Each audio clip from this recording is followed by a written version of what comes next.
Chapter 460. Most of the crossbowmen in Li Hanlin's team were young masters like October Li, although most of them were not as prominent as October Li, but they were not willing to talk about the glory of their father's family, so October Li became an isolated outlier and was very unlikable. When Lu Dou, a commoner from a concubine family, entered the team, he had a conflict with October Li on the same day. At that time, Li Hanlin and the others were indifferent and did not take sides with either side. When they saw Lu Dou's cowardly attitude, they rolled their eyes and thought that no matter how useless he was to become a crossbowman, he should at least have some backbone. Unexpectedly, when he fought with the crows who had long been famous for their fierceness, with real swords and spears, Lu Dou, a taciturn man, killed 3 crows without saying a word and even blocked a tricky arrow for October Li. Li Hanlin also had a higher opinion of October Li. Although October Li still had some of his foppish habits, it was not too much. Compared to the descendants of the Northern Liang generals who did not even dare to enter the Northern Liang army, let alone become crossbowmen, October Li was really 1,000 times more promising. At this time, October Li was joking with the crossbowmen, saying that when he was young, he always fought with his brothers at home. His father had heard from somewhere that there was strength in numbers and wanted him to break chopsticks. However, he was so strong that he broke more than 10 chopsticks in one go. His father, who could not explain the reason, was so angry that he invited a real martial arts instructor instead of making him play with words. Li Hanlin thought that October Li was really lucky. At this time, October Li was joking with the crossbowmen, saying that he always fought with his brothers when he was young. Li Hanlin was amused when he heard Li October say that making him study was worse than being stabbed. He felt the same way and his mood became better. When Brother Feng said that he should join the army, it was indeed a good thing. However, this good brother of His Royal Highness probably did not expect that he would become a crossbowman. Li October rode up from behind and said with a smile, "Brother Hanlin, can I borrow the barbarian's head when we enter the city? It's just so I can show off." Li Hanlin laughed and scolded, "Go borrow it from Lu Dou. That brat cut off 3 heads and I only have 1. What will you do if I lend it to you?" Li October said helplessly, "I just lowered my head and apologized to him. I don't have the face to borrow from him. Besides, both of our surnames are Li. We were a family 500 years ago." Li Hanlin yelled, "Lu Dou, October Li wants to borrow a barbarian's head from you to show off. Do you want to lend it to me?" Lu Dou said calmly, "Not a single one." October Li had a bitter expression on his face. Even the bid leaders and deputy bid leaders burst into laughter. The corners of Lu Dou's mouth twitched as he said indifferently, "I'll lend you 2. October Li turned his horse around and wanted to hug this cold-faced but warm-hearted guy. "Lu Dou, you'll be my brother after this. When we reach Lingzhou, I'll take you to visit all the brothels." Li Hanlin teased, "What's the big deal about visiting a brothel? Don't you have a younger sister who's always praised as a captivating beauty? Why don't you just acknowledge him as your brother-in-law? In the future, you can even borrow 200 barbarian heads, let alone 2. October Li said heroically, "Sure, Lu Dou. Why don't we agree on this?" Lu Dou rolled his eyes and said, "Get lost. With your shabby appearance, how good can your sister be?" October Li, who didn't look ugly at all, was instantly annoyed and caused another round of hearty laughter. The bid leader said, "A bunch of brats. You still have the energy to talk nonsense here. Don't you know how to vent your energy on the bellies of your women later? I see that your trip this time wasn't bad. When we return to the city, I'll shamelessly ask for a leave from General Zhao and let you guys enjoy yourselves. However, it'll only be for a day or 2 at most. If anyone dares to come to the camp late by even a moment, I'll personally whip you." Li Hanlin came to the bid leader's side and said softly, "Bid leader, I've already discussed with Hong Jin and the others.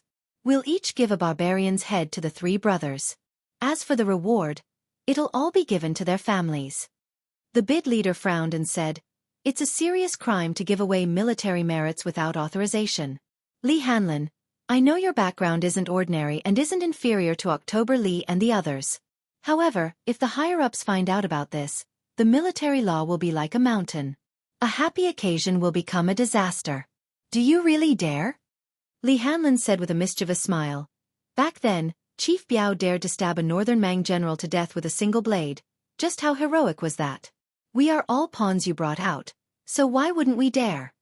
The bid leader cursed and said with a gratified smile, "You guys don't need to get involved. I've already discussed this with the 2 deputy bids. You guys have no part in this. You just need to focus on killing the enemy and accumulating military merits. Since you've entered our ranks, I and the 2 deputy bids have no reason to treat you unfairly. In the Bailiang army, a day's worth of comrades, a lifetime's worth of brothers. On Mount Wudong, the morning bell rang.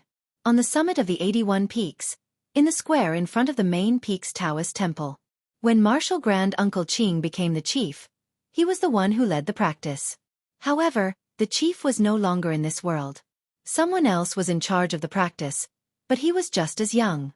Li Yufu was only 1 generation younger than the chief Hong, but he was even younger. The summit was filled with smoke. Hundreds of Wudong Taoists practiced together. Their robes fluttered in the wind and clouds surged.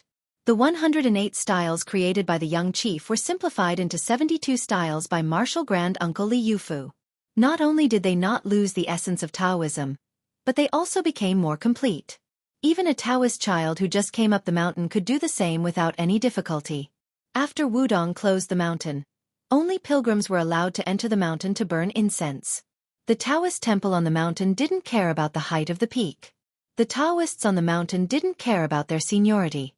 As long as they were willing, they could practice with Li Yufu twice a day. Those who arrived early could stand in the front row. Senior Martial Grand Uncle Song Jiming and Yu Xingrui could casually stand in the back row if they arrived later. Regardless of wind and rain, they practiced on the summit for a day without rest. After the practice, Li Yufu and some young Taoists patiently explained their doubts. Master Yu Xingrui, who had been quietly waiting, walked to the little lotus peak and came to the tortoise camel tablet. The old Taoist whose inner strength was only inferior to big senior martial brother Wang Zhonglo said with emotion, "Yufu, do you blame your martial granduncle Hong for not leaving ancestor Lu's sword to you but giving it to the outsider Xianxia? And this person is a Taoist from the Taoist mansion of Dragon Tiger Mountain." Li Yufu put his hands in the cuffs of his Taoist robe and smiled. When martial granduncle taught me this set of boxing, he had already made it clear that he would give ancestor Lu's sword to Dragon Tiger Mountain's Xianxia. He also asked me if I had any worries. Yufu didn't dare to lie, so I told him the truth. Martial granduncle said that if you were not convinced, then you could go to Xianxia and ask for it back if you were to surpass martial granduncle Wang. But I'll tell you in advance that I'll practice swordsmanship halfway. But if I don't have any achievements in the future, you can't laugh at me. Yu Xingrui walked to the edge of the cliff and stepped on the soft soil.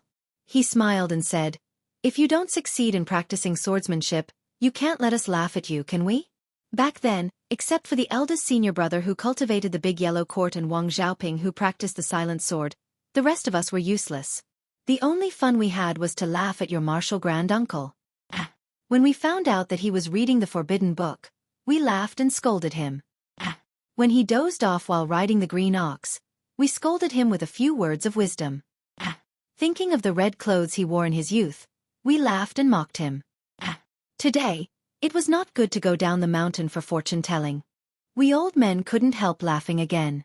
In fact, as time went on, your martial granduncle and I felt that it was better not to go down the mountain. What's the point of going down the mountain after becoming the best in the world? But in the end, your martial granduncle still went down the mountain.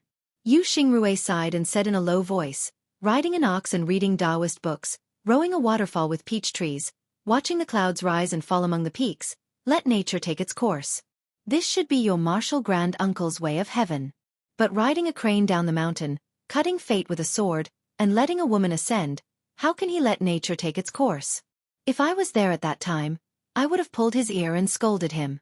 We old men are not regretting whether Wudong will prosper or not, we just feel sorry for him. Li Yufu murmured, "A white-haired person sending off a black-haired person." Yu Xingrui sighed heavily and said with a smile, "So you don't have to torment yourself anymore, and don't have any burden. Regarding the matter of Sect Master's junior brother, don't look at how those martial uncles appear to be calm and collected these days. I reckon that they were all in a daze when they were eating. Fortunately, my junior brother Wang wasn't on the mountain. Otherwise, there's an 80 to 90% chance that he would have made a move to stop Shi Xiang's flying sword from opening the heavenly court. And your martial granduncle Song, he can't calm down to practice alchemy for a year. He is very worried." Li Yufu asked softly, "Is the sect leader the reincarnation of ancestor Lu and also the reincarnation of Qi Xuanzhen?" Yu Xingrui smiled. It's probably true. Who cares? Yu Xingrui patted the shoulder of this disciple who personally came from Donghai to Wudong Mountain and said softly, You have the temperament of the sect leader. It's a blessing to be able to eat and sleep. Li Yufu scratched his head and said awkwardly, When His Royal Highness came up the mountain, sect leader could still suppress this young master. I'm afraid I could only be beaten. Yu Xingrui laughed and said, Don't listen to the nonsense of those little Taoists. Your uncle master was also beaten and scolded by the crown prince. When the crown prince went up the mountain to practice his saber skills, your uncle master was bullied quite a bit. Luckily, he was able to find joy in his suffering. The few of us were just gloating. Li Yufu was stunned. Yu Xingrui pointed to the scenery outside the peak and smiled sincerely. The sect leader's junior brother stepped into celestial phenomenon here, and also became an earth immortal here. It's just a matter of one step. Li Yufu came back to his senses and said softly, It seems like one step, but it's already thousands of steps. Chapter 461. Yu Xingrui nodded. That's right. When you are wholeheartedly seeking Tao, you don't know how many steps you've taken. Only when you forget yourself can you have the opportunity to step into Tao. As for how to forget yourself, Master is inflexible and inflexible. He doesn't dare to mislead others, but at least he knows one thing. He works hard every day, but he doesn't forget to calculate how many steps he has taken. This is also where junior brother is wiser than us. I don't seek Tao, but Tao comes naturally. Li Yufu nodded. Tao can't be Tao. Wonderful beyond words.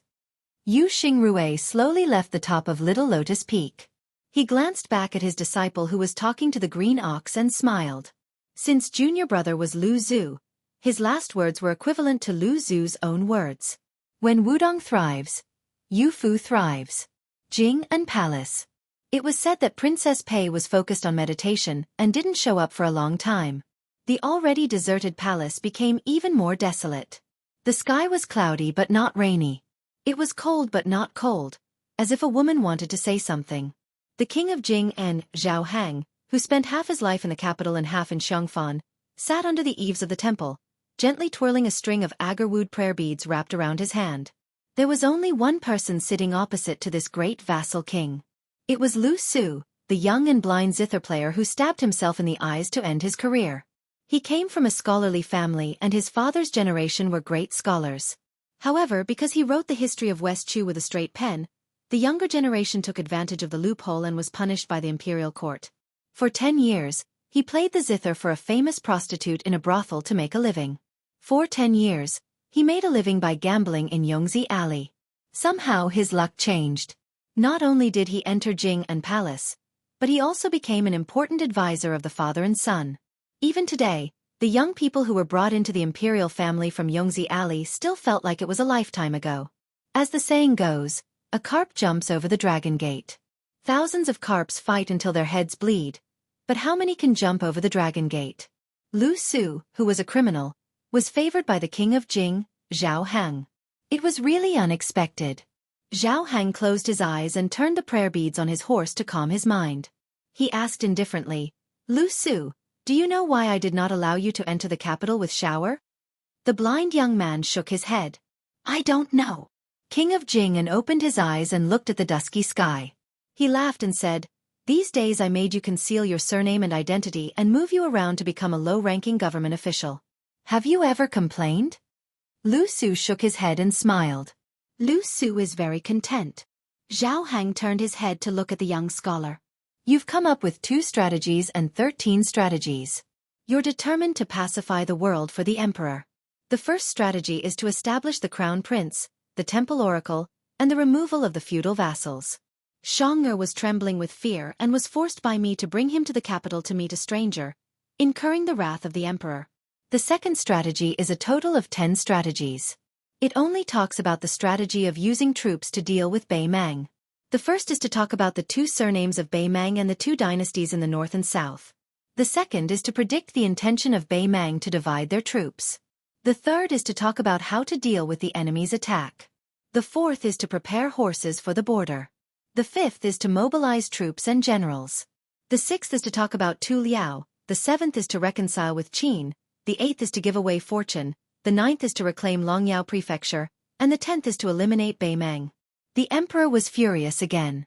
However, Xianxia sent a secret letter back to Xiangfan, saying that even Zhang Julu and Gu Jiantang attached great importance to it. Even the old West Chu's Grand Preceptor, who usually didn't like to praise others, said a few good words in the imperial court. Of these 3 people, Zhang Julu chose to give away fortune to promote righteousness, to pave the way for his own political reform. Gu Jiantang favored the 9th strategy of reclaiming Longyao Prefecture greatly. Meanwhile, Sun Shiji, who was in charge of the province under the sect, even more so accepted the 2 strategies and 13 strategies. Once he praised the 2 strategies, these fellows standing in the main hall all felt ashamed of their inferiority, calling my impostor Shang a great talent in managing the world and helping the people, not the least bit inferior to Grand Secretary Zhang. Zhang Julu was unexpectedly not the least bit angry. Xiao Yan's words were not only not inferior, it was already difficult for him to look up to him. Only then did he suppress the anger on His Majesty's face. In reality, this king understands clearly that of these 2 strategies and 13 strategies, apart from the matter of appointing a crown prince, which violated his reverse scale and made him truly angry, the other 12 strategies, especially the strategy of removing vassals, simply hit the bottom of his heart. Towards this elder brother, this king truly understands him too well. The blind man quietly said, Lu Su's original intention was to wait a few more years, when the dust of the 7th war between the 2 dynasties had settled, before handing over these 2 strategies and 13 strategies. King of Jing and Zhao Hang stopped turning the prayer beads. Lu Su lowered his head a bit. Zhao Hang laughed and said, You are worthy of being called an intelligent person. This king has killed countless idiots. In this lifetime, only you and a youngster were able to see that this king would press the prayer beads before killing people. But don't worry, I can't bear to kill you. If I did, half of the Jing'an palace would collapse. This time, my killing intent surged only because of my gloomy nature. I don't really want to kill you. This king can't wait until the 7th war is over. He is afraid that he will lose the bet. Lu Su, you are a smart person. Can you guess the meaning of this king's words? Lu Suan clenched his teeth, got up and knelt down. He said in a low voice, If our dynasty loses, the 13 strategies can still benefit Jing'an Palace. But if we win, they will become 2 pieces of useless paper. In this way, His Royal Highness will have no chance of being passed down from generation to generation. Zhao Heng laughed and said, Get up and talk. Lu Su got up and sat down again. Zhao Heng said softly, This king has always been unlucky in gambling. Back then, in that big gamble, he lost the world. That's why he asked Xiao Ertsong to move to the capital. It's just a small gamble. People say that small bets are good for the mood. He thinks he can win. Lu Su suddenly broke out in a cold sweat. Zhao Heng continued to turn the prayer beads and said with a smile, You thought of it? That's right. If this king doesn't die, or slowly dies of old age, this gamble, even if I, Zhao Heng, win, it will be useless. Xiao won't be able to become king of Jing'an. He will only be demoted by 1 rank and demoted to a duke. Lu Su knelt down again. Was it fun to indirectly kill a duke who had no illness and no disaster? How many lives did a mere aide like Lu Su have? Zhao Heng got up and said, Don't kneel. This king only wants 1 person to kneel in front of him. Who is that person? You and I both know it. Of course it won't be you. Prince Jing'an personally helped the blind young man from the estate up. He smiled amiably and said, Back then, that person relied on the scholar Sun Ping, who could be considered a peerless scholar, to achieve what he has today. With you, father and son, presumably, we won't be too far behind.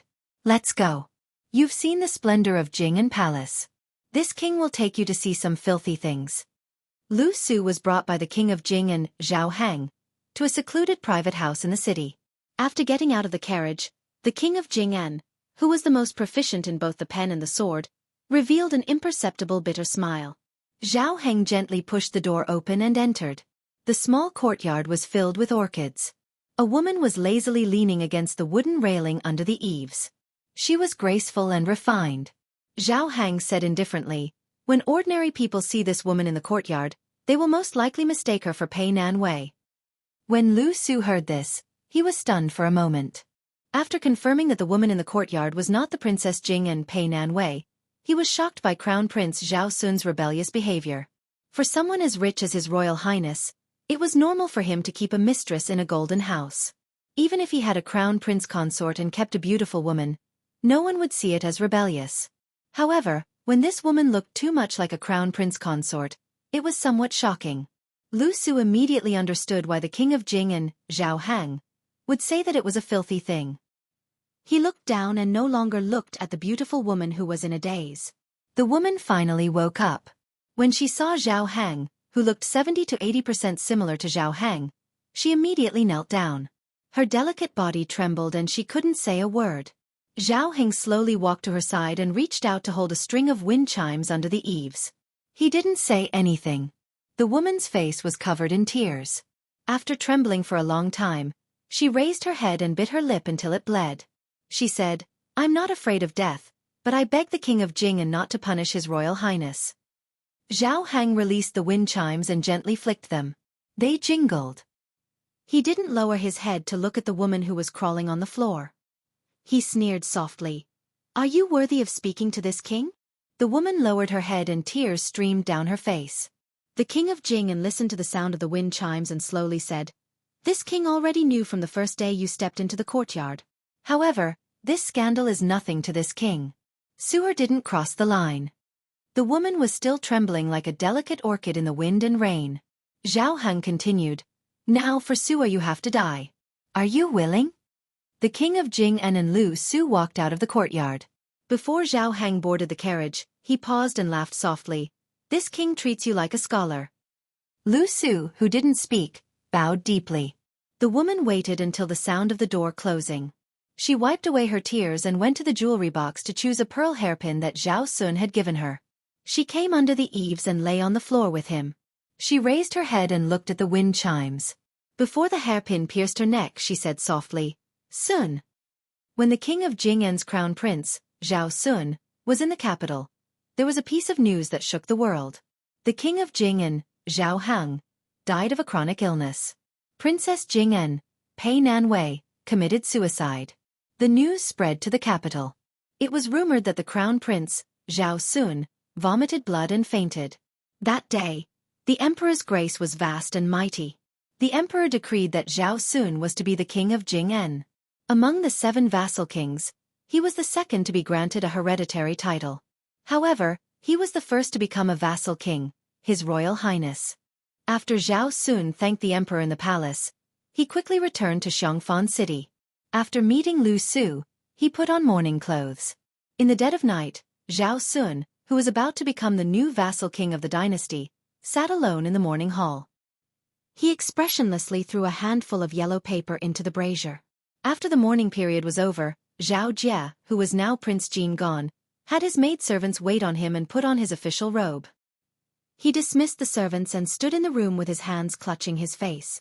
His expression was twisted and sinister, as if he was crying but not crying, as well as smiling but not smiling.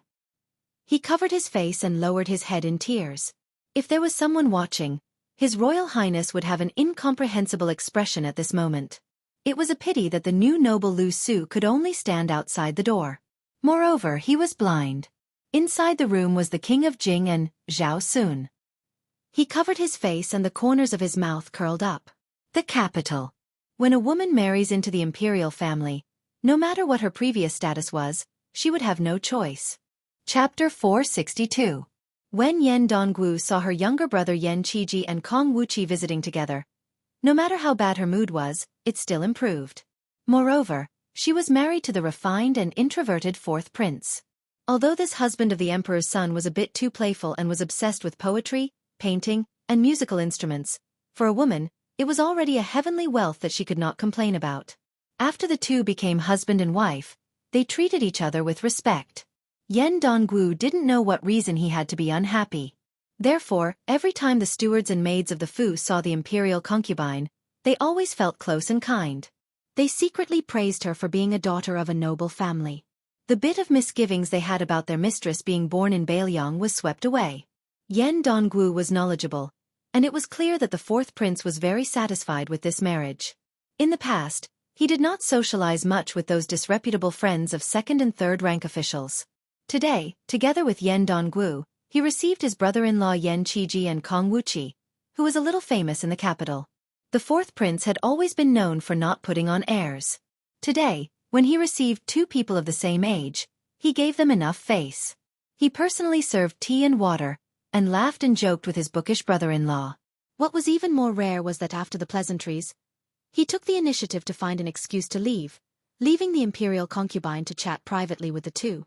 In the past, Yan Dongwu loved the house and its crow, and hated the house and its crow. His impression of Kong Wuxia was not very good.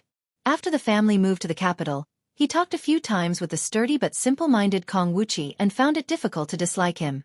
Especially his younger brother, who was not on good terms with a group of young masters in the capital and often suffered losses.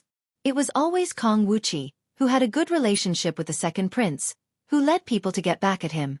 In addition, the Yan and Kong families were rare scholarly families in Beiliang. In the capital, which was very xenophobic, they inevitably helped each other. Yan Dongwu and his younger brother talked about some personal things, and some simple principles that one had to be clever when working in the capital's yamen.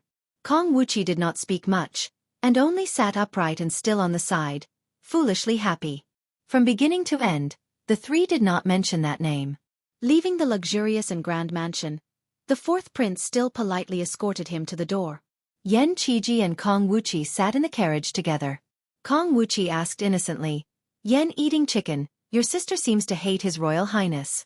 Look, she doesn't even want to talk about it."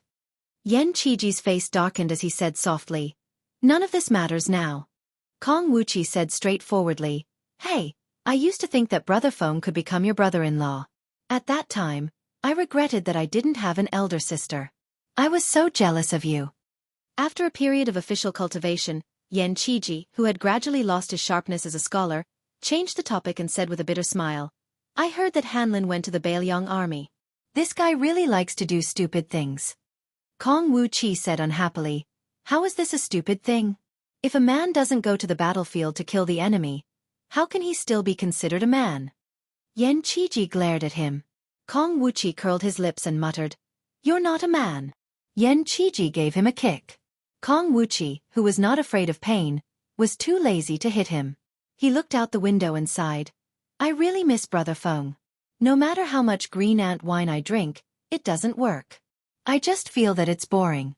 It's not the same taste as before." Yan Qiji said helplessly, "You're a man now?" Kong Wuxia hugged Yan Qiji's neck and played around. In the mansion, everyone knew that the prince's wife had raised an expensive parrot that was clumsy in speech. It hung on the window of the study. Yan Dongwu stood at the window and only dared to tell the parrot what was on his mind. The fourth prince saw this scene from a distance in the corridor. He leaned against the pillar with his hands behind his head and muttered to himself. The current dynasty followed the ancient rules of the previous dynasty. The high officials of the three provinces under the Minister of Governmental Affairs had to take turns on night duty in their respective headquarters. Other than the old Grand Preceptor of the Old West Chu, Sun Shiji, there was no exception. Today, Grand Secretary Jianghu received a report from a direct official in the main hall. He signed on it and took it away, returning it the next morning. The direct official was also used to this and did not flatter. Before this powerful blue-eyed man became the Grand Secretary, the central government officials took night duty as a hardship. Very few second-rank officials really followed this rule, especially those with noble status. They rarely showed up, and the official in charge of the report did not dare to say much. However, after Jianghu took power, he expelled a few men from the imperial court on his first night duty. No one dared to slack off anymore. Following the dynasty's peace in the Four Seas, there was a reputation for the forbidden night to settle the world. Tonight on duty, after Jianghu dealt with a few urgent affairs, he and an old friend of the same master, the left chancellor of the Imperial College, Huan Wen, were on duty. Jianghu did not drink.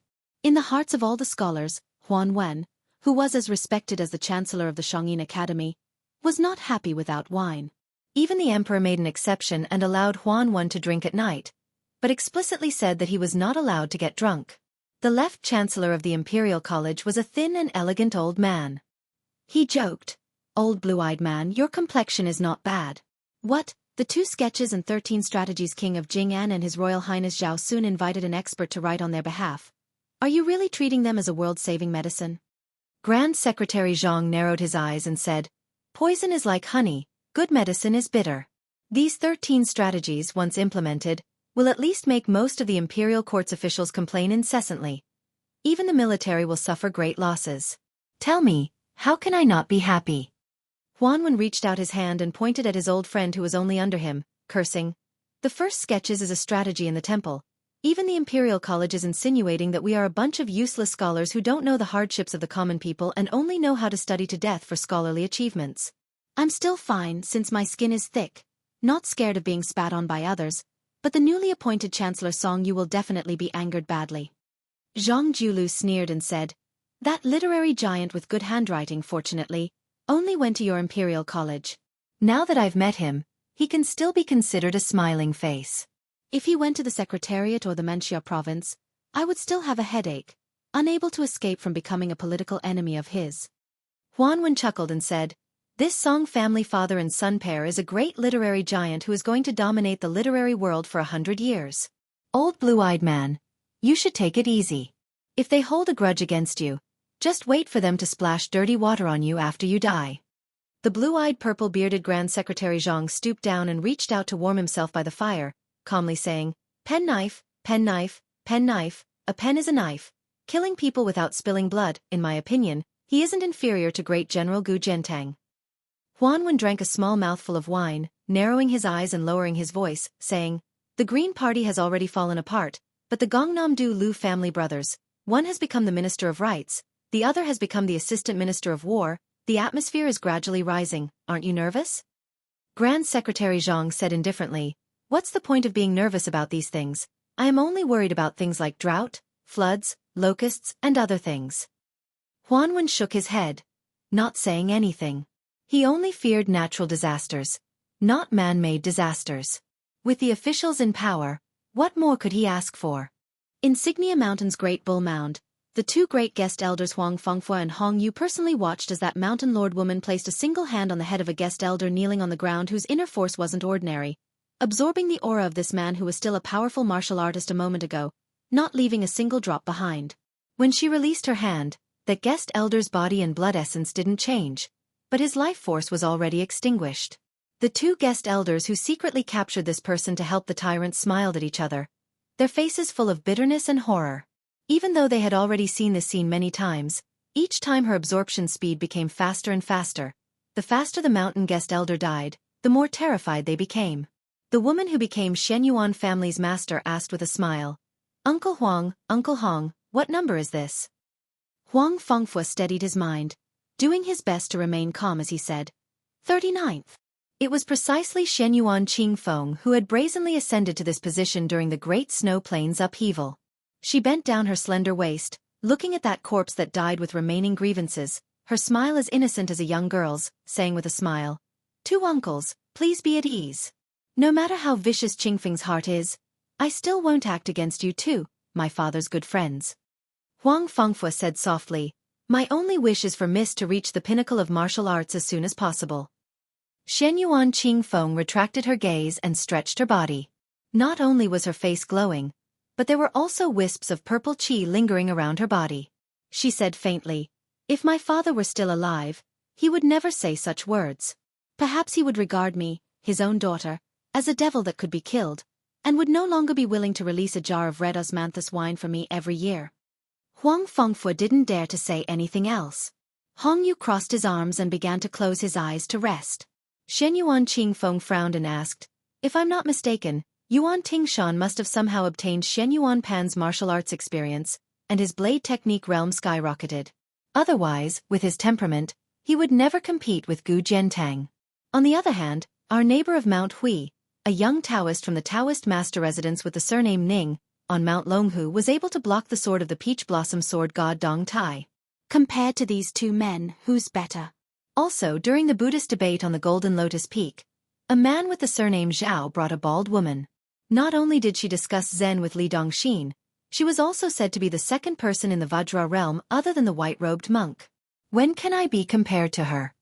Huang Fengfua didn't dare to speak nonsense, so he shook his head and said, it's hard to say.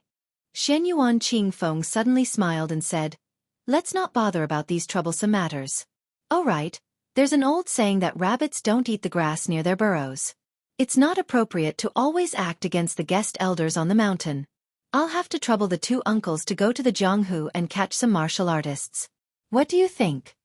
Without waiting for Huang Fengfu to speak, Hong Piao opened his eyes and bowed, saying, I'm going down the mountain today. Shenyuan Qingfeng waved his hand, and the barefoot woman walked to the left side of the spacious main hall by the cliff. The mountain wind whistled, and her sleeves fluttered. She slowly walked back to her boudoir and put on yellow flowers in front of the mirror. After drawing her eyebrows and putting on makeup, she held the bronze mirror with one hand and pointed at the person in the mirror with the other. She laughed inexplicably and said, What an ugly woman! The northern Liang mansion had silently lost a man and a woman, who seemed to be dispensable. One of them was Murong Tong Huang, who wore the skin of a transcendent god, and headed north. The other was Xu Xiao, who headed south. And Su Fengnian, who was alone, slowly headed north again after leaving Flying Fox City. Chapter 463. There were as many horse gangs at the border as locusts, but once they entered the hinterland of northern Mang, their numbers quickly decreased. Using wooden sword Wan Hua's words, His Highness the Crown Prince was very depressed at the moment. Only in the turmoil of war could people be forced into prostitution and become bandits. If the world was too peaceful, who would be willing to tie their heads to their belts and become bandits? This showed that northern Mang's territory was far from the so-called poverty of the people as described by scholars and celebrities. After seeing that Flying Fox City was as prosperous as the south, Su Fengnian became even more worried. Even if he was subtly influenced by the evil habits of the people left behind by the spring and autumn period, how many years would it take to soften a northern Mang that was as valiant as a strong man into a weak woman like the southern Tang? 30 years, 50 years, 100 years? How could Beiliang afford to wait? Su Fengnian rode his horse to the north, studying the swimming fish style on the 7th page of the knife manual. Because he could not understand the essence, he did not look at the 8th page. Other than the 12 sword cultivation methods, he occasionally rode his sword to kill snakes and scorpions. He repeatedly practiced the sword chi rolling dragon wall, which seemed to have the same effect as the rolling knife skill. Under the cool moonlight hundreds of miles away, he howled and cursed without any scruples. He cursed the old emperor, Zhang Julu, Gu Zhentang, and countless emperors, generals and ministers, and also missed many people and many things. Unfortunately, there was no little girl Tao Manwu to help him relax his frowning brows. On this day, the scorching sun was still scorching hot. If not for the great yellow court, even breathing would be like drinking scalding hot tea. Walking in the desert, the water sac would dry up. This seemed to be a type of ascetic cultivation. Su Fengnian was reluctant to ride an inferior horse that was not suitable for the hot weather, so he followed old Huang's example and led the horse. His ears twitching, Su Fengnian walked to the top of a yellow sand slope and looked into the distance. He could vaguely see blurry figures under the scorching sun. 2 people were galloping over. Probably because they saw Su Fengnian, they suddenly changed their course and galloped over. Su Fengnian smiled. He finally bumped into horse thieves. This had nothing to do with his eyesight. It was just that these 2 young horse thieves were too obvious. Their upper bodies were bare, and they wore hemp breeches, revealing their lame dragon and tiger tattoos. They were only short of tattooing the word bandit on their faces. When they saw Su Fengnian, their eyes lit up. These 2 did not seem to be in a hurry to kill him and rob him. They whispered to each other. Su Fengnian's ears were sharp. After he heard what they said, he laughed involuntarily. They were not robbing him, but robbing him. It seemed that the leader of the horse thieves was a female hero who was somewhat in love. She let the horse thieves under her command snatch a handsome man with soft skin and tender flesh, and it would be best if he could read and write, to be her wife. The 2 horse thieves obviously did not think much of him. They muttered that he had thin arms and legs and would not be able to withstand a few blows from the chief. Although he was quite fair, if such a pretty boy stood together with the chief, wouldn't they become the black and white evils? If the chief took him out to drink with the other chiefs, it would be too embarrassing. The 2 horse thieves saw Su Fengnian was scared silly, but the horse thieves did not move. They became more and more speechless. Was this pretty boy a fool? In the past, when nomadic grassland herdsmen met by chance to raise livestock, even if they were not scared out of their wits, they were very vigilant when they saw them. However, this boy in front of them was foolishly holding the horse without moving. One of the horse thieves with a black tiger tattoo could not stand it anymore. He rode up the slope, pointed at the pretty boy with a horsewhip and scolded in a rough voice. "Are you in a hurry to be reincarnated?" Su Fengnian turned a blind eye to the horsewhip pointing at him. He smiled and said, "I want to buy some water with you two brothers." The tiger-tattooed horse thief was stunned for a moment and lashed out with his horsewhip. Su Fengnian held the horsewhip and pulled down the horse thief who had hurt him. He kicked out with more dexterity than brute force. The horse thief's back hit the horse's back. Together with the horse, they flew out of the yellow sand slope. The tattooed horse thief was stunned. Su Fengnian took down the shriveled water sack and floated down to the bottom of the slope. He did not look at the struggling horse thief. The horse thief's horse was a good horse. He jumped up and shook the dust off his mane. Su Fengnian took the horse thief's water sack and put it into his own water sack. He then took a straw hat and did not argue with the two horse thieves. He whistled and slowly went away with the horse. When Su Fengnian was far away, the tiger-tattooed horse thief, who had been crying for his parents, quickly sat up and rubbed his chest. In fact, it was only a slight pain and nothing serious.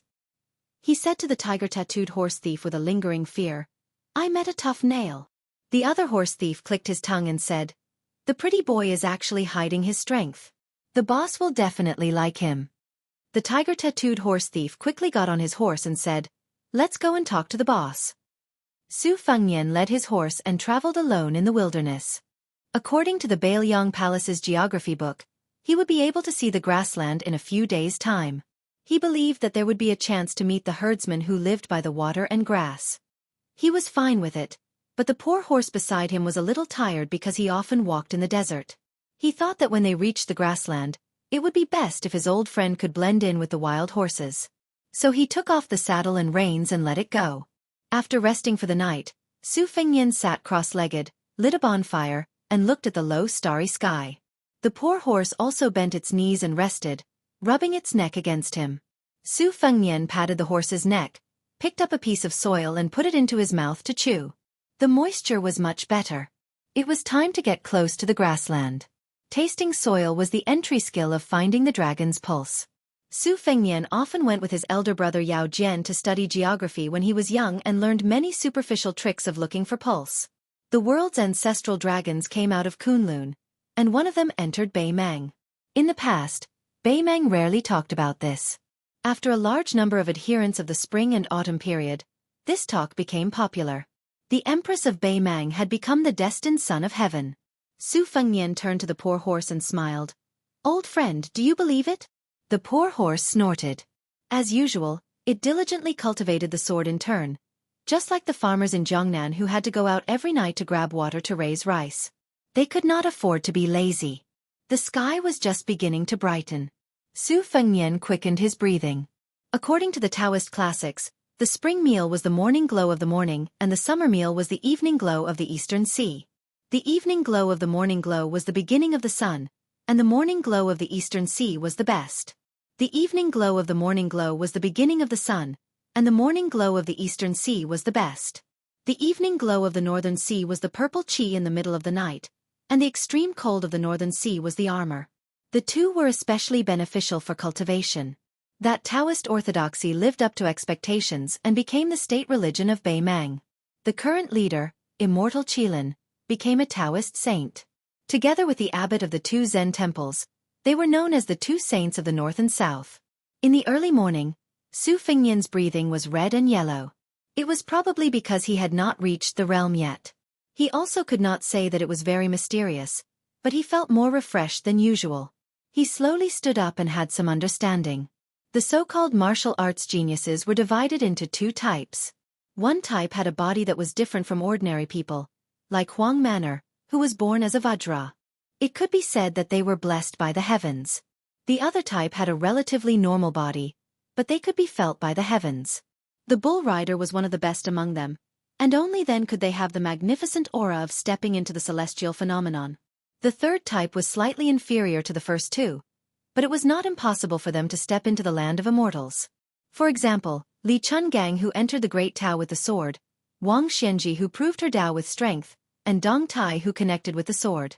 In the path of martial arts, the higher one's realm was, the more one would go against the flow of the heavens. The heaven and earth were both a home and a cage. A martial artist had to form his own system, just like a naughty child who wanted to establish his own school. Su Fengnian raised his head to look at the rising sun and muttered to himself, "Good and evil will be rewarded.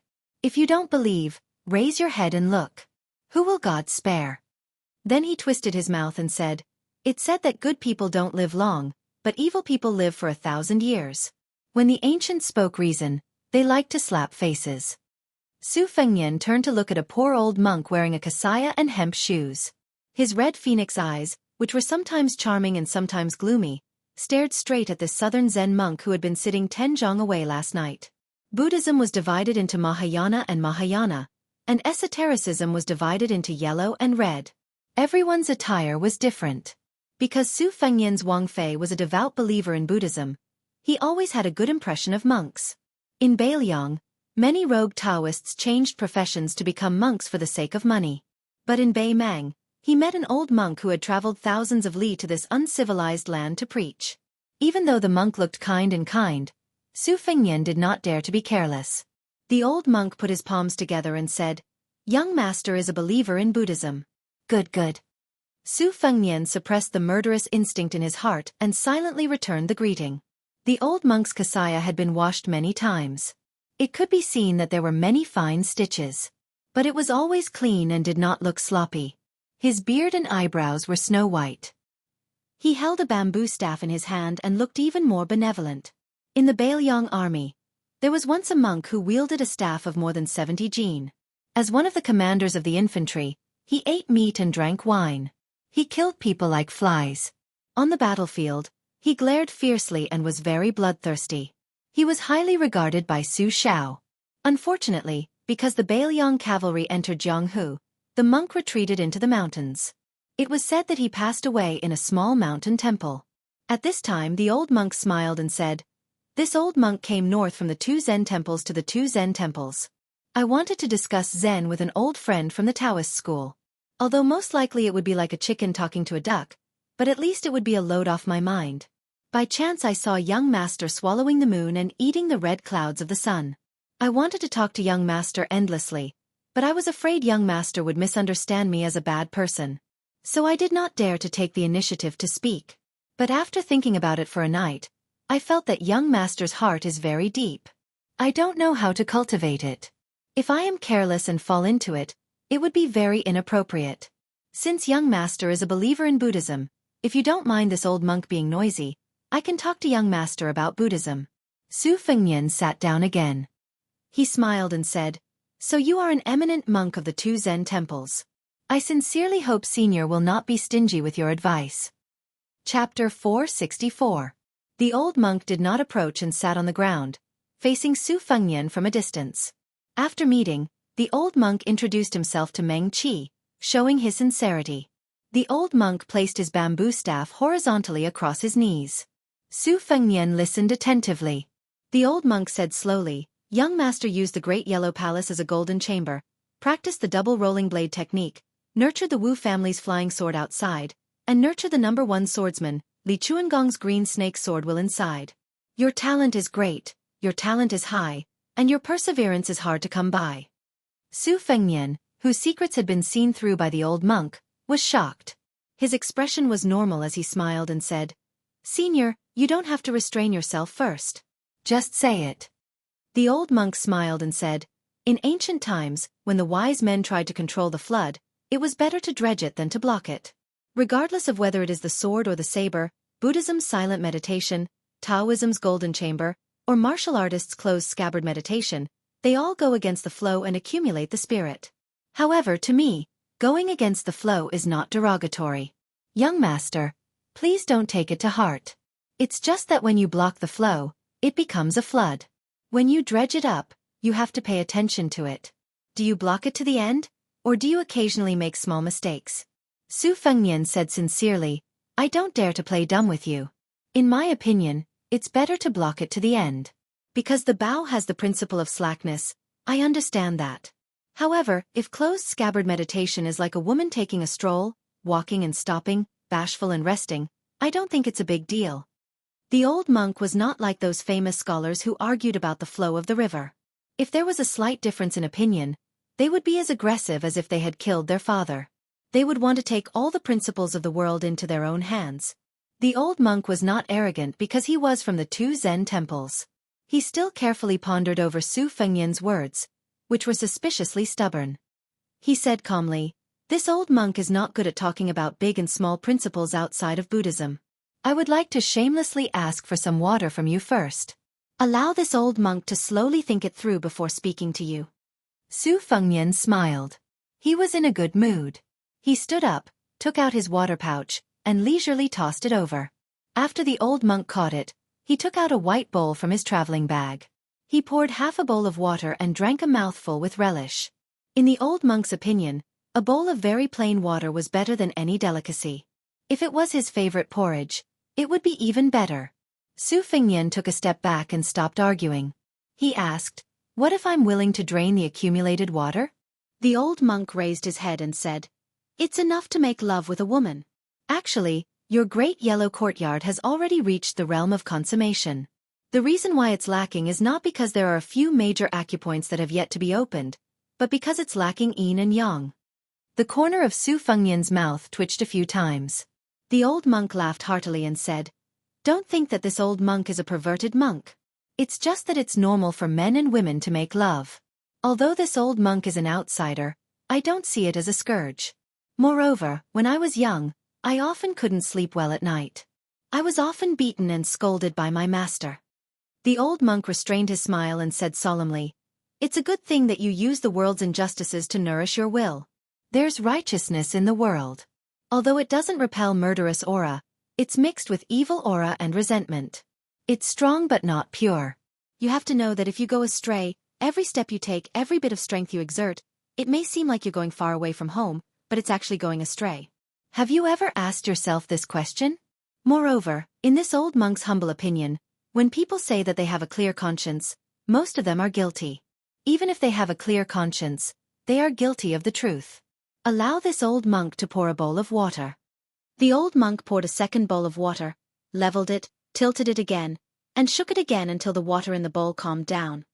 "Young master, when we conduct ourselves in the world, we all use this bowl. The righteousness of the world is the water in the bowl. It's just that the depth is different. No matter how the bowl is tilted, this bowl of water is always as flat as a mirror." Su Fengnian frowned and said, "If that's the case, how can you say that a bowl of water is equal? Isn't this just making trouble for nothing?" The old monk drank a mouthful of water and shook his head with a smile. This old monk doesn't dare to make a judgment. "Haha, this bowl of water was swindled from your hands. I'm ashamed. Ashamed." Su Fengnian didn't know whether to laugh or cry. His gaze became much gentler and he smiled. "Senior is indeed an old immortal of the two Zen temples. With just a few words, you're able to talk about big principles on small matters. Compared to those Buddhist teachings that are scattered by heavenly maidens, it's much more pleasing to the ear." The old monk held the bowl of water in one hand and hurriedly shook it with the other. "What old immortal?" "Young master, you flatter me. I am old, but I'm still far from being an immortal. Other than reading scriptures all year round in the temple, I'm not good at preaching scriptures. In fact, I only know how to do some farm work.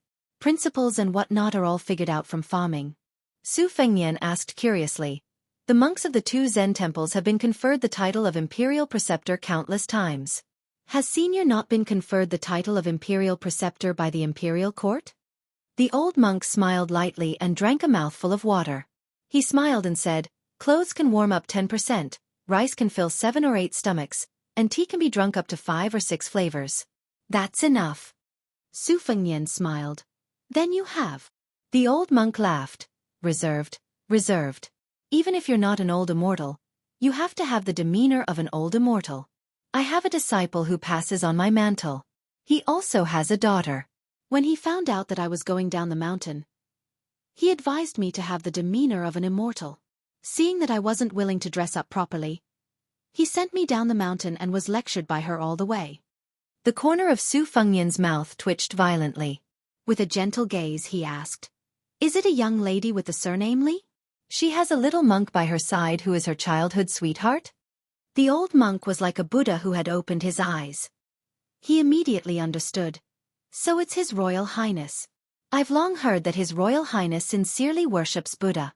No wonder. I've been rude. Su Fengnian stood up and bowed respectfully. He said in a deep voice, Su Fengnian greets the abbot.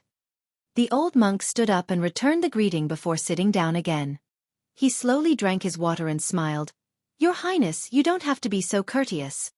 After Su Fengnian sat down, he asked, Old abbot, are you going to Beimang to destroy Buddha? The old monk nodded and sighed. I'm not going to Beimang to be arrogant and try to influence the Beimang emperor who is bent on destroying Buddha. I just want to talk to the monks about the Diamond Sutra. I don't know the fate of heaven, but I'm doing my best. The Confucian saints have 300 poems. In a word, they are pure and innocent. The old lord rides a green ox and has 3,000 Taoist scriptures to seek peace. Buddha doesn't write words, but this makes us confused. The Beimang royal court wants to destroy Buddha. Without temples, without incense, without Buddha statues, without Buddhist scriptures, in my opinion, it's fine. But if there are hundreds of thousands of monks and everyone loses their Buddhist heart, this won't do. The old monk carefully put the water bowl back into his bag. After standing up, he smiled and returned the water bag to Su Fengnian. Old monk thanks His Royal Highness for giving me 2 bowls of water. It's a good karma. If you're not in a hurry, Your Highness can head northwest for 40 miles. There's a canyon and you can stop there for a while. It might be another good karma. Su Fengnian took the water bag and smiled. Old abbot, I have a favor to ask. Can you take this horse with you? I'm going north alone and I don't need to ride it anymore. I don't dare to give it to anyone as I'm afraid it'll be a disaster.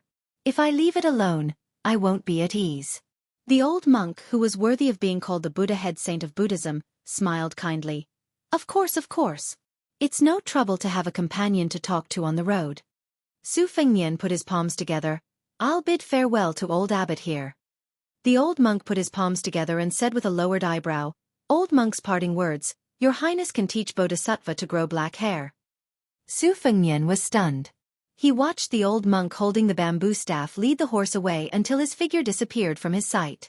Exhaling a long breath, Su Fengnian followed the old immortal's instructions and hung his short knife, springtime thunder, and rushed northwest. Now he had nothing to worry about. Sure enough, he saw a deep canyon that stretched without an end. Su Fengnian climbed to the top and walked slowly along the cliff of the canyon. He didn't know where the so-called good karma was. After walking slowly for half an hour, he finished cultivating his sword. His feet trembled. It was as if there was thunder between heaven and earth. Su Fengnian looked back and saw thousands and tens of thousands of wild bulls pouring in from the other end of the canyon. They were like a flood pouring into a grain pot. His heart skipped a beat and he rushed forward for half an hour. His scalp exploded. Damn it, there were hundreds of herdsmen leading sheep and all their belongings in the canyon. Aren't they going to be crushed into meat paste by the herd of wild bulls? This is not a sunny road, but a road to the underworld. You guys have lived in the grassland desert for generations. Don't you know how dangerous this situation is? Su Fengnian looked down from above. He could tell that some of the herdsmen already knew what an earthquake that came out of nowhere meant. They were in a complete mess, the elders' faces ashen, many women and children even more so crying incessantly. Su Fengnian looked over again, his expression gloomy and cold. Behind the herdsmen were several dozen northern Man cavalry with weapons in hand. They had already urged their horses to turn around and leave.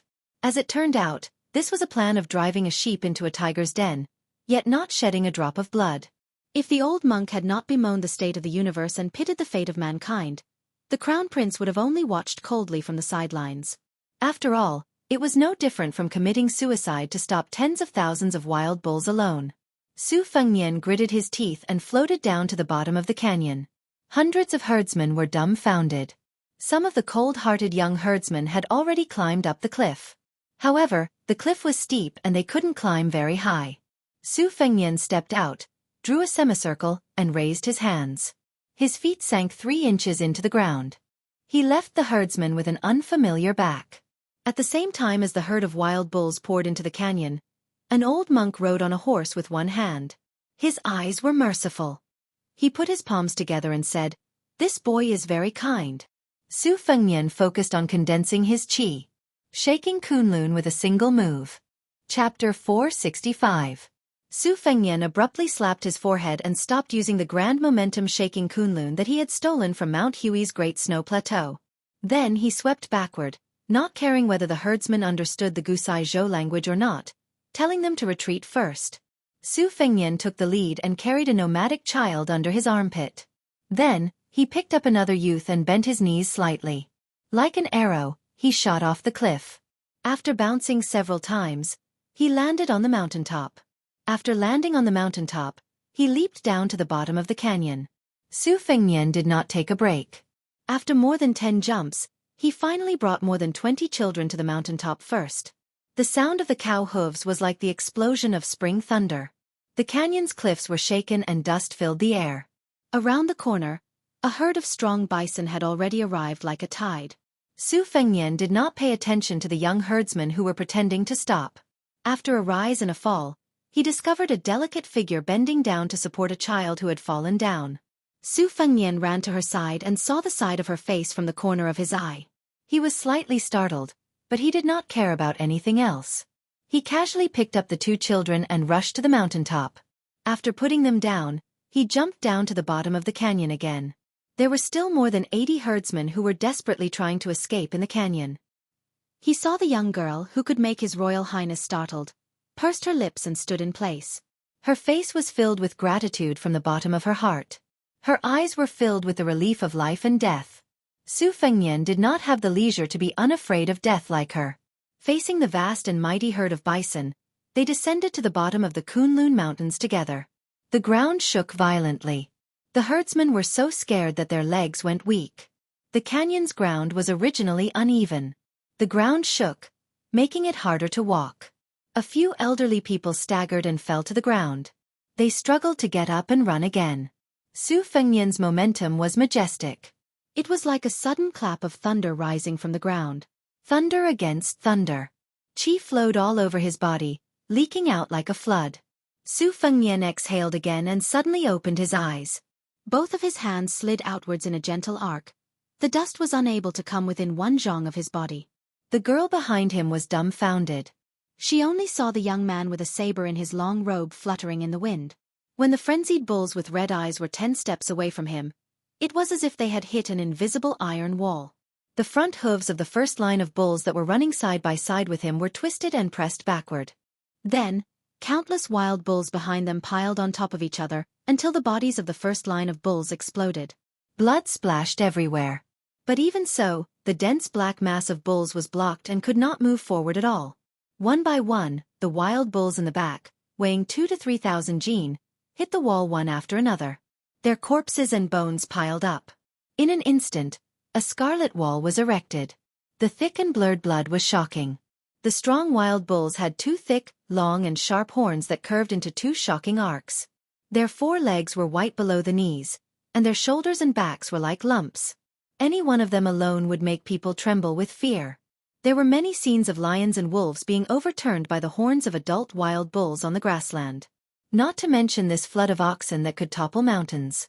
In the narrow space of the canyon where there was no way to hide, it was like meeting enemies on a narrow road. There was no other way but to charge forward. The wild bulls were docile by nature. They just rushed into the canyon and ran wildly, gradually arousing their ferocious blood.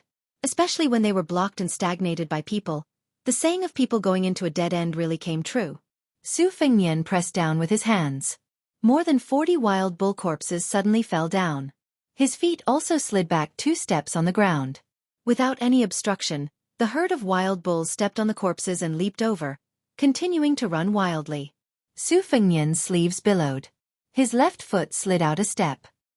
He spread out his arms and suddenly pushed forward. The wind and sand in front of him were blown up. Especially the 2 cliffs on both sides were pulled by the momentum. Many large flying stones were forcefully pulled out and shot toward the herd of bulls. Su Fengnian did not care about the blood that seeped out of the corner of his mouth. He knew that the flying stone was just a solution to the urgent situation, and could not escape from a drop in the bucket. The previous block and the next block only reduced and compressed the gap between the bulls and their tails. It seemed to be effective now, but when the momentum contained in the torrent completely rebounded and exploded, it would be the real pain. If he reached the Finger Mystery Realm, he could break the cliffs and have a chance to block the canyon. He reckoned that the body of an ordinary Vajra realm martial artist wouldn't be able to withstand the impact of the waves. Unfortunately, Su Fengnian, who was a step away from the Vajra realm, took a few steps back. He quickly took a breath midway and didn't even have time to spit out blood. His long robe moved without wind as he shook Kunlun again. If he could block one step, he would block one step. Again and again, the cycle of the big yellow court grew. Chapter 466. After going back and forth for more than a dozen times, he had already slid back 60 or 70 feet step by step. During this period of time, Su Fengnian was very anxious. His murderous intent was aroused, and he used the falling rocks to launch a wave of sword chi to roll the dragon wall, dismembering the bodies of more than a dozen wild bulls. The price was that he could no longer suppress his spitting blood. His heart was greatly shaken, and he no longer dared to let his emotions affect his decisions. He only felt extremely sullen, and his hostility skyrocketed. His eyes were crimson red, and the red date mark between his eyebrows slowly turned a light purple, and then a deep purple. He could no longer see and no longer hear. He could no longer weigh the pros and cons of life and death. Gradually, he reached a kind of indescribable state of bliss. There was a gap between life and death. The Confucians believed that there was no evil, that they had a clear conscience and were not afraid of life and death. Su Fengnian shook Kunlun and secretly learned from the Confucian scholar Shenyuan Jingqing in Great Snow Plains. He had an awe-inspiring righteousness. At first, he risked his life to save the herdsman. His heart was filled with an unknown good karma. But after a long time, he no longer had any worries. When he entered the world, he inadvertently gave birth to a desire for the world. He planted a golden lotus in the great yellow courtyard, waiting to bloom, and in a flash, he attained immortality. Su Fengnian opened the Ju Ke acupoints but did not realize it. His right hand was naturally behind his back. He closed his eyes and concentrated, his left palm facing up. He only remembered that when he first came to Mount Wudong, he heard that the hierarch Wang Zhonglo had once cut off the Kanglin River. Su Fengnian's left hand gently swiped and he blurted out, "Break the river." 10 feet in front of him, the ground cracked open and went straight to the cliff. A line of 6 or 7 buffaloes fell into the crack. After being filled by the buffaloes behind them who did not have time to jump, the buffaloes continued to run forward as if they were running on flat ground. Blood splattered everywhere. "You run, I break." Su Fengnian leisurely slid backward, breaking again and again. It was a tragic scene of the ebb and flow of the tide. Su Fengnian seemed to be free and unrestrained. He was indescribably leisurely and romantic. But he was already bleeding from his 7 orifices. No matter how mysterious and continuous the Great Yellow Court was, no matter how famous it was for its rich inner energy, it was not an inexhaustible bottomless abyss. Especially when it was very particular about turning back and forth. His Highness the Crown Prince forcefully raised his realm without any regard for his life and broke the river with one palm strike. He would eventually be exhausted. Su Fengnian swam like a fish among the green moss and green stones. He had no sword in his hand, but he had a clear idea of colliding with a flood of buffaloes. His intuition told him that he could comprehend the 6th page of the bladesmanship manual at the right time and place. Su Fengnian did not know how many times Su Fengnian had circulated his qi. Li Chungang once said that at the peak of the sword will, one could reach the 8 extremities and the pinnacle of swordsmanship. His qi could reach 800 miles in an instant. Su Fengnian did not dare to compare, but he was afraid that the boiling qi in his body could reach at least 100 miles in an instant. Su Fengnian smiled bitterly. Without turning his head, he grabbed her soft shoulder and threw her back. He closed the scabbard and cultivated his blade. Originally, he had to pull his body like a full moon and only stop when he pulled it to the extreme. This kind of narrow path of martial arts was the most dangerous thing to do. If it happened, it would not be a simple drop of 1 or 2 realms. It would most likely destroy the foundation that he had painstakingly built for enlightening the acupores. The great yellow courtyard's lotus was not the wild grass on the plains. It would wither and bloom with each passing year.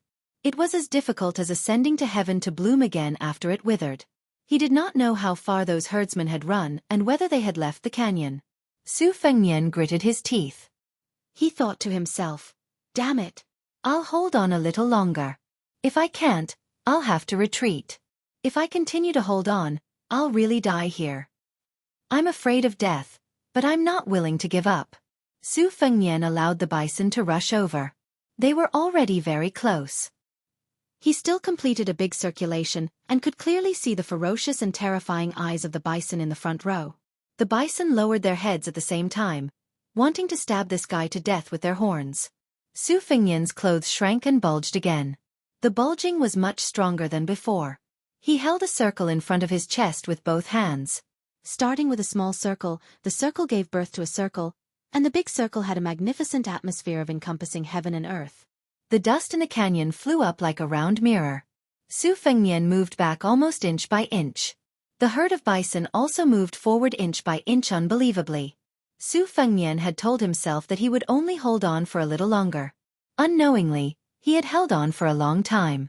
At the top of the mountain, an old monk in a plain kasaya stood with his feet off the ground. He held a bamboo Buddhist staff and walked like an immortal. Seeing this scene, he was slightly moved.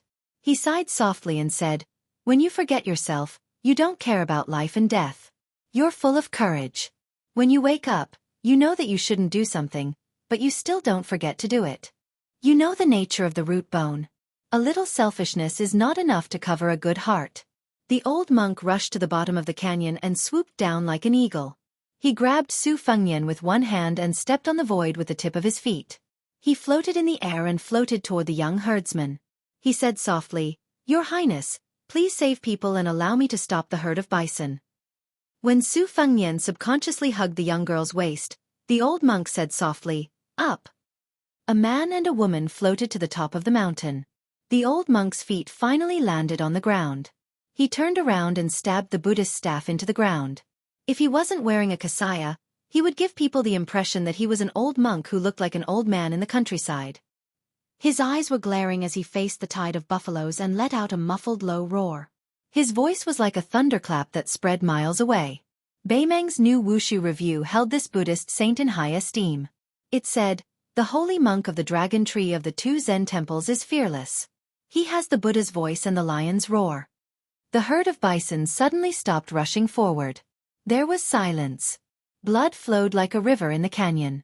The old monk lowered his head in shame and put his palms together. Su Fengnian was exhausted. He stumbled and sat on the ground. The young girl sat cross-legged behind him. Her eyes were full of tears. She gently supported His Royal Highness who was falling backward. Su Fengnian was not in the mood to care about whether the old monk had set a trap or not. He was not in the mood to care about the girl behind him. He just looked down at his blood-stained clothes and smiled bitterly. It's not good to keep vomiting blood like this. Then he fainted. The old monk pulled out his bamboo staff and came to the top of the mountain. He took Su Fengnian's pulse and felt relieved. Then, he took out a white bowl from the bag on his back. He slid his finger across his wrist to fill the bowl and handed it to the young girl. The old monk's blood was not the scarlet color of an ordinary person. It was the golden color recorded in the obscure Buddhist scriptures. He was a Buddha who had reached the Vajra realm. The young girl's thoughts were connected. She hugged Su Fengnian and fed him the bowl of golden blood that was worth more than a few coins. After the old monk got up, he floated to the bottom of the valley again. He recited the Vajra Sutra all the way. After leaving the canyon, he flew to the top of the mountain. He pulled down his inferior horse and led it forward. He said softly, "Congratulations to your highness for reaching the great Vajra realm." Chapter 467. Su Fengnian woke up in a daze, but he did not open his eyes immediately. He first checked the flow of qi inside his body, which was both good and bad.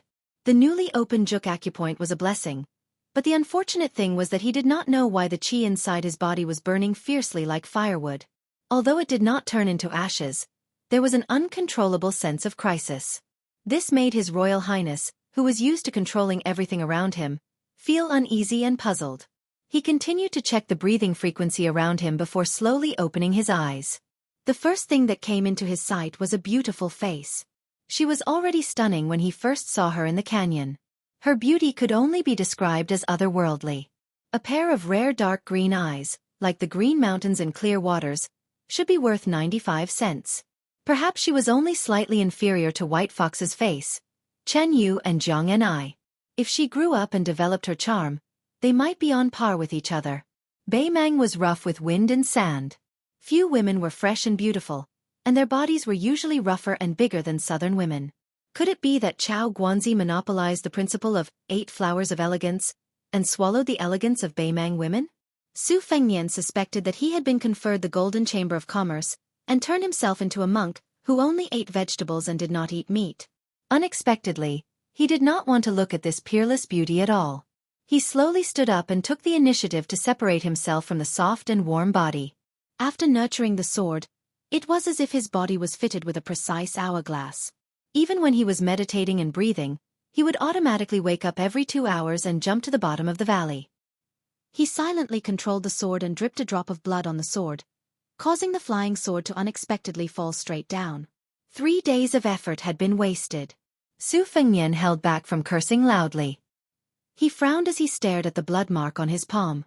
The bright red blood was permeated with an inexplicable faint golden color. Even when he was at the consummate level of the Great Yellow Hole, he had never heard of such a strange sight.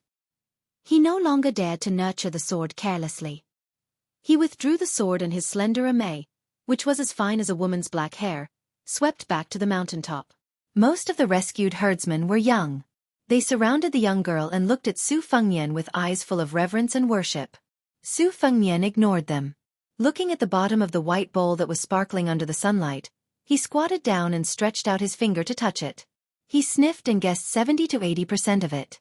The reason why the Buddha was called the Golden Body Buddha was largely due to the so-called invincible body of the Vajra. It was rumored that the Vajra could make all the evils in the underworld retreat and all the ghosts in Fengdu crawl. It was only through Li Chuangong's explanation that Su Fengnian knew that the Vajra realm in the world could be considered as a fake realm. Only Li Dongxin of the 2 Zen temples and his younger brother Su Longxiang were the real Vajra. Back when Li Dongxin returned from his 10,000 li journey to the west, someone spread the shocking secret that a flesh-eating monk in white could obtain the golden body of immortality with a piece of meat. Evil figures swarmed over, but none of them succeeded. In the end, when Li Dongxin approached Chang'an, under the watchful eyes of everyone, he cut off a piece of meat and gave it to someone who was about to die of hunger and cold. A few years later, the old man died peacefully of old age, but he did not achieve immortality. Only then did his doubts dissipate.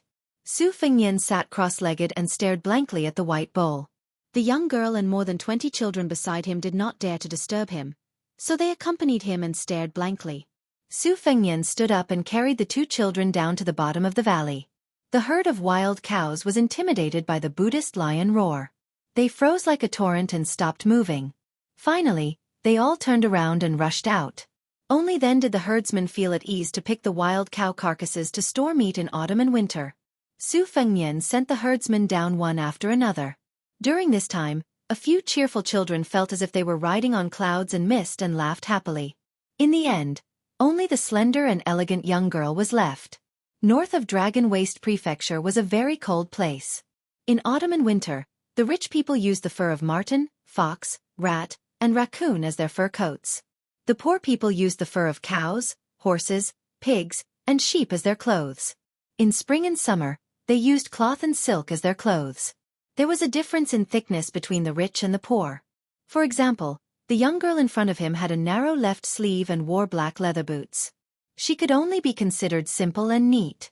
She could not compare to the silk and embroidered clothes of the maids and concubines of the noble families. However, she was a natural beauty. There was an exquisite chong flute tied around her waist. There was no one at the top of the mountain. Su Fengnian finally had the mood to look at her carefully. He was not in a hurry to send her into the valley. She blushed from being stared at. She lowered her eyebrows and 2 fingers quietly twisted the corner of her clothes. Su Fengnian smiled. He walked closer and pinched her chin. He tilted it up and forced her to look at him. Su Fengnian had seen with his own eyes the Mang cavalry hunting and chasing.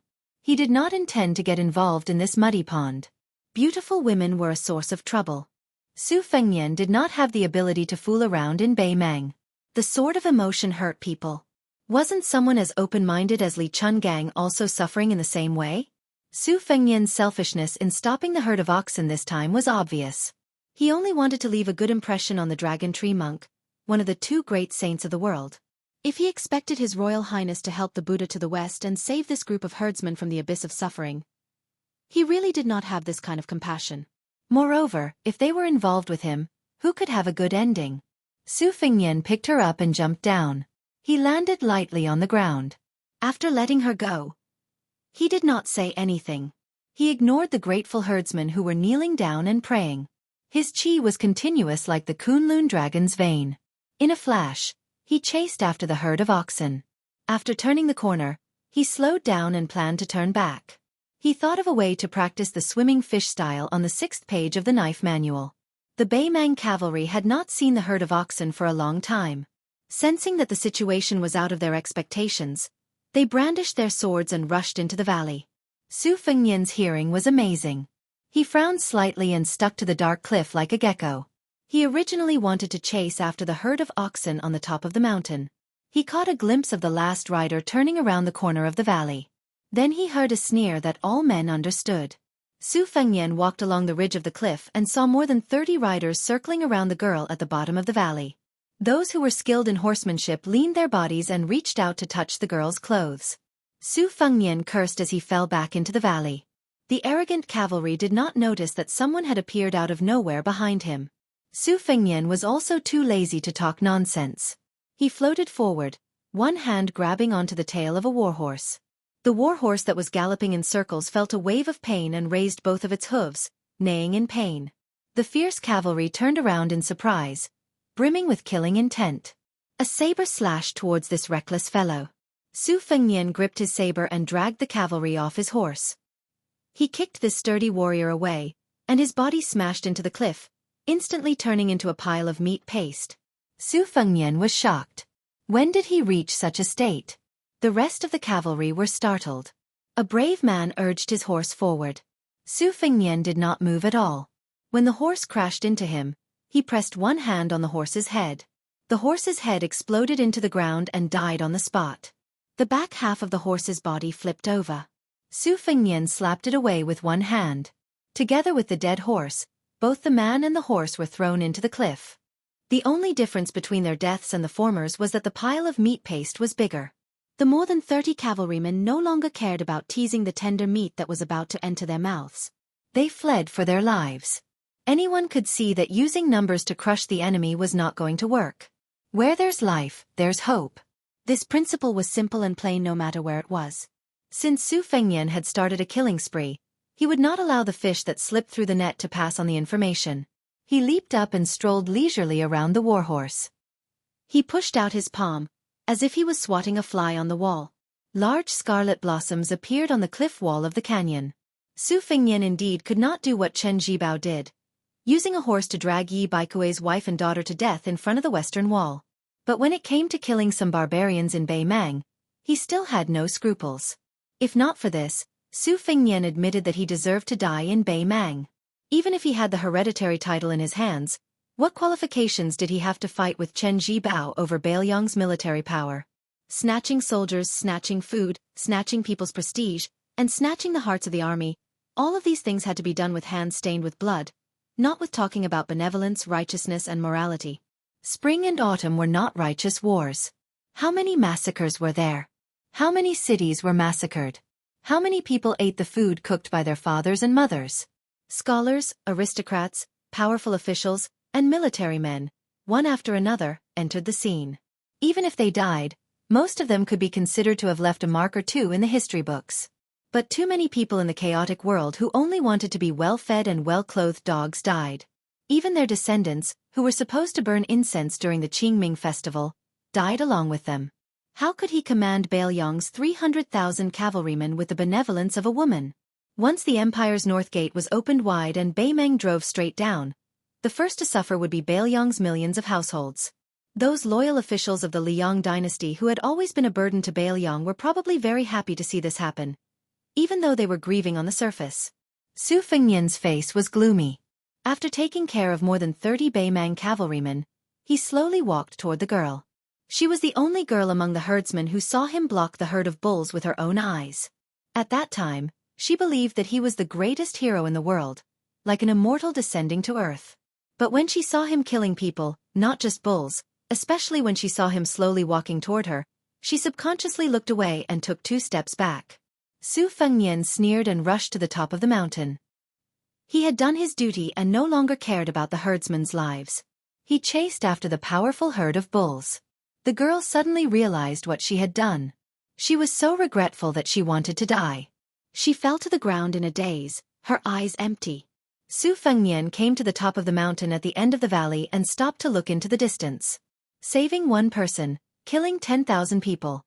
Killing one person, saving 10,000 people. Which was more important? Even though Su Fengnian believed in Buddhism, he didn't understand and didn't want to know. He remembered that when he was young, his second sister Su Weisheng was confused about whether the white horse was a horse or not. The rough Su Xiao joked that if father sat there and said it was a horse, then it was a horse.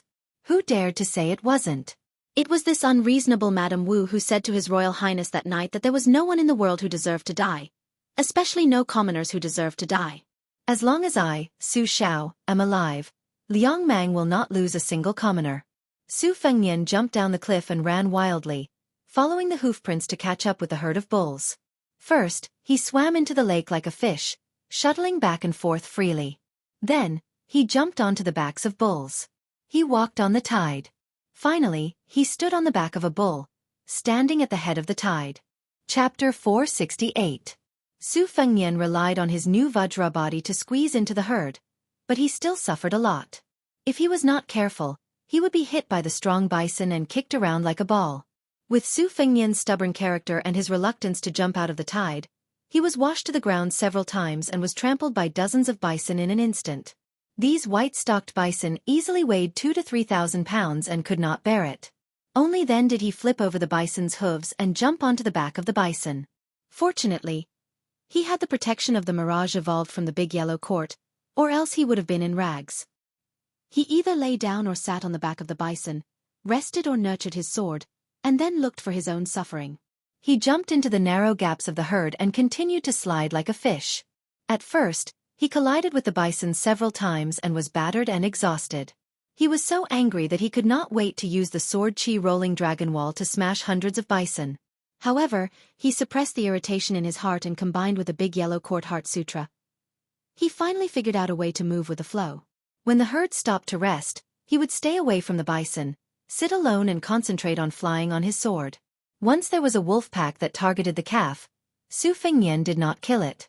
Instead, he stomped on the ground and frightened the wild wolves away.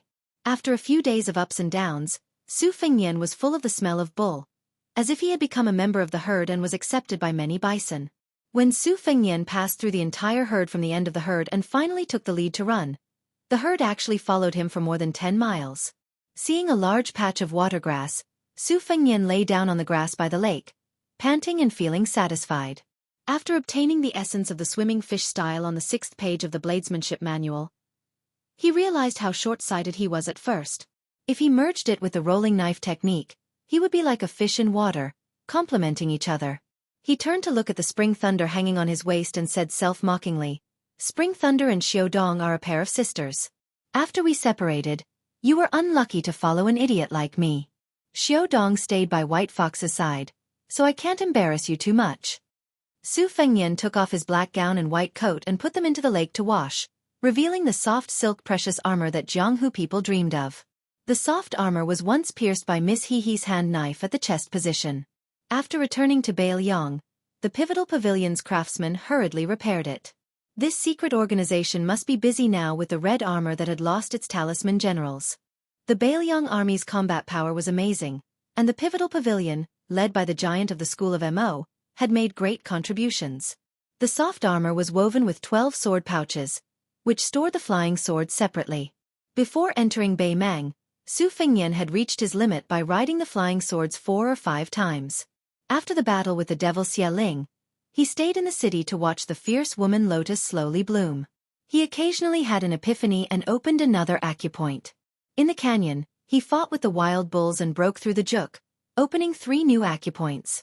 Su Fengnian spread out his clothes and sat cross-legged on the grass. He rode the 9 flying swords in a dazzling manner. This was the reason why it was said that good techniques were beneficial to martial arts. Each flying sword had its own emphasis on the circulation of qi, thickness, and meridians. It required the sword owner to divide his mind into 9 parts. Of course, it was not to say that Su Fengnian was only 3 sword realms away from the previous sword owner, Dong Tai. Although there was only 1 word difference between riding a sword and controlling a sword, it was still an insurmountable heavenly gate. The 9 flying swords in the air were respectively the green plum blossom with a smooth sword arc, the bamboo horse with a segmented bamboo body, the morning dew with a dazzling radiance every time the sun shone on it, the peach blossom sword with a pink body, the amaze sword with a slender black hair without a handle, the smallest but at the same time incomparably sharp swan and eye, the vermilion bird with a scarlet radiance lingering around it, and the last one was the huang tong with a wide and thick body. Each of the 9 flying swords had its own merits. His childhood sweetheart Chao Lu Chunxue was like the girl next door, nurturing the sword smoothly. Peach Blossom Amei, Vermilion Bird Huang Tong was like a lady from a respectable family, progressing a little slower. The other 3 were like the beauties that could topple a city, unmoved by force or persuasion. Su Fengnian also served them diligently every day, but the formation of the embryo was extremely slow. However, that day when the golden blood of the Buddha was mixed in, Amei fell, and the rest of the swords were more or less the same. Only the first sword of golden thread almost instantly formed a sword embryo, which was a great surprise. Regarding the previous swords that were wasted for 3 days, Su Fengnian did not feel so distressed anymore. After nurturing the golden thread, the golden luster in the blood had completely faded away, which made Su Fengnian feel relieved. He could not abandon the other 11 swords just to nurture the first sword of golden thread. This was a huge loss, and there was no way he could be so wasteful. Su Fengnian controlled the flying swords to cut the water weeds. He wondered what Dong Tai would think if he saw this scene. After he was exhausted, Su Fengnian put the 9 swords back into the sword pouch.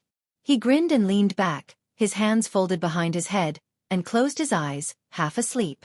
Yao Jian had been influenced by the geomancy master Yao Jian.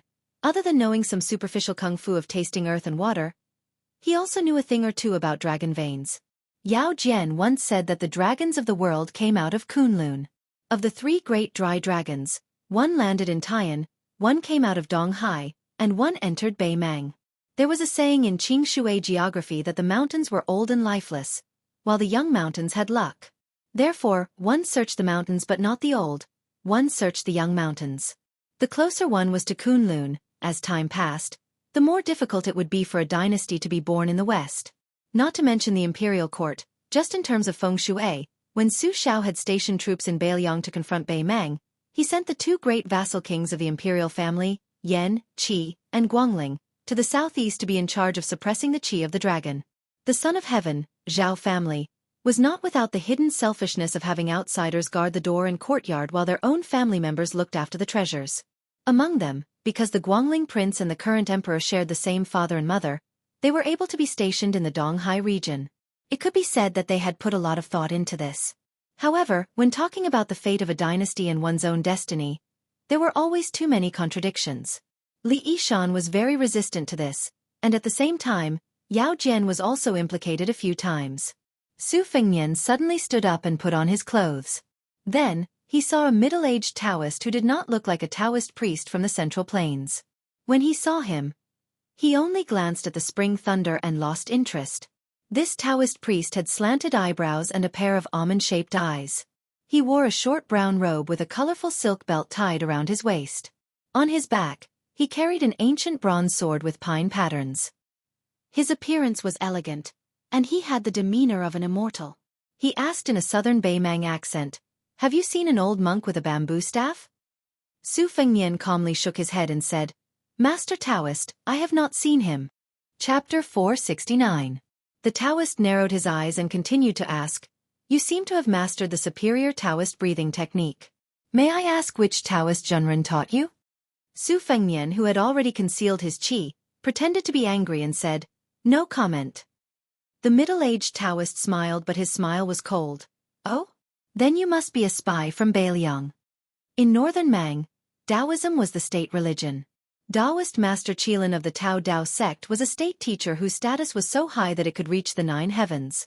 The great Taoist master had 6 outstanding disciples, and he was also regarded by northern Mang as an immortal who had attained the Tao and could move the clouds and summon the rain. Before the empress ascended the throne in Beimang, Taoism was not prominent and Buddhism was prosperous. Since Taoist Qilin was given the title of national teacher, he was called the Emperor's Yellow Paper Imperial Edict. 316 people bowed to him together. Because of this, Buddhism gradually became silent. Taoist temples of all sizes in Beimang's imperial city sprung up like bamboo shoots after a rain. Hundreds of Taoists from Tao Te sect rose to the heavens. Most of them had a meteoric rise and were treated as distinguished guests by high-ranking officials and nobles. Su Fengnian was surprised. "Are you an immortal from Tao Te sect? I often heard about the miracles of Tao Te sect's Taoist Qilin in Gusai state. Are they all fake?" The Taoist with a sword on his back sneered. "Buddhism emphasizes the equality of all living things. When have they ever treated everyone equally? I know that I have no hope of attaining Tao. What I do in the dynasty is to kill evil with one sword." Su Fengnian seemed to be forced by the situation and had no choice but to lower his head. He said helplessly, "I did see an old monk heading north. He even asked me for half a bag of water to drink."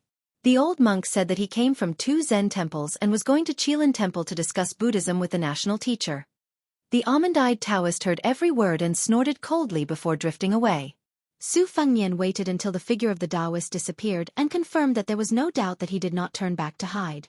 Only then did he let the qi in his body rise spontaneously, contracting and expanding.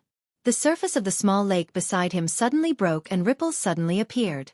Su Fengnian had been like a fish swimming in a herd of cows for the past few days.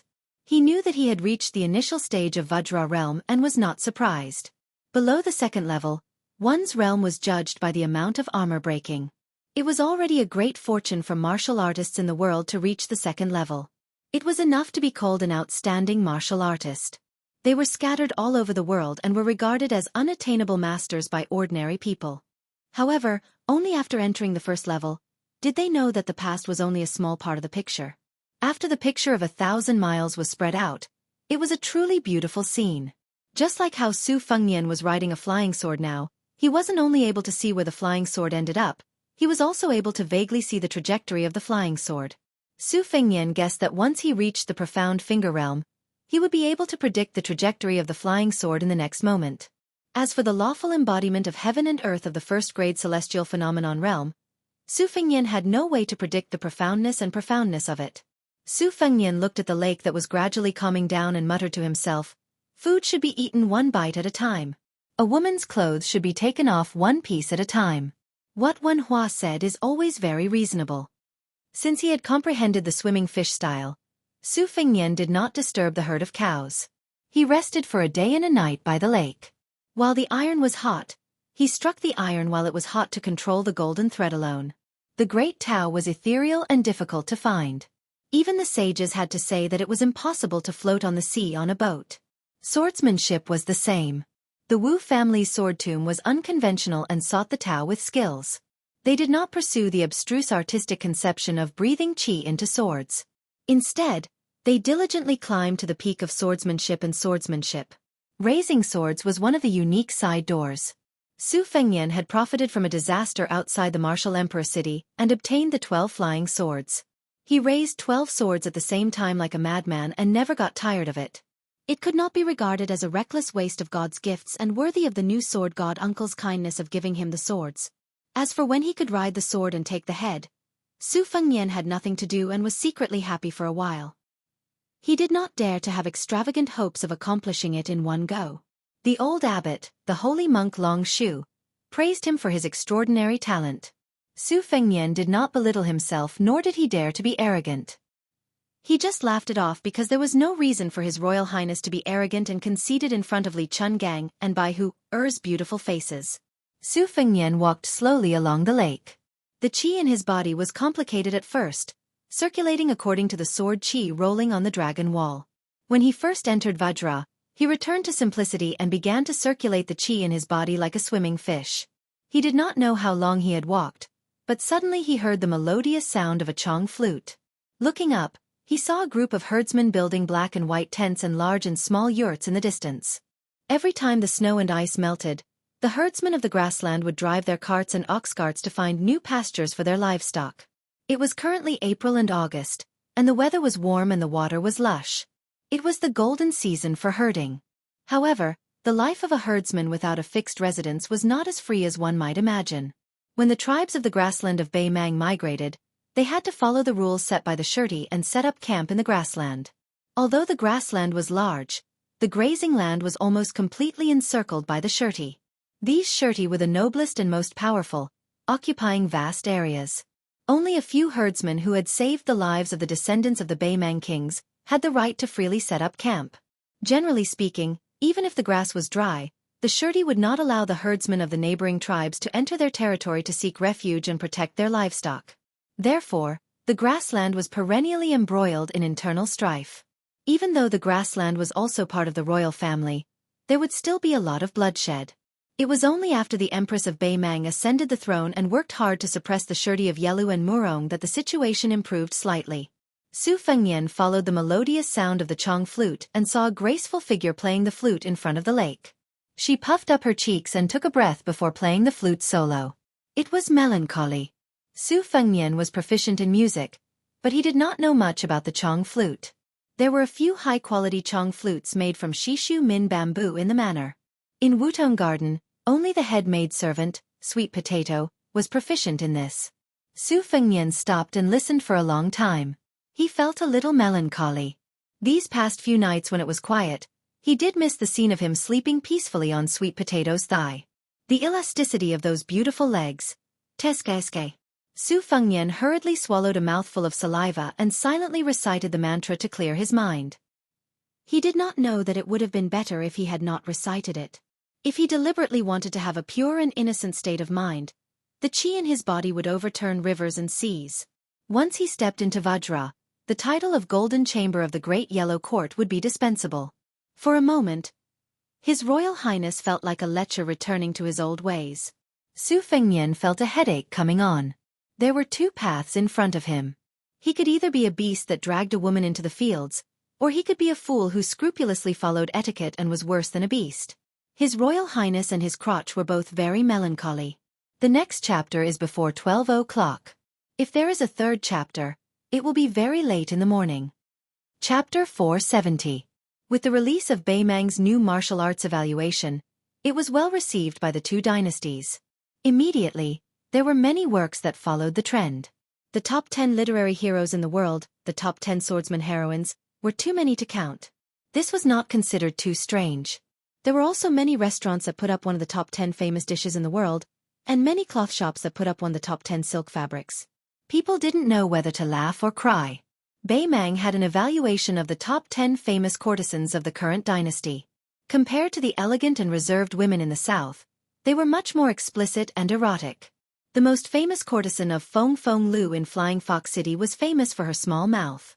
It was said that her nimble little tongue could make cherries knot. Her ultimate skill was the beauty playing the jade flute. In addition, there were also some evaluations of the Yin-Yang pot, which made the scholars of the Central Plains feel even more ashamed. As for what they were thinking and whether they coveted the various wonderful uses described in the text, it was unknown. At this time, the beauty's thin lips were sucking on the flute. Su Fengnian could not help but let his imagination run wild. Previously, he was full of hostility and had a bit of a grudge against this young herdsman girl. Now that he had calmed down, she was relatively pleasing to the eye. Beautiful women were really a gift from heaven. Not only could they be a feast for the eyes, but they were also pleasing to the eye. However, Su Fengnian was picky and harsh. He knew that this kind of poor girl, even if her face and figure were worth 95 would not be able to withstand deductions. For example, if her hands were rough due to years of hard work, 1 would be deducted. If she was herding sheep and riding horses, her buttocks were destined to be soft, 1 would be deducted. If she was not literate and had shallow knowledge, 2 or 3 would be deducted. Su Fengnian's disdain for those heroines in the past was not without basis. Although their sleeves were fluttering in the wind, they were like fairies descending to the world. Unless they had reached the realm of perfection and were able to grow flesh and bones, their hands would be calloused. If they were to wield weapons, who could guarantee that they would not have scars while practicing martial arts? Later, Li Chungang, who was at the time of the martial arts competition, commented that the girl's feet were really big. It was said that the girl was so angry that she cried. After she lost to Li Chungang in a sword competition, she was unwilling to set foot in the Central Plains again.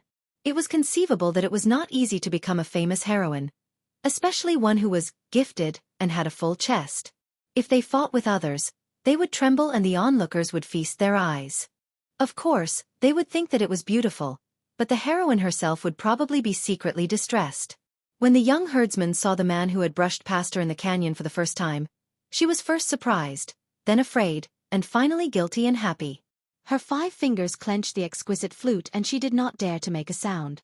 At first, she was afraid that this young hero, who had done a great favor for the whole tribe, would leave without saying goodbye. Seeing him standing not far away with a smile, she was slightly relieved. It was just that her palms were sweating and covered with her beloved flute. She bit her lips and did not dare to make a sound to disturb her benefactor's contemplation. She was not a tribesman and was thrown outside the yurt when she was an infant.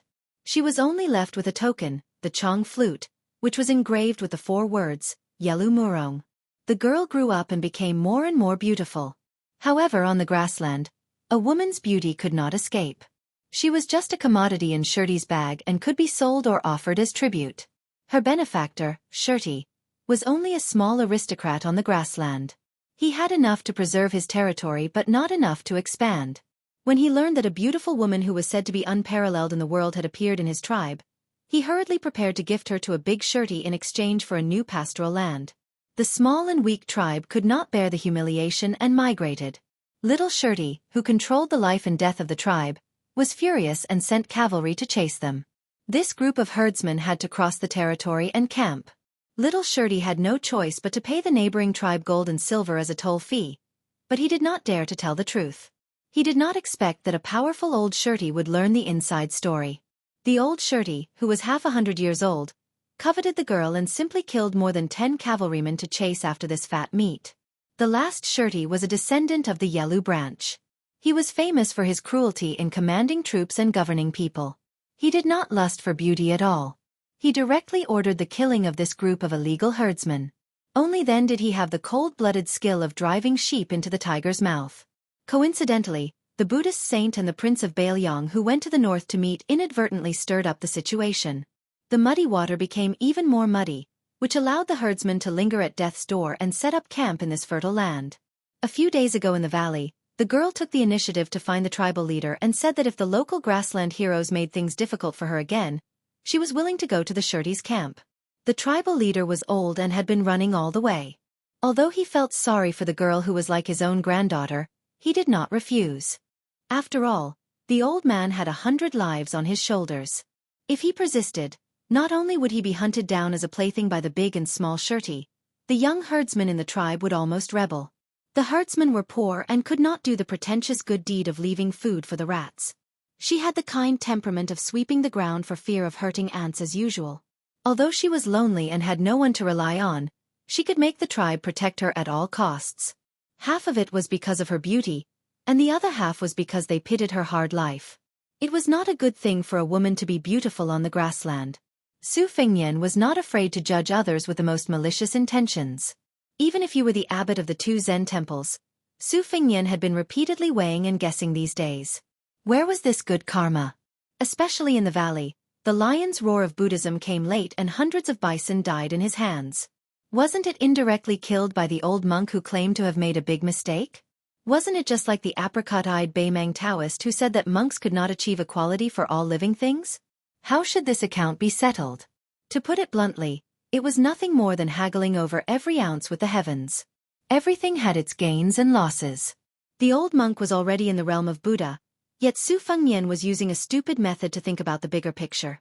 One day, he would inherit the title of Prince of Northern Liang. Did this have anything to do with Northern Mang's destruction of Buddhism and the end of the world? The 2 Zen temples' original intention was to let the little monks of the north and south go to Jinding to debate with Taoism. However, it was dispelled because of the little girl's dream. According to the information gathered by the spies of Bailiang, in that dream, countless armored horses came to Bailiang. Su Fengnian was not only curious about the little monk who erected a monument and became a Buddha, he was more concerned about where the armored horses came from. The aftertaste of this dream was too long. Even Li Yishan, who never believed in ghosts and gods, racked his brains and buried himself in the ancient books of Buddhism and Taoism. In the end, he used the Book of Changes to interpret the dream, but the result was still very little. Chapter 471. Pull one hair and the whole body will be affected.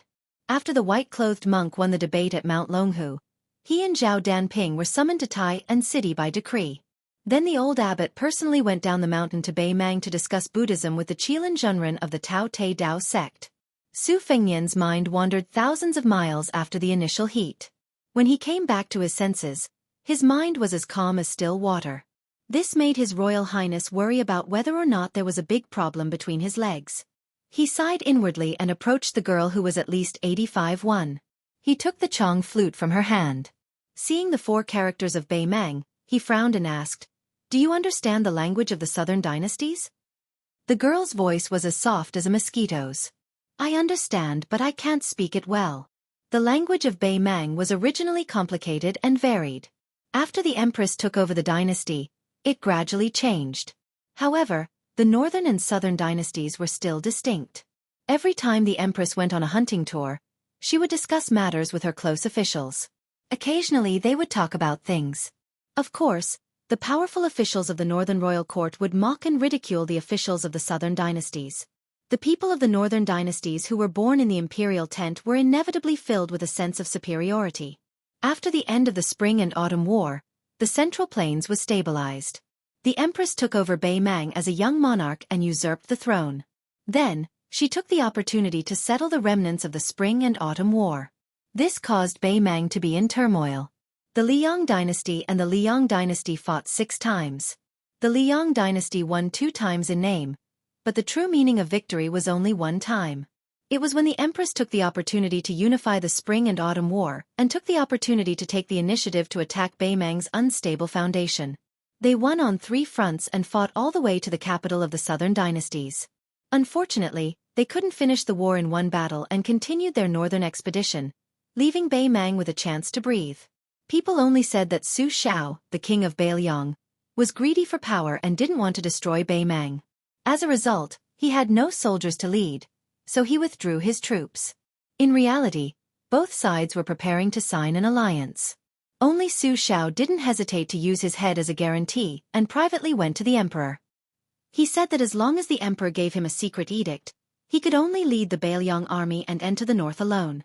Even if he had to sacrifice 200,000 soldiers, he would make Beimang lose its title. At the time, the old Grand Secretary stood by the monarch's side and only laughed coldly. The next day, Su Xiao was the first to withdraw his troops back to Beiliang to express the Liang dynasty's sincerity. This could be considered Su Xiao's second time being a scapegoat after the Spring and Autumn War and his rise to the Jianghu. Many old soldiers who had been through hundreds of battles silently withdrew from the Beiliang army at this time. In the 5 battles between the 2 countries, the Liang dynasty lost more than they won. The 4th time was the most crushing defeat, almost exhausting all of the elite border troops the previous emperor had accumulated. The eastern front north of Great Peace City was cleared of the wilderness, and it was even more forbidden to raise troops and attack without permission.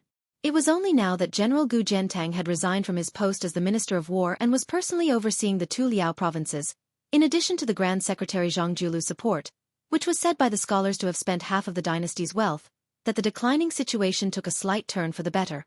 Su Fengnian directly asked, "Who are your parents?" She shook her head and said, "I am an orphan, adopted by the clan when I was young." Su Fengnian was most familiar with the dirty tricks of the imperial family. He asked with a smile, "Have you never thought that you might be a golden branch or jade leaf with the surname Yelu or Morome?" The young girl's eyes widened and her mouth dropped open. Clearly, she had never thought about this matter. Su Fengnian inadvertently saw the pink tongue behind her white teeth and felt hot again. However, he didn't feel the least bit ashamed of his inferiority in front of a beauty. He only lowered his eyebrows slightly and glanced down at his waist, silently praising, "Good brother, you are very capable." After working hard to cultivate the Great Yellow Courtyard, there shouldn't be any irreversible side effects. Otherwise, His Royal Highness would really use a piece of tofu to knock himself to death. Without any worries, Su Fengnian was in a good mood and threw some of the troublesome problems to the back of his mind. He remembered that in the past, he had spent a lot of money to buy countless poems. When they reached his second sister, only one line, "Tomorrow worries will come, tomorrow worries," entered her eyes and made His Royal Highness so happy that he had the servant send another 700 taels of silver to that poor scholar, 100 taels per word. Later, he heard that this scholar had passed the imperial examination and had some fame in the capital. He was one of the few honest people who didn't want to wallow in the mire and curse His Royal Highness with the scholars. It was probably because of this that he had waited on the cold bench for several years before he was replaced by a county clerk in a barren mountain and turbulent river. Su Fengnian sat by the lake and beckoned her to sit down. Smelling the unique fragrance of a woman, His Royal Highness, who hadn't even seen a female mosquito after leaving Flying Fox City, felt as if a lifetime had passed. The wild bulls were vast and mighty. Su Fengnian was wholeheartedly studying the swimming fish style in the knife manual. How could he care about distinguishing between male and female? Besides, even if he could distinguish between the two, what else could he do? Su Fengnian wasn't even afraid of the devil Xialing, but this thought scared him so much that he trembled. He then held his belly and laughed. It could be said that he found joy in the bitter struggle of Beimang alone. After laughing, he saw that the young girl who was sitting upright and still was confused. No matter how thick-skinned Su Fengnian was, he wouldn't be so brazen as to mention this. He lowered his head and stroked the Chong flute. The two dark purple bamboo pipes were side by side with gold and silver threads intertwined. The holes of the pipes were smooth and round. Even after many years of playing and stroking, there wasn't the slightest bit of wear and tear. It could be seen that it was a precious Chong flute of top quality. Su Fengnian could be considered an expert in calligraphy. He carefully observed the 4 Mang characters written by Murong in front and Yelu in the back. The characters carved on the Chong flute were extraordinary. He didn't exchange the flute. Instead, he smiled and said, "Take good care of this keepsake. Who knows? Maybe one day you'll be the shepherd girl Mu Ko Xianbei's head. If that day really comes, remember my kindness." The girl blushed when she saw how gentle and meticulous he was stroking her, making her even more charming. However, when she saw this young master from the southern court using her beloved Chong flute to stroke her back in such a careless manner, there was a hint of resentment in her eyes. Perhaps Su Fengnian was slow to realize it, or perhaps he was deliberately teasing her, but when he saw her face, he couldn't help but smile. He extended a finger and twirled the Chong flute's opening, grinning wickedly. The girl's face was thin, and she was about to cry. Su Fengnian returned the Chong flute to her and lay down on the grass. He was afraid that there wouldn't be many days of such leisure and carefree days in the future. The girl sitting cross-legged beside Su Fengnian clutched the Chong flute and lowered her head, saying, "I'm sorry." This time, she really was crying. Su Fengnian knew that she was apologizing for her cowardice after being saved in the canyon. The corner of his mouth curled up, and he said in a calm tone, "It's not wrong for a girl to be timid. If you feel that it's wrong, you can be bolder and sit on me. Even if I suffer such humiliation, I won't resist." Su Fengnian was originally teasing the girl, and he was just teasing her. He didn't think that this girl would really use up all her courage and boldness in her life to sit on his waist. His Royal Highness, who had been suppressed, sucked in a breath of cold air and said sanctimoniously, "Girl, please have some self-respect." Chapter 3. Around 3 in the morning. Not included in tomorrow's update. Chapter 472. An ignorant girl straddled the man's waist and sat with her butt raised. You couldn't expect her to be good at horsemanship in this aspect. Su Fengnian, on the other hand, was very familiar with it. Just a moment ago, he was like a chaste woman who was awe-inspiring and righteous, asking the girl to respect herself. However, when he saw her taking the initiative, he immediately changed his attitude and started to undress himself without hesitation. Having illicit sexual intercourse in the wild, having a banquet in heaven and earth, and wantonly humiliating the northern Mang woman. It should be the dream of many weak northern Liang gentry children. Su Fengnian had seen many of these poor rich scholars who thought that they could compete with the soldiers who led troops to kill the enemy by riding on the northern Mang prostitute's body in the brothel. Su Fengnian's eyes were clear as he looked at the herdsman who seemed to be crying and laughing at the same time. He stopped what he was doing, which was mostly acting. She undoubtedly had a pair of bright eyes, which were not the kind that directly pointed at one's heart, but the kind that was pure and untainted by dust and dirt. This kind of woman's eyes were destined to be like the clear lake on the grassland beside him, which would disappear into the yellow sand sooner or later. Once he saw her this year, he might not see her again next year. Even if she was a golden branch and jade leaf left behind in the grassland, even if she returned to the palace, what benefit would it bring? Su Fengnian did not have the charming thought of taking off his clothes to see her naked, but he was not allowed to take advantage of her. He smiled and shook his head, indicating for her to relax. At the same time, he held her extremely flexible and slender waist with both hands in an inappropriate position. The two of them looked at each other. The so-called killing a beauty with a sword under the waist was probably the true portrayal of Su Fengnian at this moment. No matter how innocent and naive the girl was, she matured early. No matter how ignorant she was not a fool. She also knew what kind of evil was suppressed under her soft buttocks. Riding a horse and herding sheep would not be so embarrassing. This was not a woman who deliberately wanted to seduce people. Even though Su Fengnian had been untainted by flowers for a long time, he also felt that those fallen monarchs who never went to the morning court were not wronged. Su Fengnian's hands quietly slid down and naturally squeezed. This was a skill that came with practice. Back then, during the 3 years of traveling, he had relied on this ingenious technique to make that brat Wen Hua prostrate himself in admiration. Unfortunately, this brat's comprehension ability was worlds apart from His Highness the Crown Prince's, and he could not maintain a righteous expression as a moral person. Unfortunately, he had a lecherous face that deserved a beating. Every time he mustered up the courage to go to the downtown area to take advantage of women, Su Fengnian would inevitably have to step in to save the situation. If Wen Hua cooperated, saliva would immediately flow from the corner of his mouth, and then he would say that he was an idiot brother in the family. Girls with weak temperaments would be soft-hearted and let him off, but those who were more shrewish would be punched and kicked, implicating Su Fengnian as a fish in the moat. Among the latter, Shenyuan Qingfeng was the most relentless, leading his vicious servants to chase after them for several streets. The young girl did not say anything and only stared at him with her eyes wide open.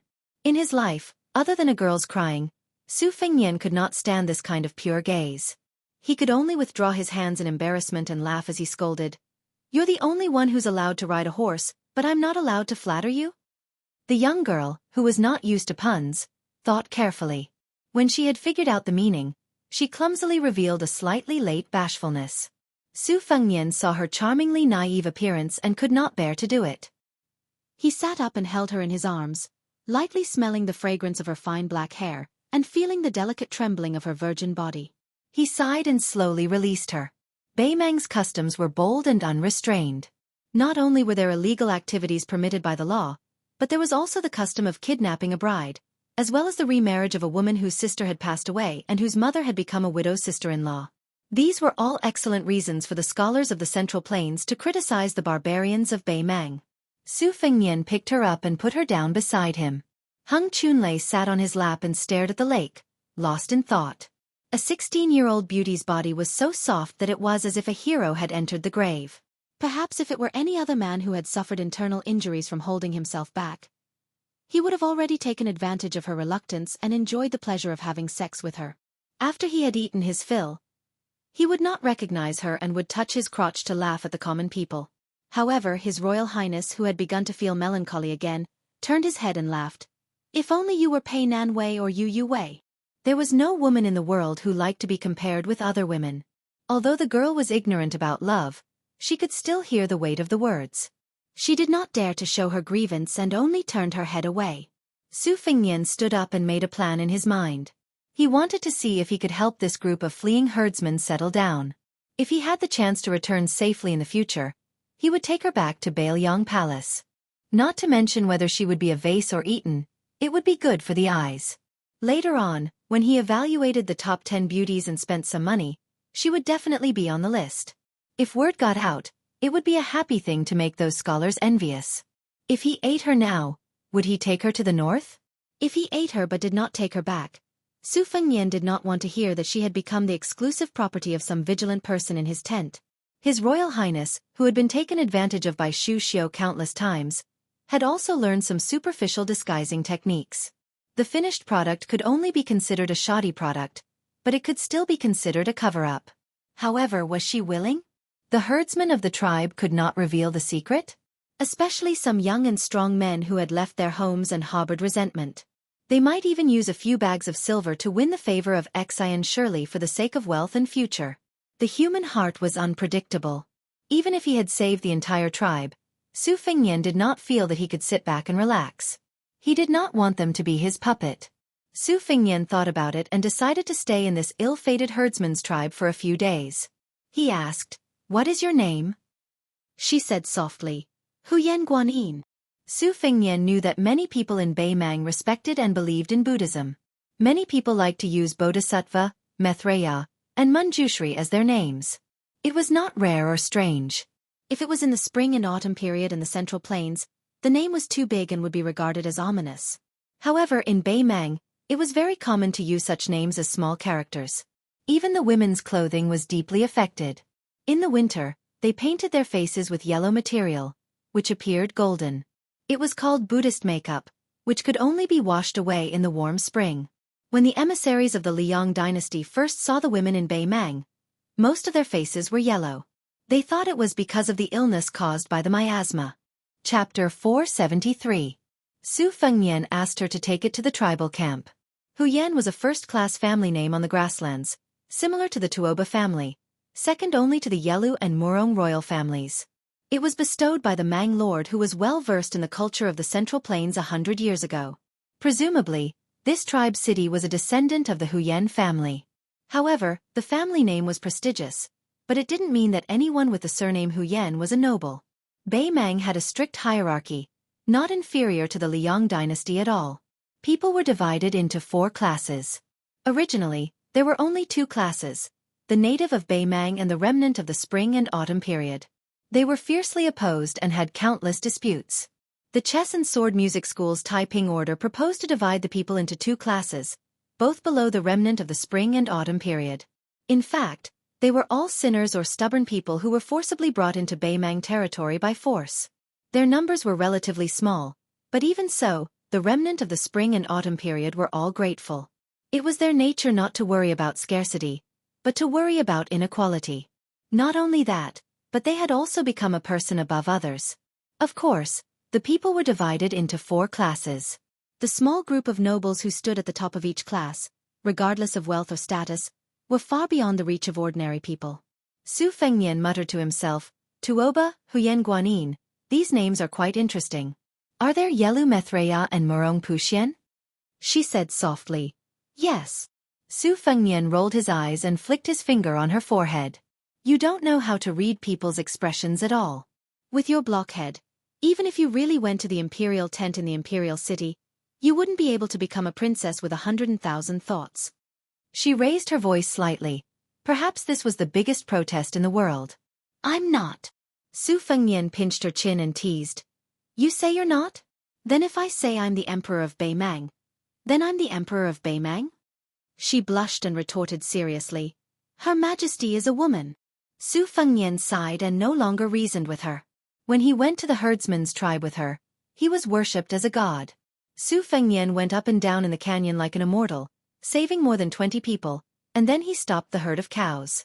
With the help of a Buddha-like old monk, everyone, regardless of age, knelt on the ground devoutly. The old patriarch even shed tears as if the grievances of migrating thousands of miles had been swept away. Beimang's people were simple and honest, unlike the famous people of the Liang dynasty who believed in Huang Lao in prosperous times and escaped to Buddhism in troubled times. Anyway, they did whatever they could to protect themselves. In the tribe, only Huyen Guanin knew the language of the southern dynasties, so she passed the message. When they found out that the young Bodhisattva was going to stay in the tribe for a few days, they were all very happy. The young children and girls were even more excited.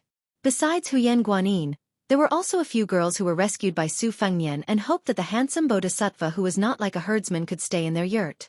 The grassland household registration was based on a yurt. When Beimang was first established as the emperor's palace was just a yurt. Even the previous emperor had to stay with his confidants and close officials every time he went hunting. Therefore, the Liang dynasty secretly criticized that when the Empress of Beimang was still the empress, she had an affair with several powerful officials while the emperor was sleeping soundly. This really surprised the people of the Central Plains who lived in the imperial palace. The tribe leader was called Huyen Anbao. He personally welcomed Su Fengnian into the spacious black and white yurt. Other than the simple and honest son and daughter-in-law, the old man also had a granddaughter and a granddaughter. The granddaughter was once brought up the mountain by Su Fengnian and was extremely happy. The grandson was the child who was always held by Huyen Guanin at the bottom of the canyon. He stared at Su Fengnian's eyes as if he was looking at a deity, full of reverence and worship. When Su Fengnian entered the yurt, the child and his sister stood outside the yurt together and looked at the young deity's elegant demeanor through the gap. They only felt that every movement of the young deity was extremely beautiful. They reckoned that when Su Fengnian burped and farted, the 2 siblings would think that it was a great knowledge. Bei Mang revered martial arts and was good at horseback archery. They especially revered powerful martial artists who had outstanding strength and strong fists. Tuoba stepped on the bones of his fellow tribesmen to become the empress's servant. Revenge had never changed in Bei Mang for thousands of years. The Dangxiang tribe especially focused on revenge. If they didn't take revenge, they would inevitably be disheveled and dirty. They wouldn't get close to women and wouldn't eat meat. Only after killing their enemies could they return to normal. After both sides reconciled, they would need to fill the skull wine cup with human blood and the blood of 3 animals. Both sides swore that if they took revenge, they would take the lives of 6 animals. When Tuoba gradually became the god of war and had outstanding military achievements, the 16 tribes of the Dangxiang tribe were convinced. They proposed to the number 1 person in Bei Mang to reconcile. Tuoba ignored them and the leaders of the 16 tribes committed suicide together. Later on, when the empress appeared, Tuoba only agreed verbally. Not only did the Dangxiang tribe not see it as a great shame, they even took it as an honor. Without exception, the valiant and strong young men joined Tuoba's personal army. It could be seen that Bei Mang had a strong spirit of martial arts. Sitting in the tent, after listening to Huyen Guanin's narration, they found out that her tribe's migration wasn't done blindly. Huyen Anbao's father, who died on the way, was a staunch believer in evil spirits. He was a well-known fortune-teller who was good at using wormwood to burn sheep's scapula. Back then, it was this old man who took in the baby girl in swaddling clothes. At the end of winter, it was this old fortune-teller who used the cursed sheep to request the tribe to migrate to the southeast. Su Fengnian was skeptical of this kind of fortune-telling witchcraft. When he heard it, he didn't take it to heart. When he found out that Huyen Guanin lived in the adjacent tent, he glanced at her. It was just a small gesture out of habit, but it made the young girl blush like a peach blossom. The old tribal leader saw it but didn't say anything. He just smiled and felt gratified. The little girl was alone and had no one to rely on. In the end, she still needed to marry a man with broad shoulders to truly settle down. The old man had complete faith in this young master Su who claimed to be from Gusai Prefecture. At the bottom of a narrow valley, a man could stop 10,000 bulls. It was a miracle that he didn't even dare to think about. The old man still remembered the legend of 9 swords breaking 10,000 cavalry that had been circulating in the grassland for 100 years. Although it was a magnificent feat of the Wu family swordsmen from the Central Plains, he felt that the young bodhisattva sitting in the same tent was comparable to those 9 swordsmen. After Su Fengnian drank a big bowl of wine and 8 big chunks of meat, he walked out of the tent with his head lowered. Huyen Guanin followed behind him. Su Fengnian slowly walked up a small hill. Other than the young girl, there was also the old tribal leader's grandson sneakily following from afar. He seemed to be called Abaoji by his nickname. Su Fengnian looked at the setting sun and suddenly narrowed his eyes. A yellow eagle that was originally hovering leisurely cried incessantly. It swept across the sky and swayed as it fell. 100 miles to the northeast, the yellow eagle fell to the ground. There was a small bird's claw that was like an iron hook that was nailed into the eagle's back. It was only heard of the eagle catching the sparrow. Was there really a sparrow riding an eagle in this world? The extraordinarily handsome bird flew to the shoulder of a young man who had a sword and a saber hanging from the left side of his waist. Its cry was crisp and clear. The young man in the fox fur hat had 2 retainers standing beside him. One of them was a middle-aged man with a strong body like a lion. His voice was as loud as a bell. "Young master, you've already killed no less than 600 people and 4,000 wild bulls on your way here.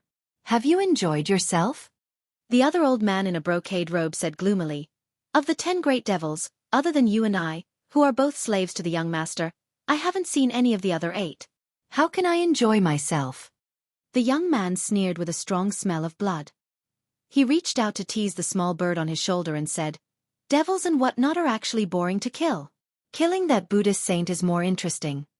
The self-proclaimed Bei Mang demonic old man nodded and said, "This dragon tree monk of the 2 Zen temples is said to be the master of the white-robed monk Li Xiaoxin. We should meet him." Hearing the name Li Xiaoxin, the young man's eyes turned red. He reached out to gently hold the small bird and suddenly exerted force. His hand was covered in blood. He gritted his teeth and said, "They all deserve to die." Chapter 474. The young master in the fox fur hat casually tossed away the falcon-hunting sparrow. He rubbed his thumb and fingers together. The blood was thick, and he sniffed it. Obviously, He had a shrewd and ruthless personality. He wiped his fingers on the fox fur coat. The middle-aged man said, "Even though the old bald donkey Long Shu is a saint, he is from the 3 sections. His realm is too fake and can't be accurate. There are more than 30 people in the martial arts role of the dynasty who are first-class 4 states. I reckon only these people can enter the young master's eyes. Even though the Vajra state is divided into big and small and the Buddha's invincible golden body is respected, it is still the ability to take a beating.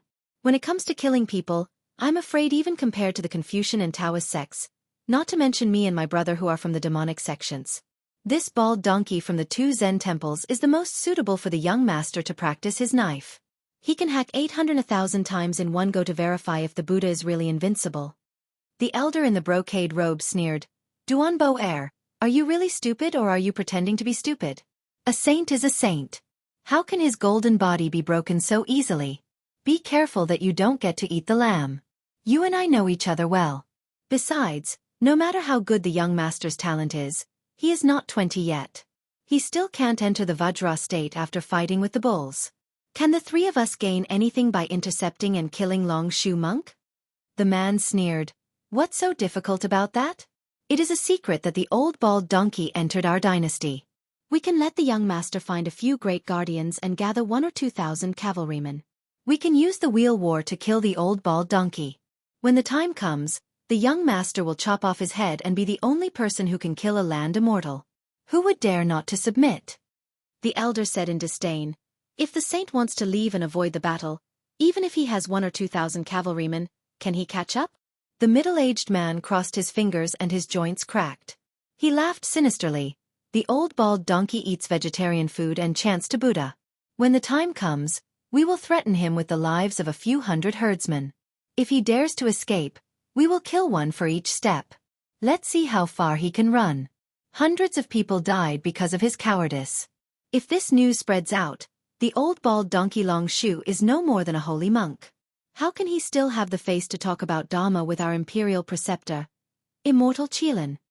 The old man in the brocade robe with the surname Tuoba had a feminine aura like a water snake, which made people feel uncomfortable just by looking at him. The middle-aged man with a sturdy physique looked more righteous, but the latter was more flattering, which suited his identity as an evil servant. The young master raised his hand to prevent the embroidered robed retainer from blurting out sarcastic words.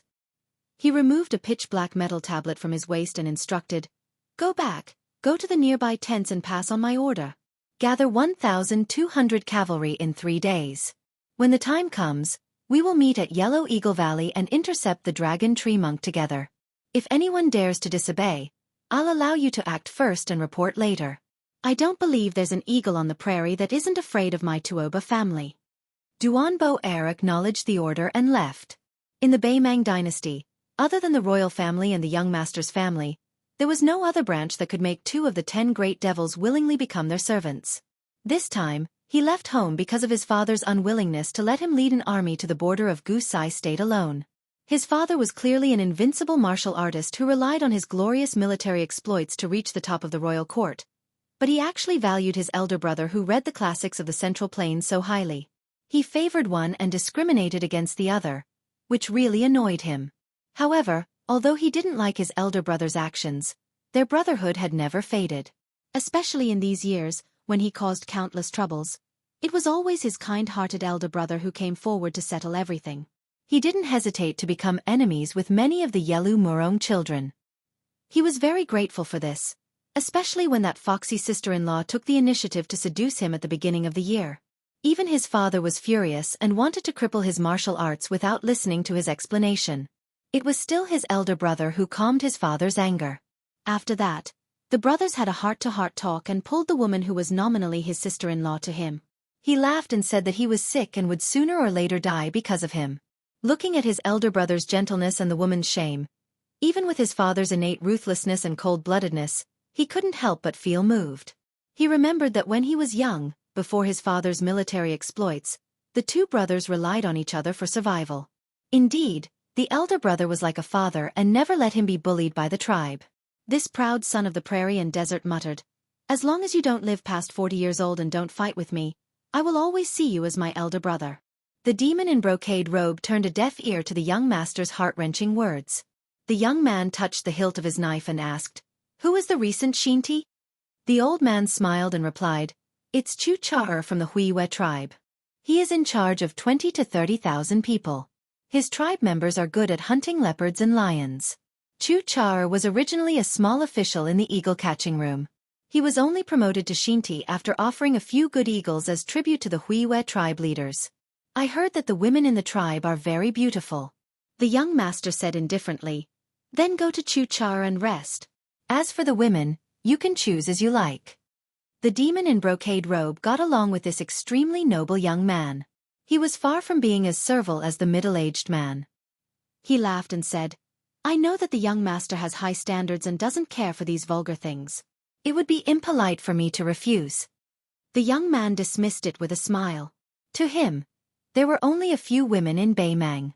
For example, the national pipa player of the current dynasty, who was known for her slender hands and excellent drumming skills, the princess who was rumored to have an affair with Chen Jibao of Bailiang, the princess of the Murong family of the Golden Toad State who liked to keep male companions, and a woman who was a zither player among the top 10 demons.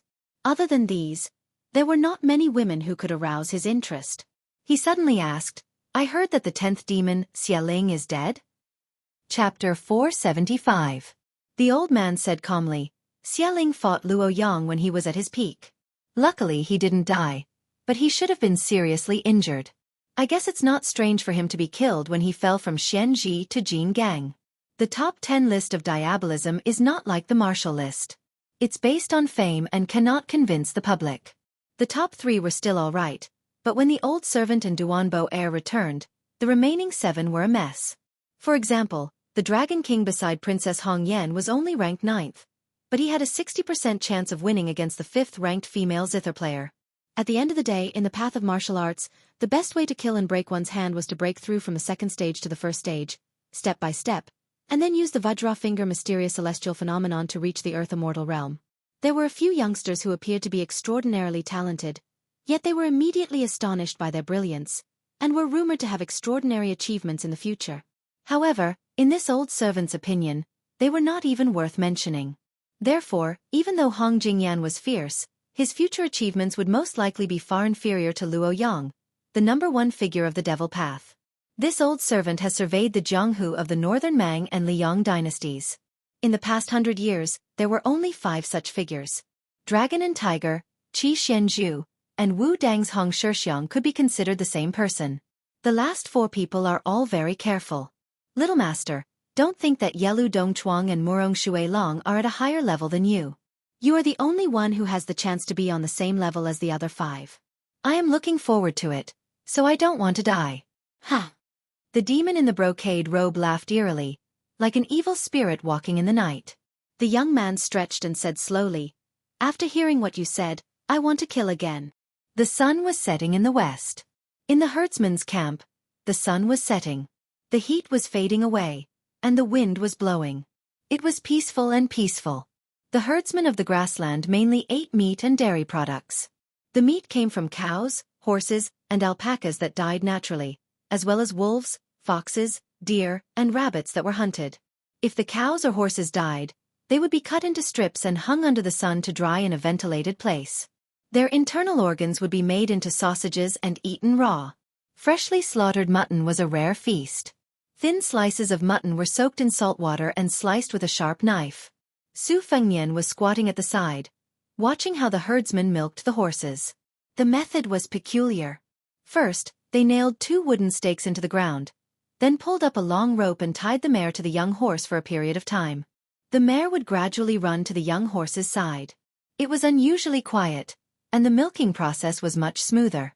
If the horse's milk was fresh, it would be very sweet and not inferior to cow's milk. Su Fengnian watched as Huyan Guanyin and the granddaughter of the old patriarch milked the horses skillfully. After the milk was poured into the large leather pouch, it was handed over to the young men in the tribe to stir and beat. It was said that after the horse's milk was fermented, the residue at the bottom of the leather pouch would be used to feed the livestock slaves. The pure part on top would be enjoyed by the superior herdsmen in the tribe. Some of the best horse's milk would even be offered as a tribute to Shirti. Su Fengnian squatted beside a child named Abaoji. He did not speak, but just followed this immortal bodhisattva in his heart from afar. No matter how he looked at it, he would never get tired of it. Su Fengnian suppressed his hot and dry emotions. Looking in this direction, he could just see the details of Huyen Guanin's milking. He clicked his tongue and said, "Her technique is really not bad." During the official dinner that followed, the patriarch Huyen Onbao not only served a whole roasted lamb to this living bodhisattva who was the benefactor of the entire tribe, he also took out his precious collection of tiger bone wine and yellow rice wine. The staple food was a meticulously brewed soup made from barley and mutton. This was almost all of the tribe's wealth. Su Fengnian wolfed down the food and especially did not refuse anyone who offered him a toast. This made the dozen or so forthright herdsmen, who represented their respective camps, to have a better impression of him. Most of them drank to their heart's content and were dead drunk. The old patriarch was no exception. On the contrary, Su Fengnian had the cultivation of the Great Yellow Court and the disposition of a large volume of alcohol. After the banquet ended, he walked out of the tent that was filled with the smell of wine and meat. The herdsmen were more in awe of this young man with profound martial arts than they were close to him, so they did not dare to disturb him. Su Fengnian came to the lakeside to raise the Huang Tong sword embryo. After the flying sword entered his sleeve, he saw Huyen Guanin leading the evasive Abaoji over. The young girl gathered her courage and said, "Abaoji wishes to be your disciple and learn martial arts from you." Su Fengnian shook his head and said, "That's impossible." Although the child did not understand the language of the southern dynasties, he could still clearly see the bodhisattva shaking his head.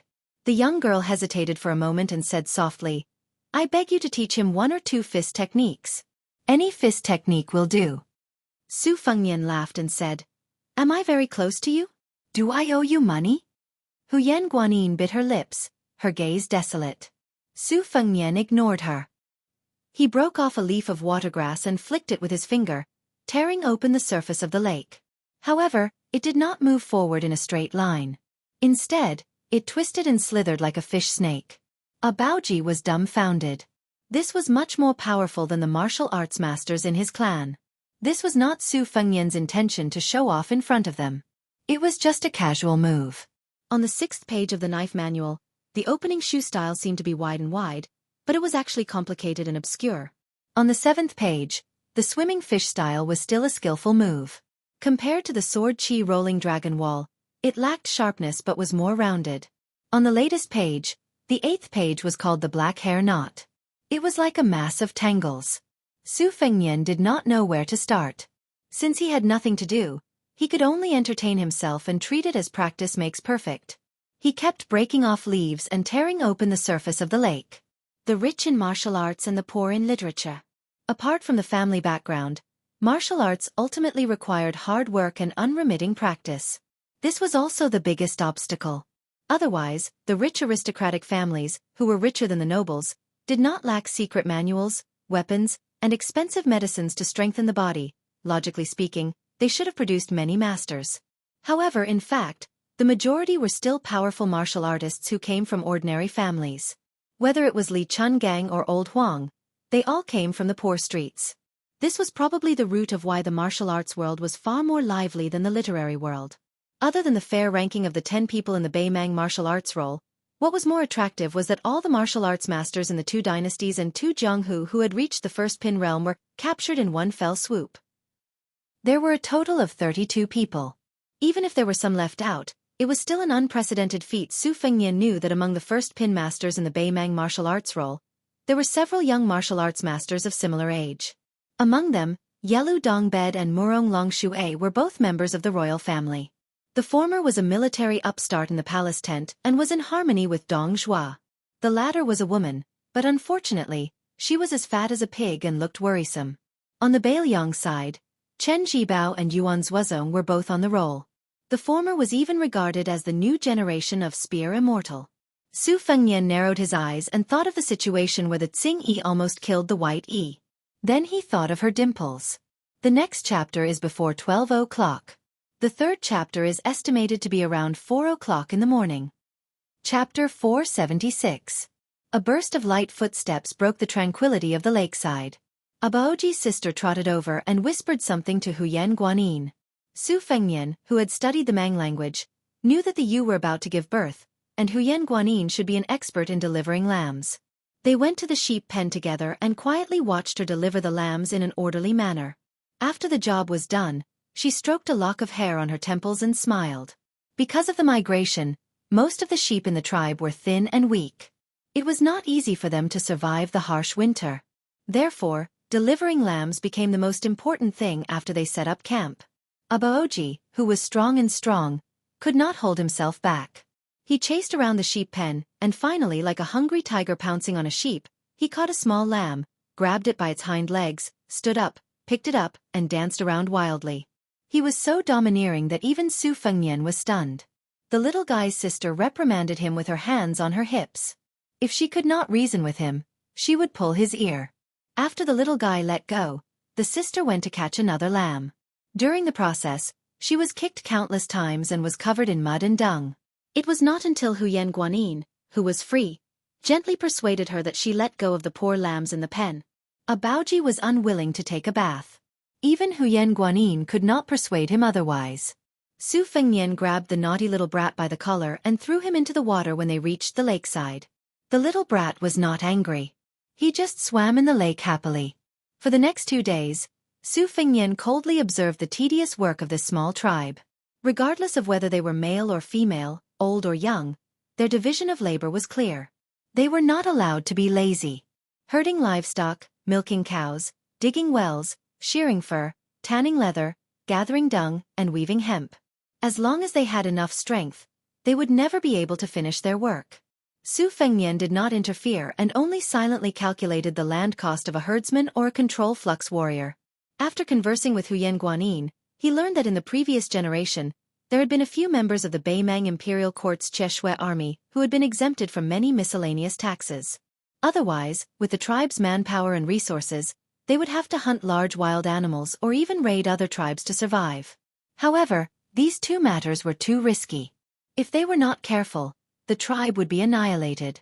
Every day, there would be small tribes of this scale in the prairie that declined or were annexed by other tribes. They migrated here and luckily managed to occupy a piece of the lake. They could only hope that the local government would be lenient and that the neighboring tribes were weak.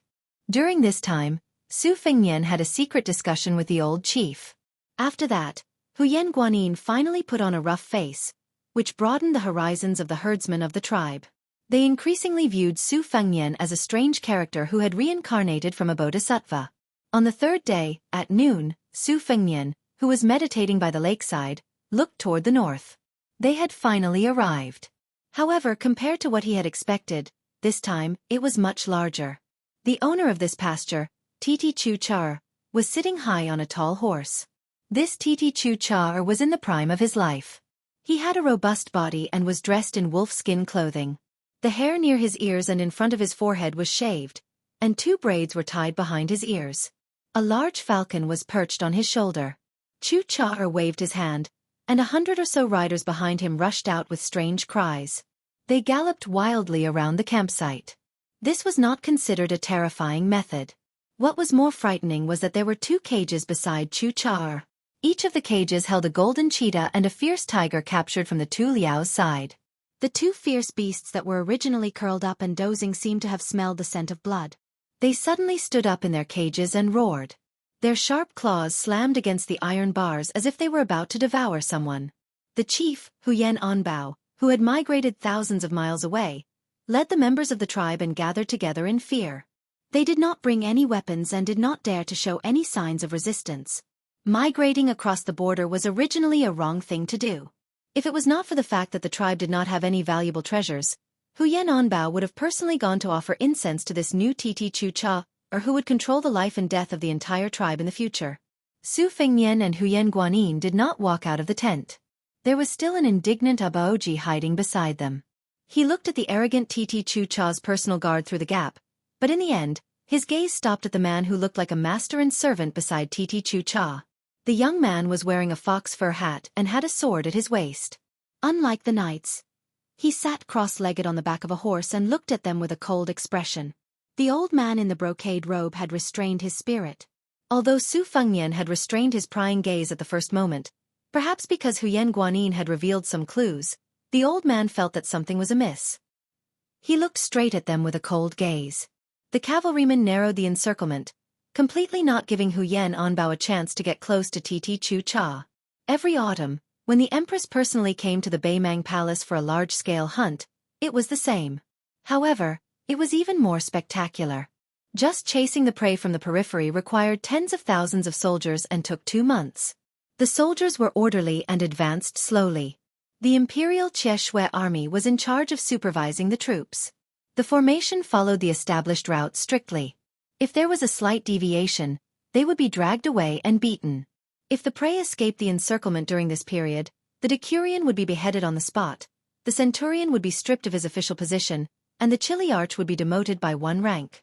When the hunting circle finally narrowed to a distance of 2 to 3 square meters between the soldiers, ropes were tied together and blankets were covered. At this time, there were countless wild beasts in the circle.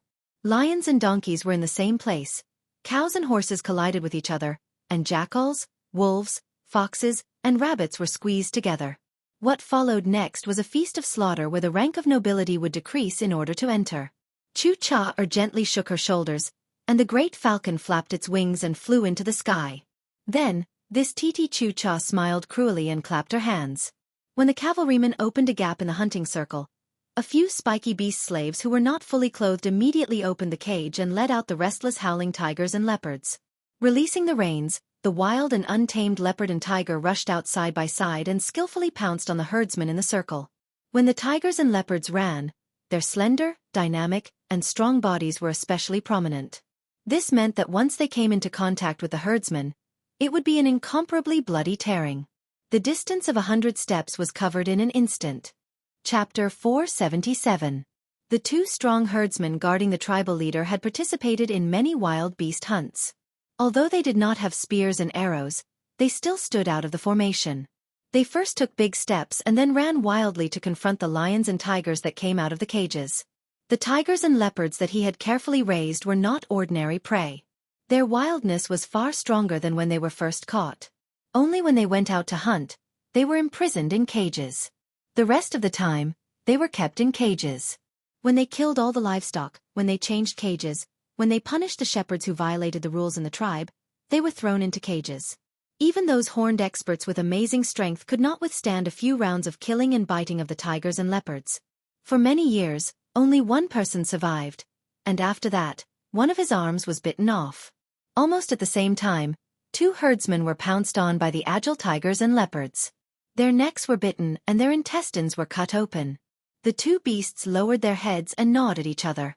When the limbs of the herdsmen stopped twitching, the tigers and leopards raised their heads at the same time and looked at the frightened herdsmen in the cages. Inside the tent, Abaoji saw the tragic situation and his face was full of tears. He was about to rush out and fight for his life when Su Fengnian held his head and threw him back into the tent. He then lifted the cotton blanket that was used as a curtain and rushed out. Su Fengnian did not expect this Shirti to be so ruthless. Generally speaking, although herdsmen who crossed the border could be sentenced to death, it was true that human lives were worthless in the grassland and desert. However, it was different from Beimang's attention to the number of young men who could control horses and fight in the tribe.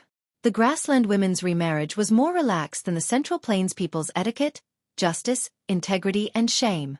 Every time there was a war, Beimang would spare no effort to abduct the people at the border of Liang dynasty to settle in the north. It was all because in the final analysis, the strength of the big and small Shirti was measured by the number of horses and heads. Generally speaking, when a tribe raised a flag to betray the tribe and chose to migrate, as long as the tribe had enough strength and was not afraid to be the enemy of the previous Shirti, most of them would be willing to accept them. Huyen Guanin's tribe was thousands of miles away, and the original Shirti was destined to be out of reach. For any Shirti who did not lack water and grass, it was a fortune. It was nothing more than spending some money to bribe the superior official who was in charge of the nomadic household registration. It was equivalent to having more than 30 more tent tax sources. Su Fengnian did not expect that the Shirti who came after hearing the news and met with the herdsmen would want to use blood to establish their power. The handsome young man with the sword and saber at his waist raised his eyebrows. The old man in the brocade robe was about to speak when the young man shook his chin, indicating that there was no need to pay attention to him. Su Fengnian tiptoed and jumped over the cavalry's head.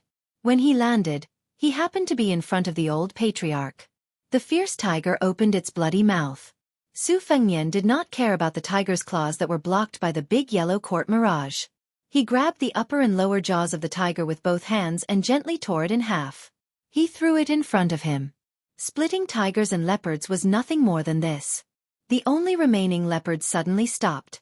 It was obvious that it felt a huge sense of danger and did not dare to rush forward rashly. Chucha was furious and snorted coldly. The beast tamers and slaves began to shout and command the leopard to kill. The leopard with shiny fur finally could not hold back its restlessness. It rushed in a straight line and turned when it was 10 steps away. It jumped 5 steps to the side and pounced to the right side of the prey. Su Fengnian had comprehended the river-splitting technique from the canyon. He did not move his hands nor did he use his saber, but the prey's body was cut in half in the air. This time it was Chu Char and the cavalry's turn to be dumbfounded.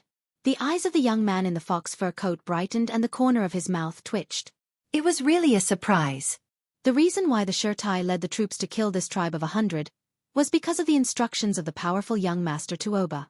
On the grasslands, perhaps there were powerful Shirtai who did not give face to the Yelu and Murong descendants, but there was absolutely no one who dared to disobey his orders. In the desert, his father's words were almost equivalent to Her Majesty's imperial edict. If it was in the Beimang army, it would be even better. The key was that the Empress had never felt that her merit was too high. She did not have the slightest suspicion of this military god, who came from the Dongxiang tribe and trusted him to the utmost. Therefore, in the northern palace, even if you were a relative of the emperor or a prince, when you met the two sons of the military god, you would have to lower your head. This young man called Young Tuoba had personally killed 600 people along the way. When did any of the Shirtai go to the Empress and say anything? There was no lack of Shirtai who personally led the horses and sent him out of the border. Young Tuoba was still holding his chin. He tilted his head and smiled. Which state of the southern dynasties are you from? Why don't you be my adopted son? You will be able to enjoy glory, splendor and wealth in this lifetime. Beimang had the custom of accepting adopted sons. It was similar to the Liang dynasty's adopted sons, but their status was usually only slightly higher than that of a servant. Of course, the adopted sons of powerful families could also bully men and seize women by flaunting the might of the emperor. Especially those big families in the Beimang palace who could wear Xianbei jade belts. The adopted sons had prominent power and countless privileges. The young man smiled and casually said, I know that you lowly people have some useless backbone. If you don't agree, after killing all these shepherds, I'll make you my first target. I'll bury you in the yellow sand, peel off your scalp, and water you with mercury. Su Fengnian didn't want to talk nonsense with him. He just said calmly, speak properly. The young man sitting cross-legged on the horse was stunned for a moment before he burst into laughter. He raised his hand to wipe away the tears from his eyes as he stared at the man with the saber in the hunting circle. Instead, he asked the brocade-robed devil beside him, when will he arrive? The old man's eyes were shining. He laughed and said, in 15 minutes. It's rare for a delicious food to come to your door. Young master, are you not going to personally take action this time? The young man curled his lips and said, I'm in a good mood today. I'm still considering whether to accept him as my adopted son or peel his skin and expose him to the sun. The old man stepped out of the line and asked, then I will play with him for a while? Young Tuoba, who didn't feel that there were many people in Beimang that he was afraid of, nodded lightly. Su Fengnian's Huangting Palace was like a flood. His figure flashed like a rainbow and pressed one hand on the forehead of the young man with the wolf hat. He pushed the young man off the horse and slid on the ground for a distance of 15 meters. Chapter 478. When Su Fengnian pressed down on the cross-legged young man wearing the fox fur coat on the horse with one hand, he was determined to blow up the head in an instant. However, the master and servant had underestimated Su Fengnian, who was traveling the grasslands. He also did not expect this rich child to have such a strong internal energy. Although it seemed that he was thrown off the horse and even thrown 50 or 60 feet away, in fact, his palm was bounced away as soon as it touched the young man's forehead. The brocade-robed old man left the horse's back and attacked Su Fengnian's head with both palms. Su Fengnian was not willing to do such a shady business of exchanging a life for a life. He could only watch helplessly as the great opportunity to capture the ringleader slipped from his hands. After throwing off the young man wearing the fox fur coat, he quickly moved to the side and pulled away from the brocade-robed retainer. The young man sitting on the ground had his wolf hat slanted. He grinned, revealing a mouthful of white teeth. He gently reached out to touch his burning forehead. He didn't hurry to get up and clicked his tongue in wonder. His body's chi flowed like dragons and snakes, concealing a profound principle. It wasn't wrong that Su Fengnian couldn't kill him in one strike. The Tuoba family dominated Bei Mang by tempering the body. Their foundation of martial arts was incomparably firm. This young man was brought by his father to the ice plains in the extreme north when he was young. He dug a hole to hide his chi and slept in ice all year round. Compared to the Taoist method of returning to the original from the inside out, he did the opposite and went from the outside to the inside. It could be said that the first rank had 4 realms. Among them, the diamond finger mysterious celestial phenomenon. Every time Tuoba stepped into a realm, he could be said to be the number 1 in Bei Mang. Like father like son. This young man who claimed to be number 2 in Bei Mang was also equally outstanding.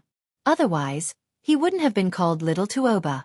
Fortunately, he was able to control his impatience and didn't pull out his sword. After getting up, he patted his back and for the first time, raised his hand to signal the devil in brocade to not be calculative. He laughed and said, "Not bad, not bad. With your technique, you're not far from the first rank. If you still have strength left, it'll be amazing. Whether it's scheming or ability, you've opened my eyes. When did such a talented person appear in the Southern Dynasty? Which Jia clan's direct descendant are you? Tell me. I can't bear to skin you. Just treat it as a joke. Don't mind it." After the Empress of Bei Mang came to the court, she exchanged and listened to the suggestions of the powerful officials in the north and south. According to the system of the Central Plains, she came up with a rough division of families. Apart from the 2 royal families, which were the first-class surnames, there were 10 families named A, which were known as the surnames Fufu and Zhuaran. The 3 families in the Southern Dynasty were all ancient and powerful families in the aristocratic group in Longguan. These 3 families were the leaders who controlled the government of the Southern Dynasty. Little Tuoba, who was wearing a wolf hat and fox fur coat, naturally thought that this hidden figure of the Southern Dynasty was a direct descendant of the 3 great clans. Including the 32 people of the first class from the 2 dynasties, there were 18 people on the list of Bei Mang. This was enough to make the Liang dynasty, which boasted of its outstanding people, blush with shame.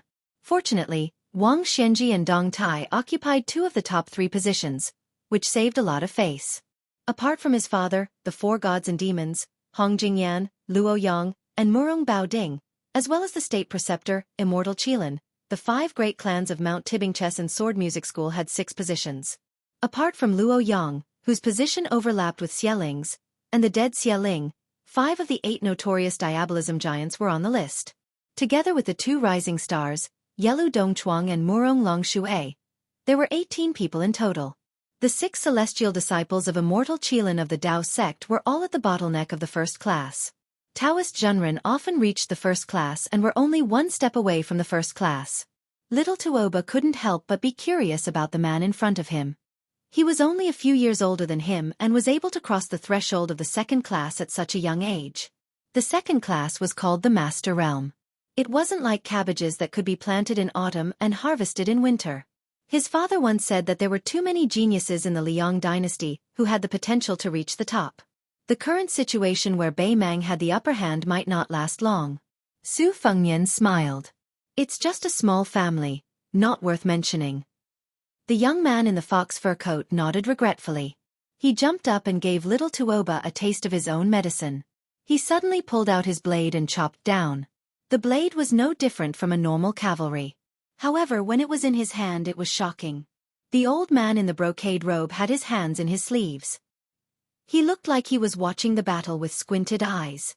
However, his footsteps were light as little Tuoba attacked. Su Fengnian took a few steps back. His left palm slapped on the handle of the spring thunder blade. He swung the blade backwards and drew an arc. After barely dodging the blade, he flicked his finger and the spring thunder turned around and left the battlefield. Almost instantly, Su Fengnian's body leaned back and dodged the second blade. Little Tuoba also dodged the spring thunder that was behind him. He took a few steps forward and the third blade was raised. Su Fengnian's body returned to a standing position. He flicked his finger and the spring thunder continued to spin around. The scabbard and the blade clashed together. The young man in the fox fur coat laughed evilly. He held the blade with one hand and changed it to 2. His strength increased explosively. He was used to seeing experts fight since he was young.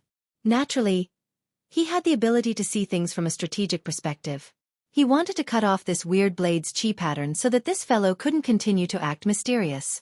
Just when he was confident that he could cut off the chi pattern, Su Fengnian moved forward. He didn't care about the spring thunder blade. He passed by him and pushed his palm towards the young man's forehead. The young man in the fox fur coat didn't fight according to common sense. His hands didn't change the trajectory of the blade, nor did he reduce his strength. Instead of dodging, he swung his head forward. Su Fengnian's face was expressionless. He didn't touch the young man's forehead with his palm. Instead, he touched the young man's face. He raised his wrist and held the young man's chin. His arm and sleeve were filled with chi. He suddenly pushed his arm and sleeve upwards. The young man who was still holding the blade with both hands fell down. Su Fengnian raised his leg and kicked towards the young man's chest. The young man in the fox fur coat shrunk his chest and removed most of the force. He still slid far away after landing on the ground. The blade in his hands cut a crack on the ground. Chapter 479. Blood seeped out of the corner of his mouth. He lifted his sleeve and wiped it away. Little Tuoba grinned coldly. Just now, he wanted to take the full force of the kick and deliver a heavy blow to his opponent. But after years of training by his father, he was keenly aware that if he really did that, both sides would suffer. Damn it, even if one leg was broken, he would have to pay an unbearable price of breaking his chest. He had no choice but to put away his saber and point it at the damn guy's crotch. If he dared to ignore the consequences, he would cut off his family jewels. He made the right bet, but he still suffered a great loss. It was equivalent to taking a kick for nothing. His chi and blood were surging, which he had not enjoyed for a long time. With the brocade-robed servant on the side, the young machete man who did not draw his saber did not chase after him. Little Tuoba spat out a mouthful of blood and slowly stood up. He asked, "You are so fearless. Could it be that you have entered the first class?" Su Fengnian held the spring thunder that was not as satisfying as before. He had no time to care about the wonderful expressions of Char and the hundreds of cavalrymen. At the critical moment of life and death, he had to deal with both the young villain and the old man in brocade-robed. He could not take the time to enjoy the surprise and awe in other people's eyes. As for the life and death of the herdsman, he had to survive first before he had the right to think about it. Little Tuoba's manner changed completely. He no longer smiled. "I don't want to play with you anymore." Su Fengnian gave him one back this time. The young man in the fox fur hat did not get angry. He calmed down and changed the saber in his right hand to his left hand. After drawing his saber, there was still a good sword hanging on the right side of his waist. As a right-handed person, he was obviously ready to draw his sword at any time. Restraining his frivolity, the young man really brought a lot of surprise to Su Fengnian. After fighting seriously, the saber in his left hand was better than in his right hand. The strong wind penetrated the blade. After a few flicks, the wind brought up sand and stones, which almost pierced the mirage and reached the skin. Su Fengnian frowned and had to loosen part of his chi. He used the spring thunder as a sword. The sword aura rolled on the dragon wall. This move was secretly learned by the chess and sword music school and became a famous move. It was magnificent. Su Fengnian's body was like a fish. Although the spring thunder was out of his hand, he still controlled it. Su Fengnian's body avoided the sharp edge of the young man's saber, but the sword aura kept on increasing. It was the same move of Su Fengnian. Every time it passed, the sword aura grew bigger and bigger. It was like a snowball rolling. After 10 rounds of sword aura rolling on the dragon wall, Tao Qianji was crushed. At this moment, the young man's sword was rolling on the dragon wall countless times. Although the young man showed signs of defeat, he was always separated by a layer of window paper. Just when little Tuoba thought that he had grasped the trick, the swimming fish style that Su Fengnian learned from the herd of wild bulls no longer retreated. Instead, he slid in front of little Tuoba. He flicked away the spring thunder with one finger and grabbed the back of the saber with his left hand. When he was about to make a move, he could clearly see that the young man who was less than 20 years old was shocked. However, Su Fengnian did not beat him when he was down. Instead, he retreated without hesitation. As expected, little Tuoba, who was as good at acting as he was in martial arts, finally pulled out the famous Beimeng sword and drew a ruthless crescent moon on Su Fengnian's chest. Su Fengnian exhaled quietly. His body gently touched the ground and floated backward. The ground suddenly exploded. It was really like a sudden clap of thunder rising from the ground. A giant python with a colorful crown on its head rushed out of the ground and bit at Su Fengnian's right foot that had landed on the ground. The old man in the brocade robe did not make a move. It was actually this beast that had sneaked out of the ground that launched the sneak attack. Su Fengnian did not follow his instinct to jump up and expose the flaws of the young man in the fox fur coat and the retainer in the brocade robe. Instead, he stomped down on the giant python's mouth that was full of sharp teeth. The sharp teeth cut through the mirage and slid down 2 bloody grooves on both sides of Su Fengnian's calf. At the same time, Su Fengnian took advantage of the opportunity to stomp the head back into the ground. Su Fengnian succeeded in stomping down, suppressing the intense pain and numbness on his calf. However, when he looked at the old man in the brocade robe who had taken a step forward and then retreated, his red phoenix eyes narrowed. Finally, he did not conceal his killing intent. He knew who this sinister old man was. He was the colorful python brocade sleeve man, ranked 7th among the 10 great devils of Bei Mang.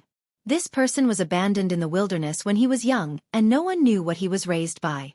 It was unknown whether he was gifted or not, but he could understand the language of beasts since he was young. When he left the mountain when he was young, he became famous for rearing rare birds and strange beasts. However, when he was in his prime, he did not know the immensity of heaven and earth and wanted to steal a young Qilin from the forbidden area of the Dao De sect. His spine was shattered by the state preceptor of Bei Mang's finger, causing him to lose all his skills. However, he was still able to make a comeback and enter the Vajra realm. In terms of martial arts prospects, it was impossible for him to advance to the mysterious finger realm. However, because he reared so many ferocious beasts, he almost did not need to personally fight against his enemies. It was impossible for his enemies to guard against him when he controlled the ferocious beasts. This was especially so when a female python with a colorful crown on her head was about to transform into a dragon. For some reason, she died before she could soar into the clouds. He cut open her abdomen and dug out her 3 eggs. The 3 young pythons were fed countless elixirs and hundreds of kinds of flesh and blood. After 20 years of unnatural maturation, their bodies were only slightly smaller than the adult female pythons. The old man in the brocade robe laughed softly and said, "The outcome has been decided." Little Tuoba glanced at Su Fengnian's calf that was bitten by the colorful python's teeth. He slowly sheathed his famed sword that could cut off hair and became cynical again. He said with regret, "What a pity. Even if a Vajra realm expert was bitten, he might be able to survive, but he would quickly become a puppet that could not move within a few hours. It seems like your luck is not too good. You still have to be buried in the sand, skinned, and poured water on your head. Fortunately, your whole body is paralyzed and you don't know the pain of being poured mercury on your head." Su Fengnian asked, "Since this old bastard is the colorful python brocade master, then you must be the youngest son of Tuoba, right?" Little Tuoba waved his Mang saber and nodded. "Tuoba Chun's son." Su Fengnian replied indifferently again and continued, "Spring bamboo shoots? They are not as delicious as winter bamboo shoots." Tuoba Chun's son held his stomach and laughed out loud. He was in a good mood. He quite liked this kind of unfunny joke. When he heard it before he killed someone, it was just like when he had lost his appetite and came across a plate of good food that looked, smelled and tasted good. It was the best way to eat. However, in the next moment, he couldn't laugh anymore. Chapter 480. The rainbow-crowned python was a rare and ferocious creature. Not only was its skin invulnerable to weapons, it also had the strength of a dragon and elephant. Who knew how many martial artists had died under its coiling body? However, Su Fengnian didn't know that the rainbow python's sharp teeth were so venomous that even a Vajra physique would lose consciousness. There were pros and cons to each step. At this moment, little Tuoba and the demon in brocade sleeves were confident in their victory. Su Fengnian, who had been concealing his qi activity all this time, didn't hesitate to open the golden chamber and charge straight towards the demon in brocade sleeves. He looked like he was going to destroy both jade and common stone. Little Tuoba was unperturbed and didn't have the slightest intention of making a move. On the other hand, the demon in brocade sleeves' pupils contracted. The soil beneath his feet exploded and the rainbow python broke out of the ground once again. The demon in brocade sleeves stood tall on the head of the rainbow python that was as large as a millstone. Looking down from above, The demon in brocade sleeves' chi activity boiled all over his body as he prepared to use the rainbow python's strength to block the final blow from this descendant of the southern dynasty. After taking 5 steps, Su Fengnian suddenly stopped and staggered. The demon in brocade sleeves relaxed and sneered. The rainbow python had swallowed countless poisons, and the miasma it spat out could make an ordinary person faint and die. Even if you were a Vajra realm expert, if you were cut by its sharp teeth and the poison seeped into your meridians, the more you circulated your chi activity, the deeper the poison would go into your acupoints and bones. Su Fengnian only paused for a moment, which should have been an obvious sign of exhaustion. The old man in brocade robes relaxed a little at the same time. Little Tuoba, who had superb acting skills, shouted a warning for no reason.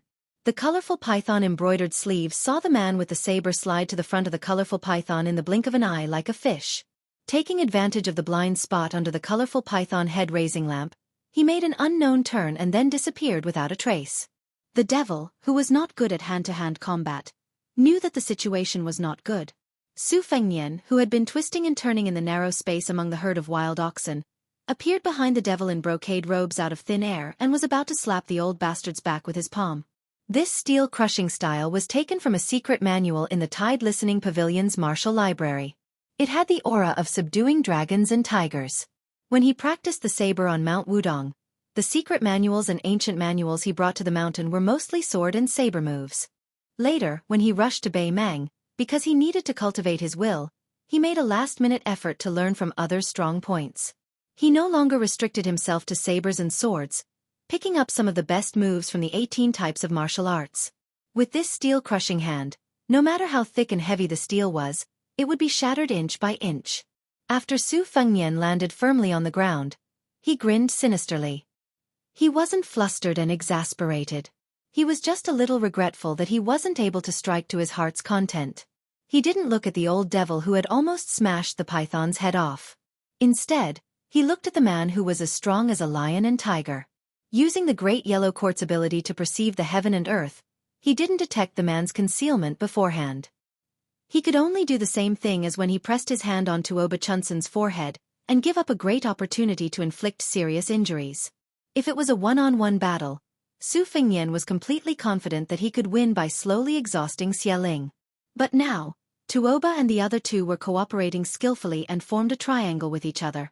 He felt a little bit trapped in a death situation. Although the colorful python-embroidered sleeve master who was at the Vajra realm wasn't seriously injured, he was still frightened and broke out in cold sweat. He turned around and said sternly, "Brat, you deserve to be hacked to death." Seeing that this valiant retainer who was far stronger than the old servant in embroidered robes had arrived in time, Tuoba Chunsun was relieved. He held his broadsword and clapped his hands leisurely as he praised. "Not bad, not bad. Your acting and killing skills are first-rate. Just now, you were able to make me draw my sword in a 1-on-2 battle. I'm sure you still have some tricks up your sleeve. Why don't you take them all out?" Su Fengnian sneered, "If you want to pretend to be a big shot, you should at least beat me down first. Otherwise, what qualifications do you have to waste your saliva here?" Interesting? Tuoba Chunsun didn't get angry. Instead, he smiled and explained patiently, "Originally, I don't like to talk nonsense when I kill people. However, be it spring bamboo shoots or winter bamboo shoots, since there's a plate of delicious food in front of me, it's normal for a customer to praise the color, aroma, and taste before eating. This is also human nature. I'll say this first. When you're stuffed into the sand and scalped, I'll definitely talk more nonsense. If my saliva and mercury accidentally drips onto your head, please don't mind it." Su Fengnian smiled and asked, "Since there's an expert embroidered sleeve master who can't even defeat a finger of Qilin's spiritual master, may I ask who this big brother who is serving as a dog for the spring bamboo shoots is?" The burly man narrowed his eyes and gave a concise reply. "Duan Bo Er Hui. I'll tear off your limbs later." Su Fengnian only stretched out a hand with his palm facing up. Tuoba Chunsun twisted his neck and walked slowly towards Su Fengnian. He said with a smile, "Let me do it. It's not easy to find such an excellent saber dummy like you. I want to play with you slowly." Tuoba Chunsun then waved his hand and ordered the horsemen who were as dumb as ants, "Tsu Cha, don't bother about these herdsmen. Go and open up the hunting circle. Guard the 4 directions in the north, south, east, and west. 25 horsemen will form a team. If this young master is lucky enough to escape from the circle, it doesn't matter if you use your warhorses to ram him or use your lives to fill the gap. Xianxia was really afraid that young Master Tuoba would ask him to lead the horsemen to engage in a suicidal battle. Since it was just a hunting trip, it wasn't a difficult task. Immediately, he led 100 horsemen and wandered 200 paces away. Tuoba Chun's son, the devil in embroidered robe, and Duanbo Air all returned. They formed a tripartite formation and helped each other. They imperceptibly trapped this fish in the net and reduced the space for him to act. Tuoba Chun's son, who had the advantage of time and place, began to run faster. He dragged his saber with both hands and rushed towards Su Fengnian. The saber was constantly surrounded by purple threads, vaguely showing the demeanor of a grandmaster. Chapter 481. Tuoba Chun's bladesmanship was simple and plain. His bladesmanship was straightforward and there were few fancy techniques. The rhythm was clear and distinct. Obviously, it was born from the killing of battle formations. The treachery of this Baimang's heaven-titled aristocratic family's son lay in the fact that he was able to switch between one hand and both hands rapidly. Only when there was no fixed pattern or unsheathed sword would people be afraid of him. This was similar to Su Fengnian's sheathed spring thunder at his waist. However, Tuoba Chun's advantage was that he had the demon in brocade robe and Duanbo Air backing him up. As long as he was not killed in one strike, he could focus on his bladesmanship without any scruples. On the other hand, Tuoba Chun's physique was almost unparalleled in the world. Tuoba Chun's son was in high spirits as he fought to his heart's content. His bladesmanship became more and more ferocious. It was obvious that he was using battle to nurture battle. All the elite soldiers in the world were trained this way. On the path of martial arts, there were countless people who took this path. However, ordinary martial artists did not have a terrifying family background like Tuoba Chun's. Once they failed miserably, they would be consigned to eternal damnation.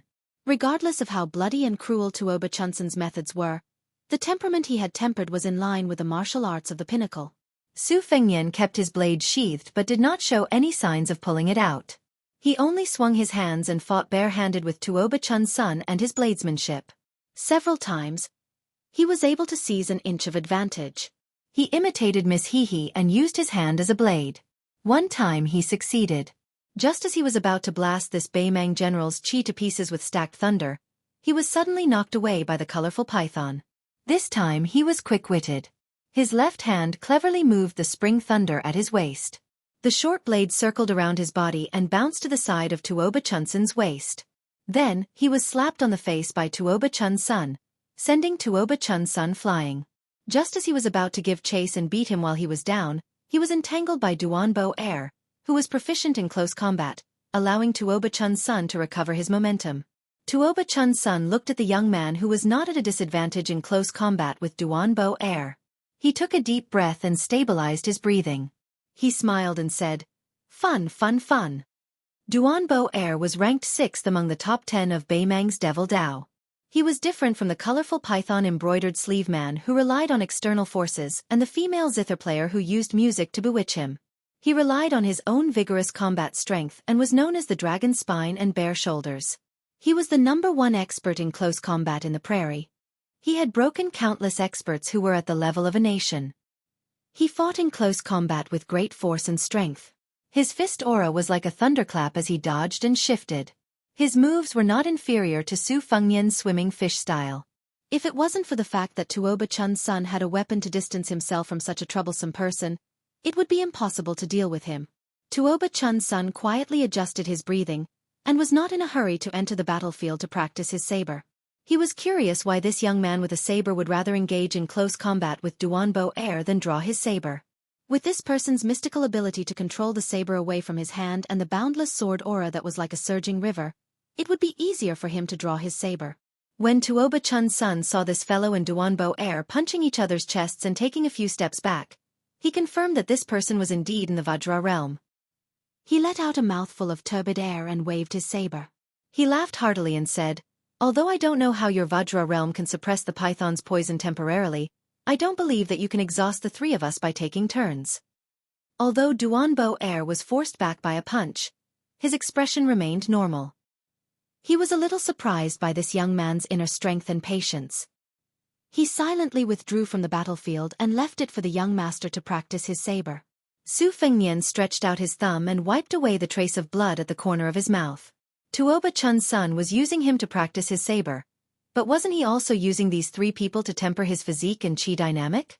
Back then, Li Chungang had 300 to 400 sleeves of green snakes, so how could he be beaten up for nothing?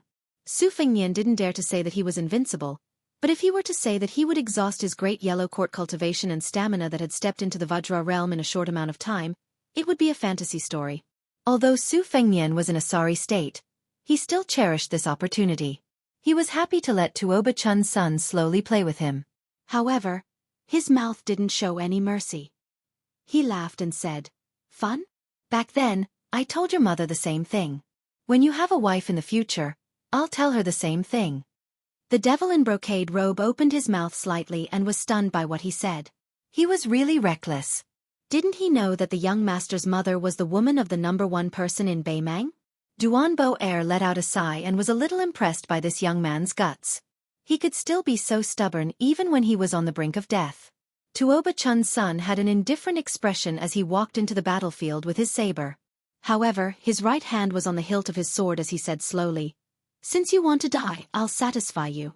Let me ask you one last question. Why is your Vajra realm different from my 2 retainers?" Su Fengnian responded with a sneer and raised his hand to shake Kunlun. Tuoba Chun's son was ignored by this fellow time and time again. He was at a disadvantage and twitched his mouth. The old man in brocade robe and Duanbo Air raised their voices at the same time. They knew that the young master's good temper was gone and that he was about to start the massacre. A colorful python leaped out of the ground 10 steps in front of Su Fengnian and pounced toward him. Behind him, a huge python with a huge body that created a ditch in the grassland slid toward his back. Su Fengnian didn't care about the colorful python's sneak attack. He raised his hands and pressed them down. Kunlun could be shaken, so why would he be afraid of an evil creature that wasn't even a dragon yet? The colorful python that was pouncing toward him was twisted by his hands and slammed into it with his shoulder. When it landed on the ground, it created a huge pit. The colorful python shook its head and was severely injured. Behind him, layers of rivers were broken. 5 to 6 blood grooves appeared on the colorful python's body that was 30 feet long. It bounced into the air and struggled to its heart's content. When it landed on the ground, it was on the verge of death. The old devil in brocade robe's eyes were cold. The attacks of his 2 beloved colorful pythons were blocked as expected. Seeing that Duanbo Air had closed in on him in an instant, the old devil sneered in his heart. Su Fengnian's single breath shook Kunlun and River Severing 6, and this was already his limit. After being punched in the chest by Duanbo Air, the chi leaked out and formed a mirage. It was originally floating and swaying, and could not be said to be invulnerable. However, it was also broken by this brawny man who was ranked 6th among the Devil Path in terms of martial prowess. Due to the fist aura, not only did Su Fengnian's hair not flutter backward, it was pulled forward in reverse. After being smashed by the fist aura, his feet could no longer take root, and his body floated backward. Tuoba Chun's son, who had been running all the way, pulled out his sword for the second time. Strands of purple chi appeared on the blade's edge, and in an instant, it was as thick as a finger. The sword chi was a level stronger than before, and the blade slashed out an oblique cross in the air. Su Fengnian raised his arms to block. His sleeves were cut open and fresh blood flowed out. Tuoba Chun's son didn't show mercy after gaining the upper hand. With the blade and sword in his hand, he was dazzling like a bouquet of flowers.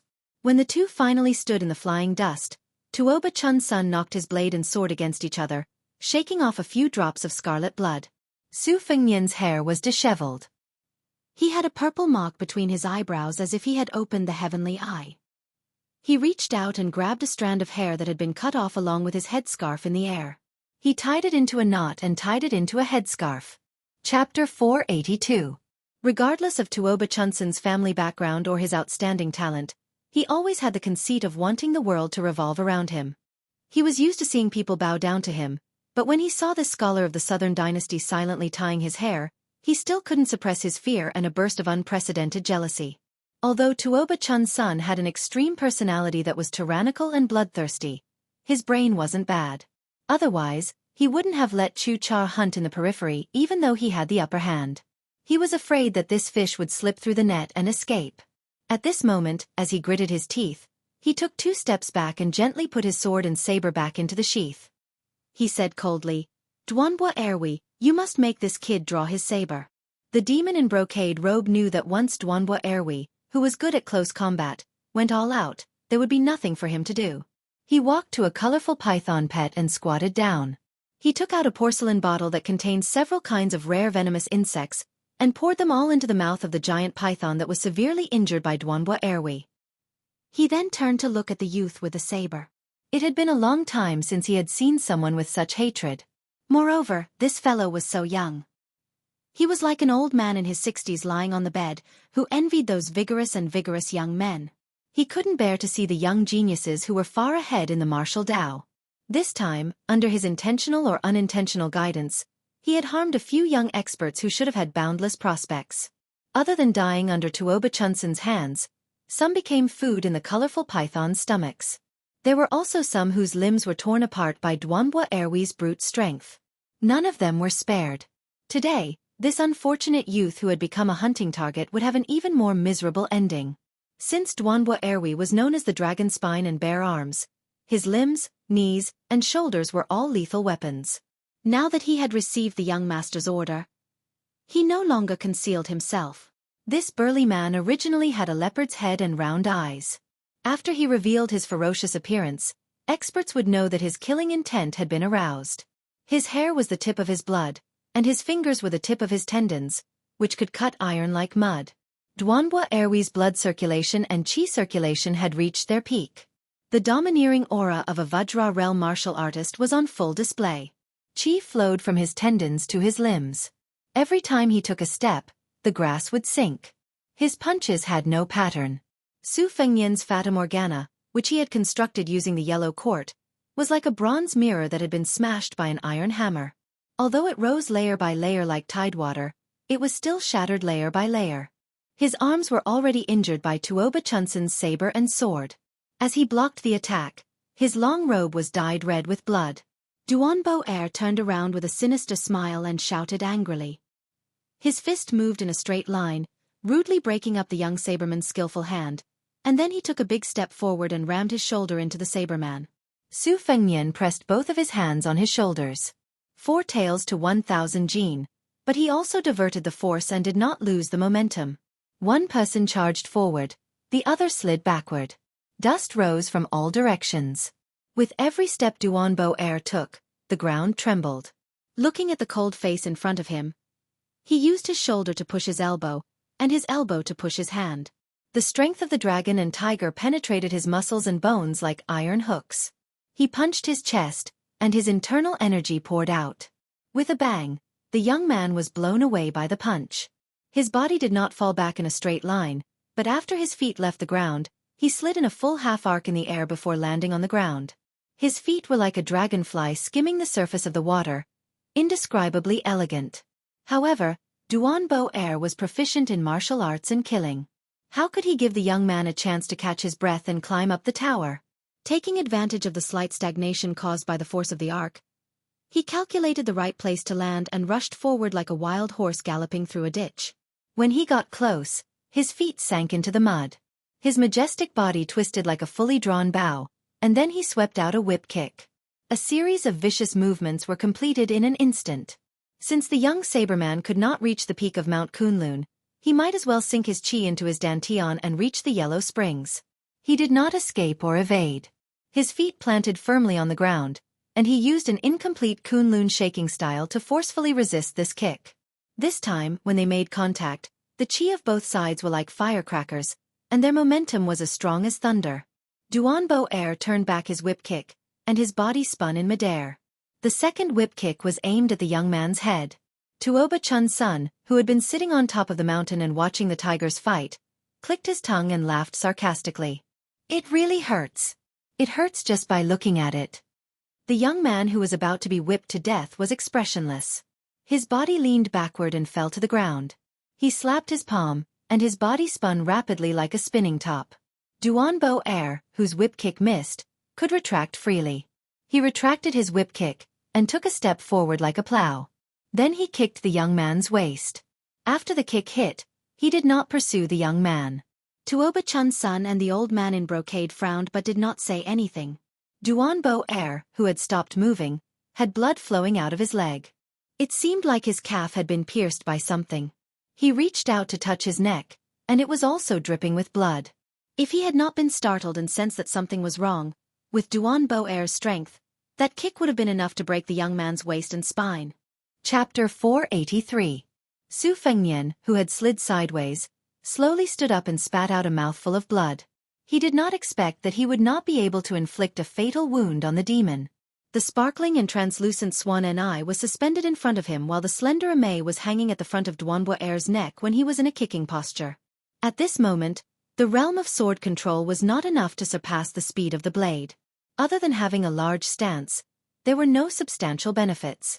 However, it was more than enough to kill the guard at the Duck Head Green Inn. Unfortunately, Duanbo Air's 5 senses were sharp and he managed to dodge the flying Amei. However, his calf was hit. With his Vajra physique, Swan Ni's sword pierced through his calf and it was not a big deal. As for the distraction of controlling the sword, Su Fengnian, who had suffered a powerful kick, was heavily injured. Duanbo Air touched the blood groove on his neck with his finger and sneered, "What a sinister method!" The demon in brocade robe's face was gloomy. He had roughly guessed the truth. He thought that the word sinister was not enough to describe this young man's ability to prick people's wrists. He turned to look at his young master who no longer had a smile on his face. He rejoiced in his misfortune. The more the little fellow who had yet to draw his blade showed off his martial prowess, the more miserable his death would be. His young master's physique was single-handedly forged by Tuoba. His young master also lived up to the expectations of the Beimang army god. He looked around Beimang and his line of sight was fixed on the 18 people on the list. Following this, he could be considered to have no one in his eyes. This time, he had suffered a setback in Dragon Waste Prefecture. With second young master Tuoba's vengeful personality, how could he not bear this grudge? Su Fengnian spat out turbid air and blood clots. He nodded and smiled. Sinister is sinister. However, 2 masters who are sitting steadily in the Vajra realm, and a descendant of a prestigious family, who is only 1 step away from the Vajra realm. The 3 of them ganged up on him and killed him. It was very honorable. Duanbo Air remained unmoved. All the bones in his body creaked. Tuoba Chun's son, whose eyes were burning, said, "Where did you get the sword control technique from? Tell me before you die, and I'll give you a quick death." Su Fengnian did not pay any attention to him at all. He just adjusted his breathing and recited the incantation. He meditated and nourished his Tao foundation, nourishing his qi, nourishing his spirit. The primordial yang did not leave to hide its true nature. The yellow court plant had the longevity lotus. 10,000 taels of gold would not be given to anyone. The beauty of the Taoism's great yellow court was not in harming others, but in nurturing longevity. What was longevity? Perhaps it was as illusory as the formless mirage, but the flow of qi was so fast that one would not know the mystery behind it unless they were in a life-or-death battle. Su Fengnian was secretly glad that he had practiced the Kai Shu style diligently. Under the destruction of the rolling dragon wall sword aura, the acupoints in his body seemed to have slowly opened up a blessed land, allowing him to freely choose the treasures. Although Su Fengnian only had 50 to 60% of the Great Yellow Courtyard, this cultivation base was really useful under the tempering of Li Chuangong's green sleeve snake sword aura. Otherwise, his body would have been badly damaged during the battle with Duanbo Air. He would not have been able to withstand a few rounds of attacks from this devil. Tuoba Chun's son asked curiously, "You've even used this sword control technique that seems to be from the Wu family's sword tomb. Other than puffing yourself up at your own cost, you haven't pulled out your blade. Do you have any other tricks up your sleeve?" Tuoba Chun's son probably knew that this cold-faced arrogant fellow would not answer. He answered his own question. "I know. You must have more than 1 sword control technique. How many more do you have? 2, 3, 4? Su Fengnian laughed. "I do have a few flying swords." Tuoba Chun's son laughed as well. Duanbo Air Hui, continue. Duanbo Air Hui obeyed the order to continue the fight. The momentum of his fist did not decrease, but he paid more attention to dealing with the treacherous flying sword. To Bei Mang, the earth-shattering 9 swords that broke 10,000 riders 200 years ago was deeply imprinted in the hearts of all martial artists. Therefore, he did not dare to underestimate the swordsmen of the Wu family. The sword tomb had been quiet for 200 years. The Jianghu of the Liang dynasty was no longer afraid of the Wu family, who used all the sword moves in the world. On the contrary, it was Bei Mang who still remembered it in his heart. It was indeed a great irony. Duanbo Hui was afraid of the elusive flying sword, so he had been carefully probing. Although he was distracted, it did not mean that his punches and kicks were not fierce enough. From the beginning to the end, he still had the advantage of suppressing his opponent with brute force. The black silk knot was like a woman's love, knotted with 1,000 threads. Su Fengnian did not understand the 7th page of the saber manual. Now that he had to try to understand it, he naturally could not understand it. When he fought with Duanbo Hui, he was just trying to make a Hail Mary effort. He hung the flying sword on the nodes of the black silk not according to the saber manual's embryonic form and constantly used it as a trap. Tuoba Chun's son watched patiently from the side and counted the number of flying swords. Excluding the first 2, there should be 4 more. He clicked his tongue and asked, Hey, there are already 6 swords. Have you emptied your treasury? Su Fengnian said calmly, seems like there's no more left. Soon after, the 7th dawn dew appeared in the sky. Even the strong-willed Duanbo Hui, who was an ambitious and ruthless person of the demonic path, had the urge to curse. The dawn dew and the 6 flying swords formed a black silk knot. It was like a heavenly net that enveloped Duanbo Hui, greatly limiting the power of this demon. Tuoba Chun's son sneered, give me another one if you can.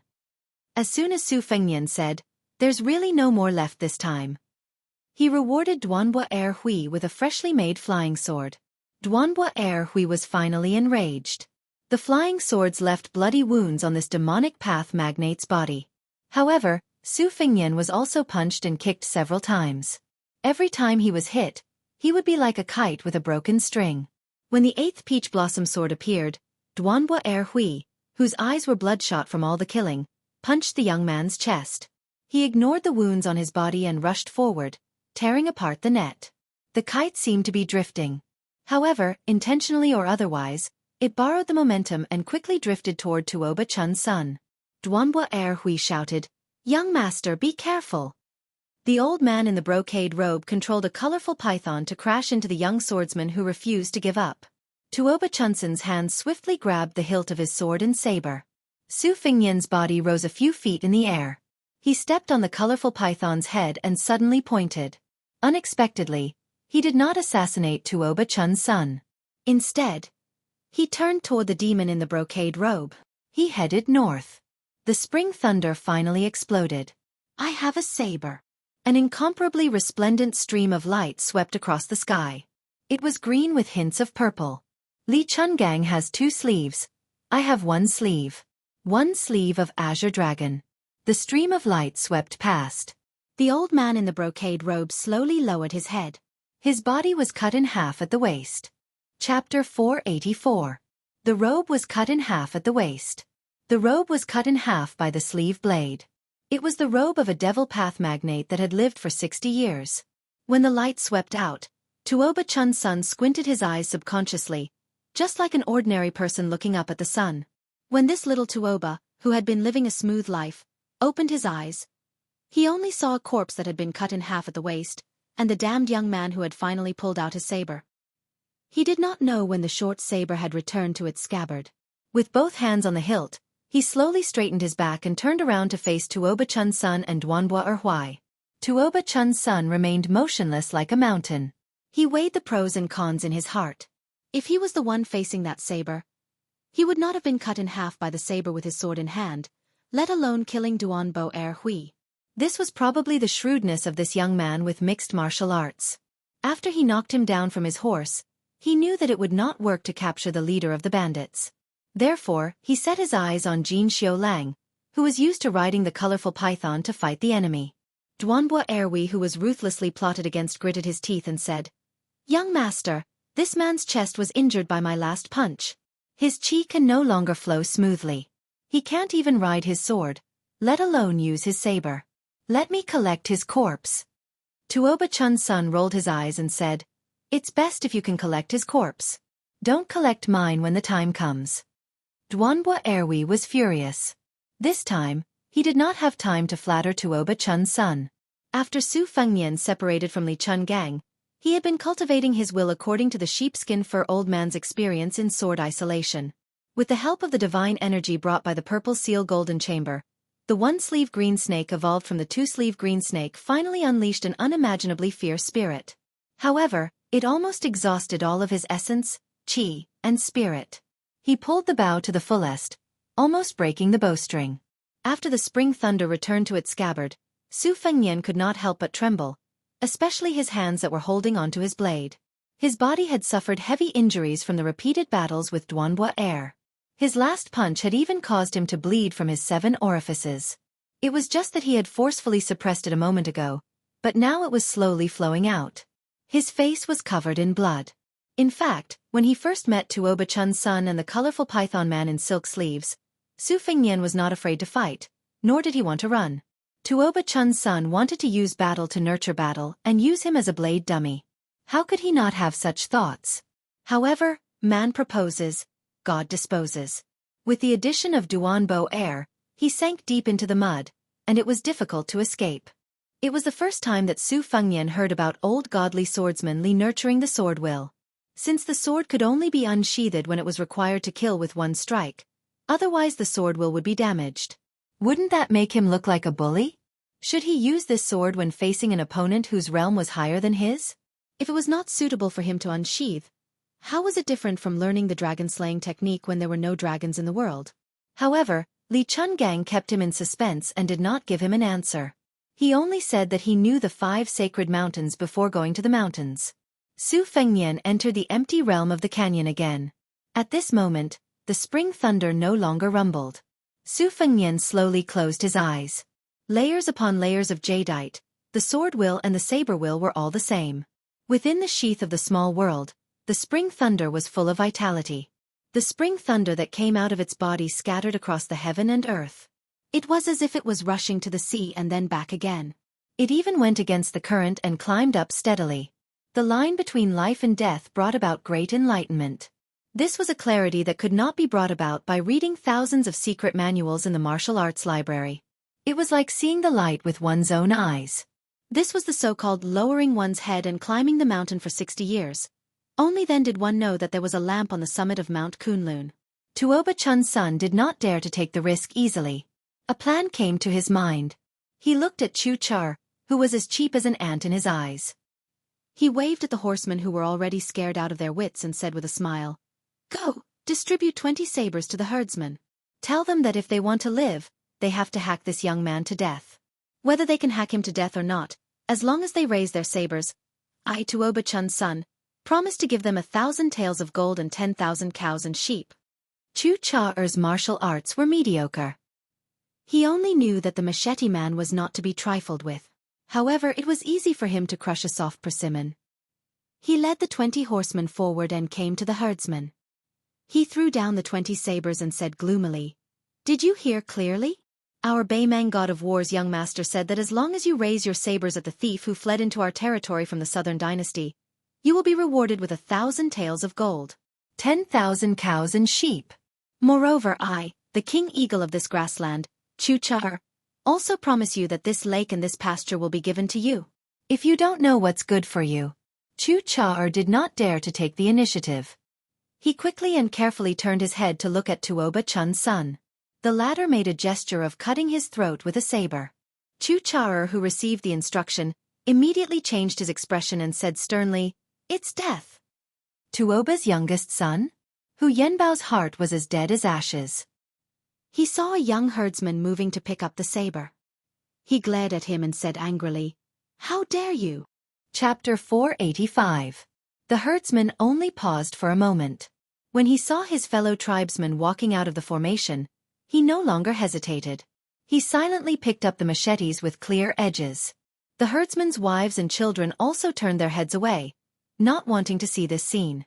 A Baoji rushed out of the tent and spread out his hands between the cavalry and the herdsmen with machetes. His young face was full of tears. The old chief closed his eyes and tears flowed down his face. One old and one young, 2 faces. In the moment of life and death, they were of no help. Huyen Guanyin ran to a Baoji and hugged him. He rolled to the side and avoided the furious Char.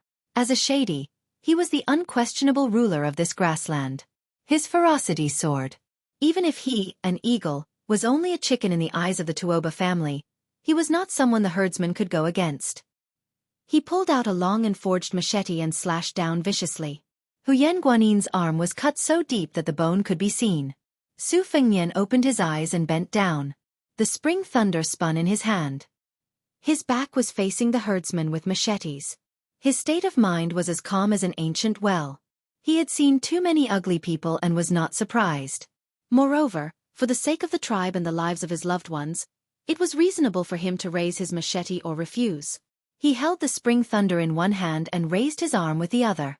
Suddenly, the river behind him broke and a gully appeared. The herdsman's charging formation showed a timid commotion and stagnation. Looking from afar, they could only see dust flying. After all, it was not as shocking as seeing it with their own eyes. The reason why they raised their machetes was not only because they were afraid of the Tuoba family's reputation, but also because they were lucky that this young scholar had a bodhisattva's heart.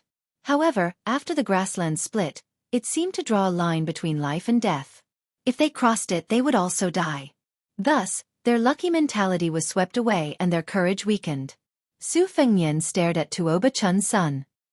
He stretched out his hand and smoothed out the creases on his chest that were soaked in blood. He smiled and said, "Without the colorful python man holding you back, it won't be easy to stop me again. Why don't you and I hunt each other?" Tuoba Chun's son let out a wild laugh, which made his handsome face twist a little. Pointing at Su Fengnian, he said, "There is a saying in the Central Plains that goes like this: an arrow at the end of its flight cannot pierce through the silk cloth, and an arrow at the end of its flight cannot float a goose feather. You think you can negotiate with me with your half-dead appearance? Do you feel pain in your lungs when you breathe? Do you think Duan Boer's punch was embroidery?" Su Fengnian said, "How many times can I ride my sword? Have you guessed it before?"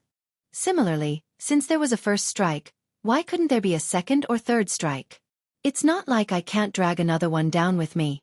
Killing Duan Boer, who is ranked 6th among the evil sects, doesn't seem to be as profitable as killing the youngest son of the war god. Tuoba Chun's son stretched out a finger and shook it a few times. He smiled confidently and said, "Don't try to scare me. It's useless. I grew up being beaten and scolded by this Tuoba you keep talking about.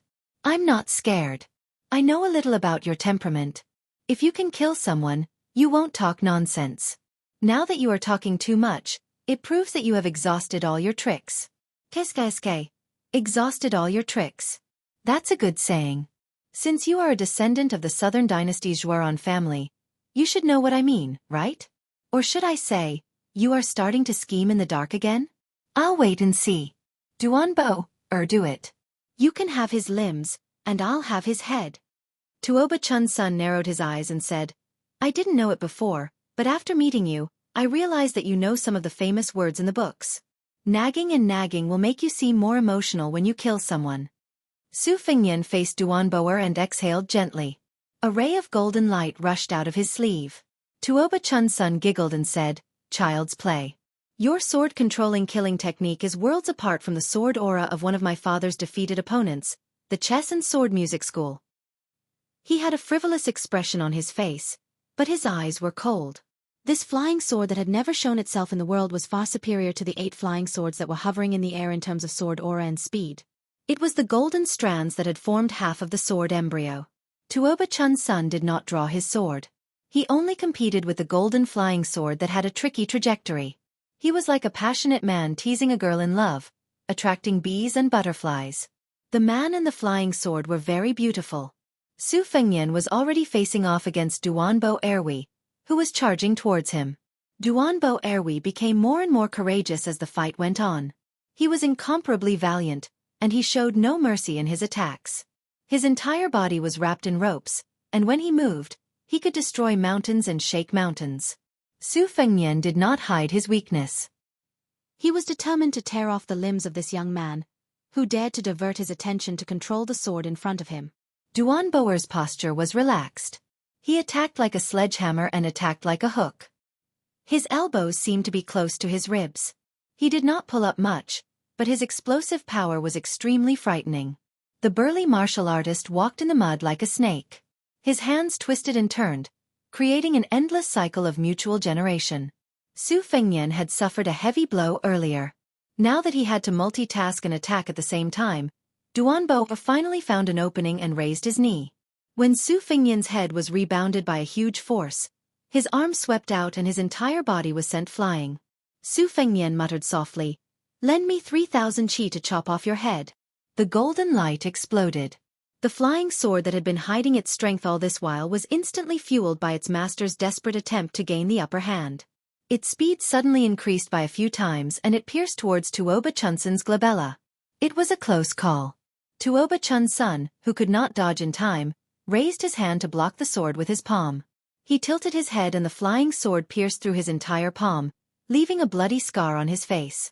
Duan Boer, who sensed the abnormality, was greatly shocked. He no longer pursued the young man who seemed to have no end to his tricks. He rushed to his young master's side, afraid that the flying sword still had a killer move.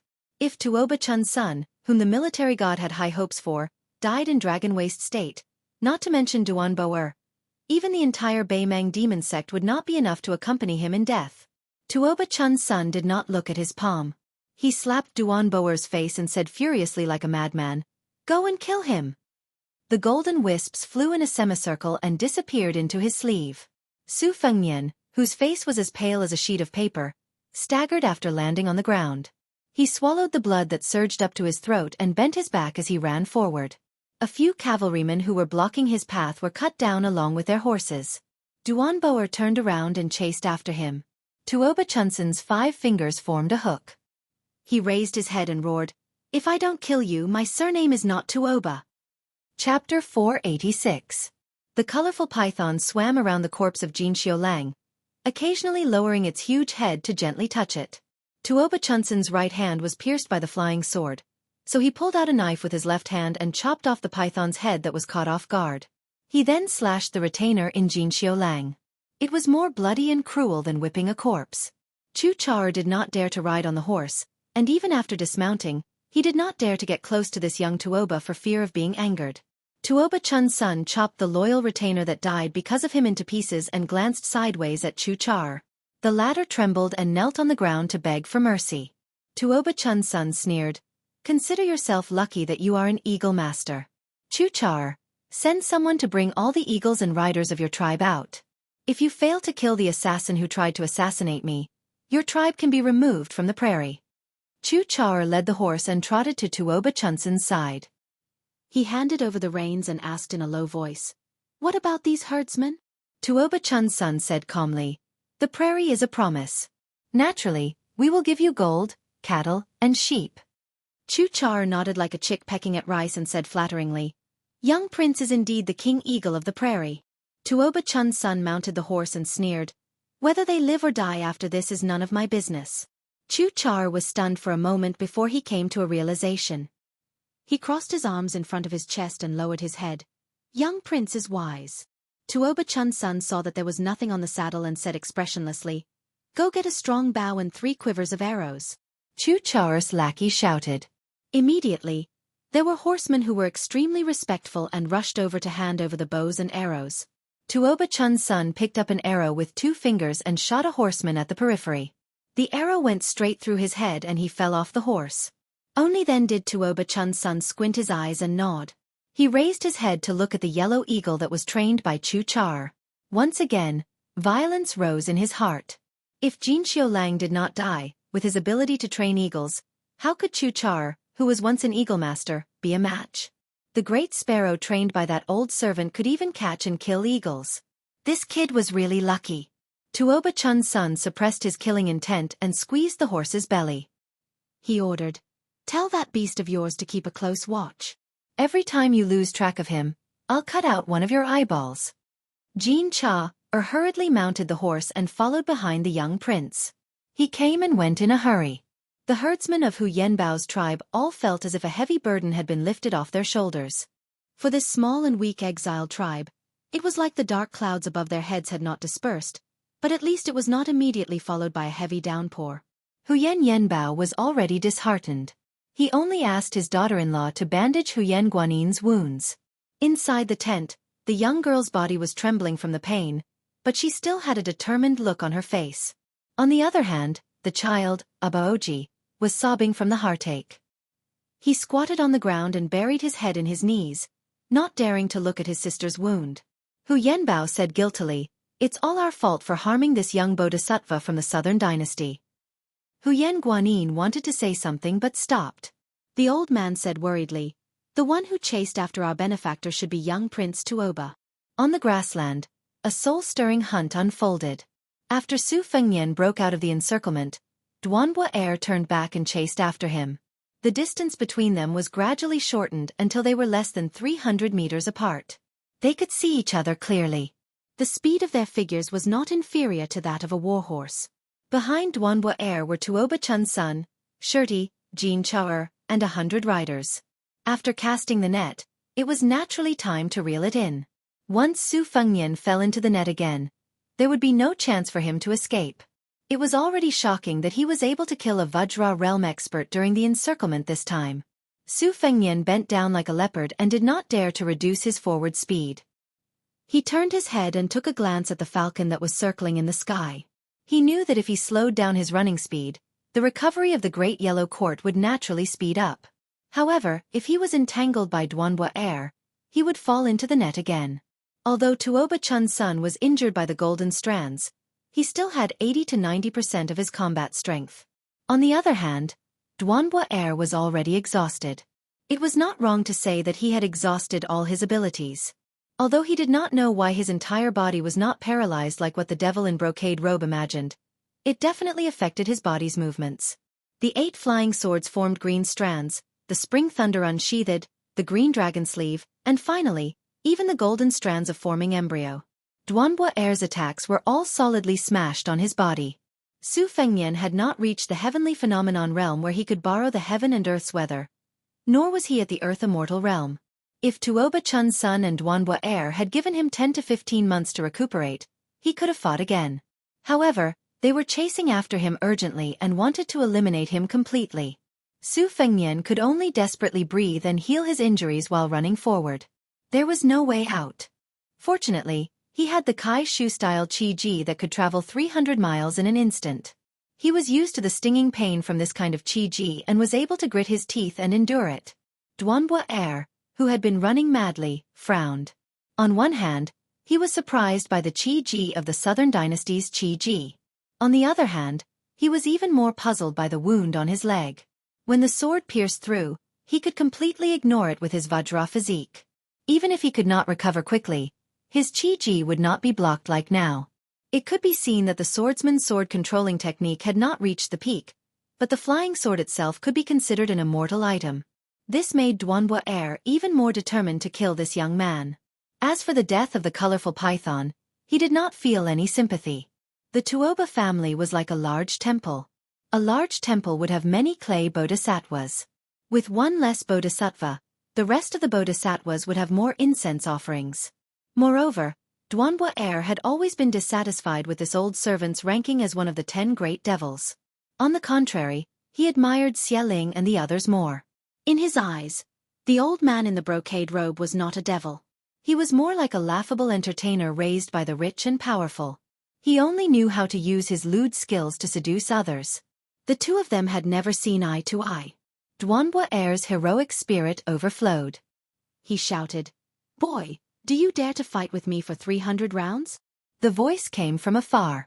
"Call your wife or daughter over." Duanbo Air listened to the voice and discerned the Qi-Ji. This person's Qi-Ji seemed to be more vigorous than he had imagined. However, after suffering a great loss, he knew that this fellow's acting skills had reached perfection compared to his young master's. He would not be fooled so easily.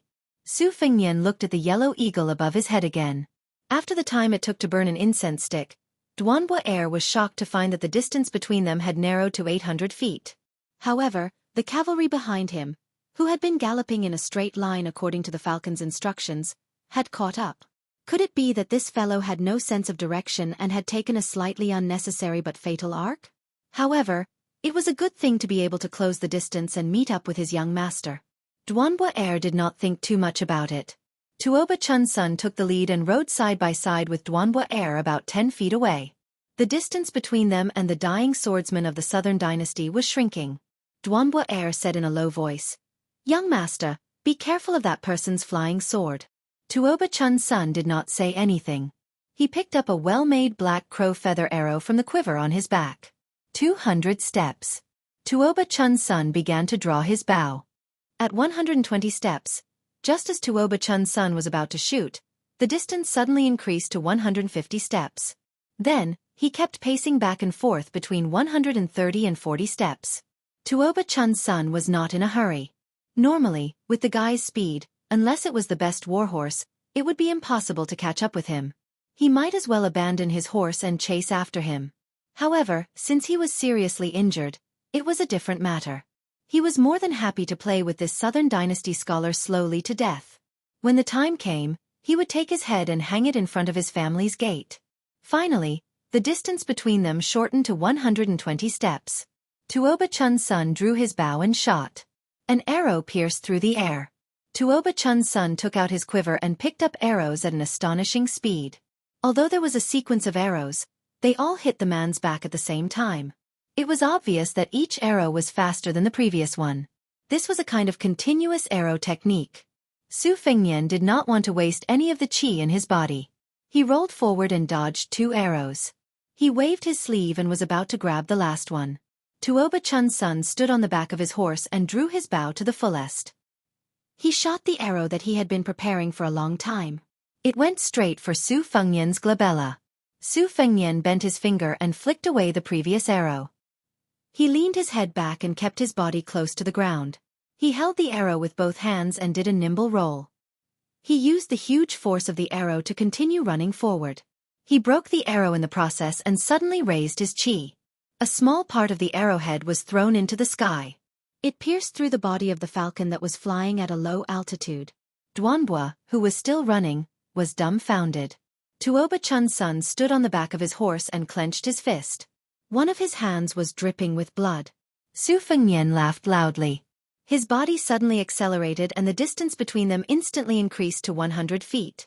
What's the use of treating you as 3 Vajra realm martial artists? If a heavenly phenomenon realm martial artist doesn't come, I won't be able to die here. I have something to do. This is the only chapter for tonight. It will explode tomorrow.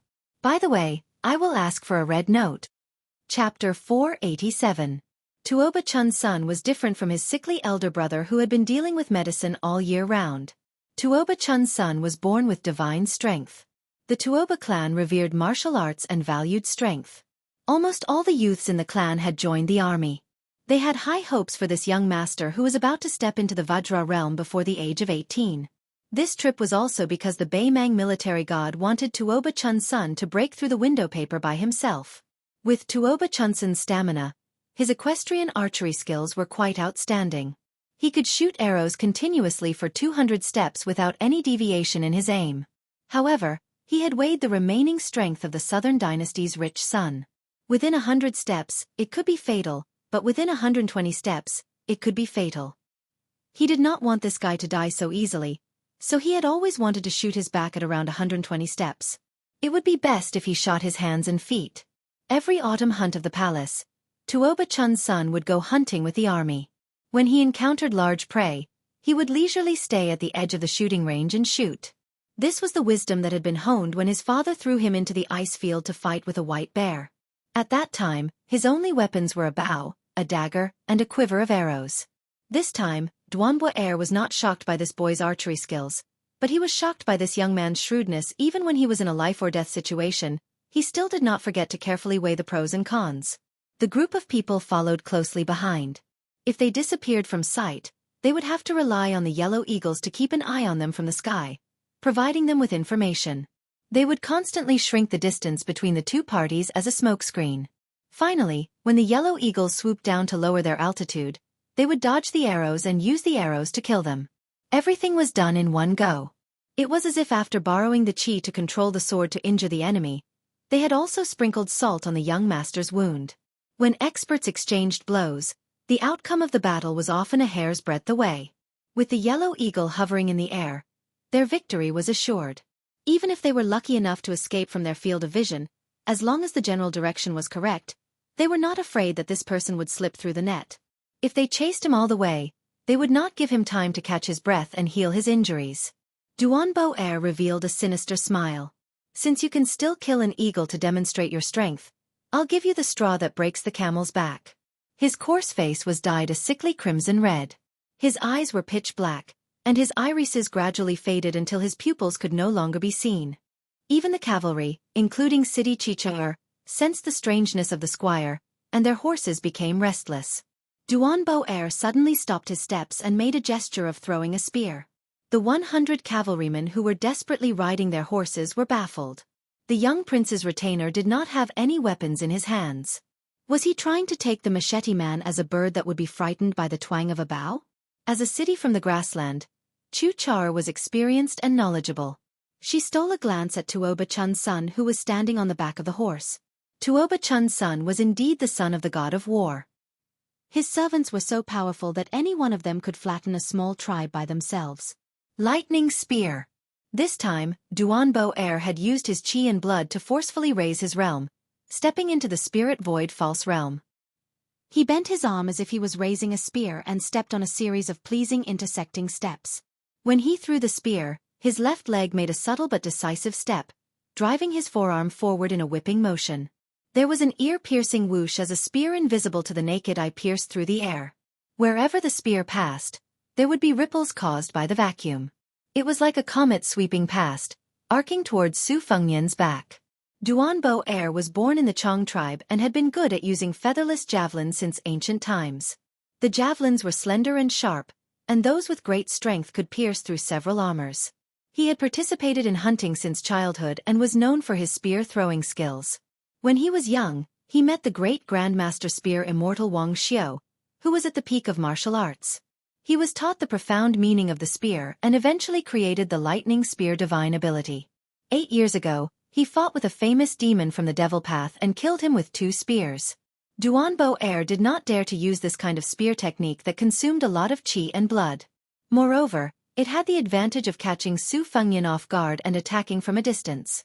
It could be seen how much importance Duanbo had placed on Su Fengnian.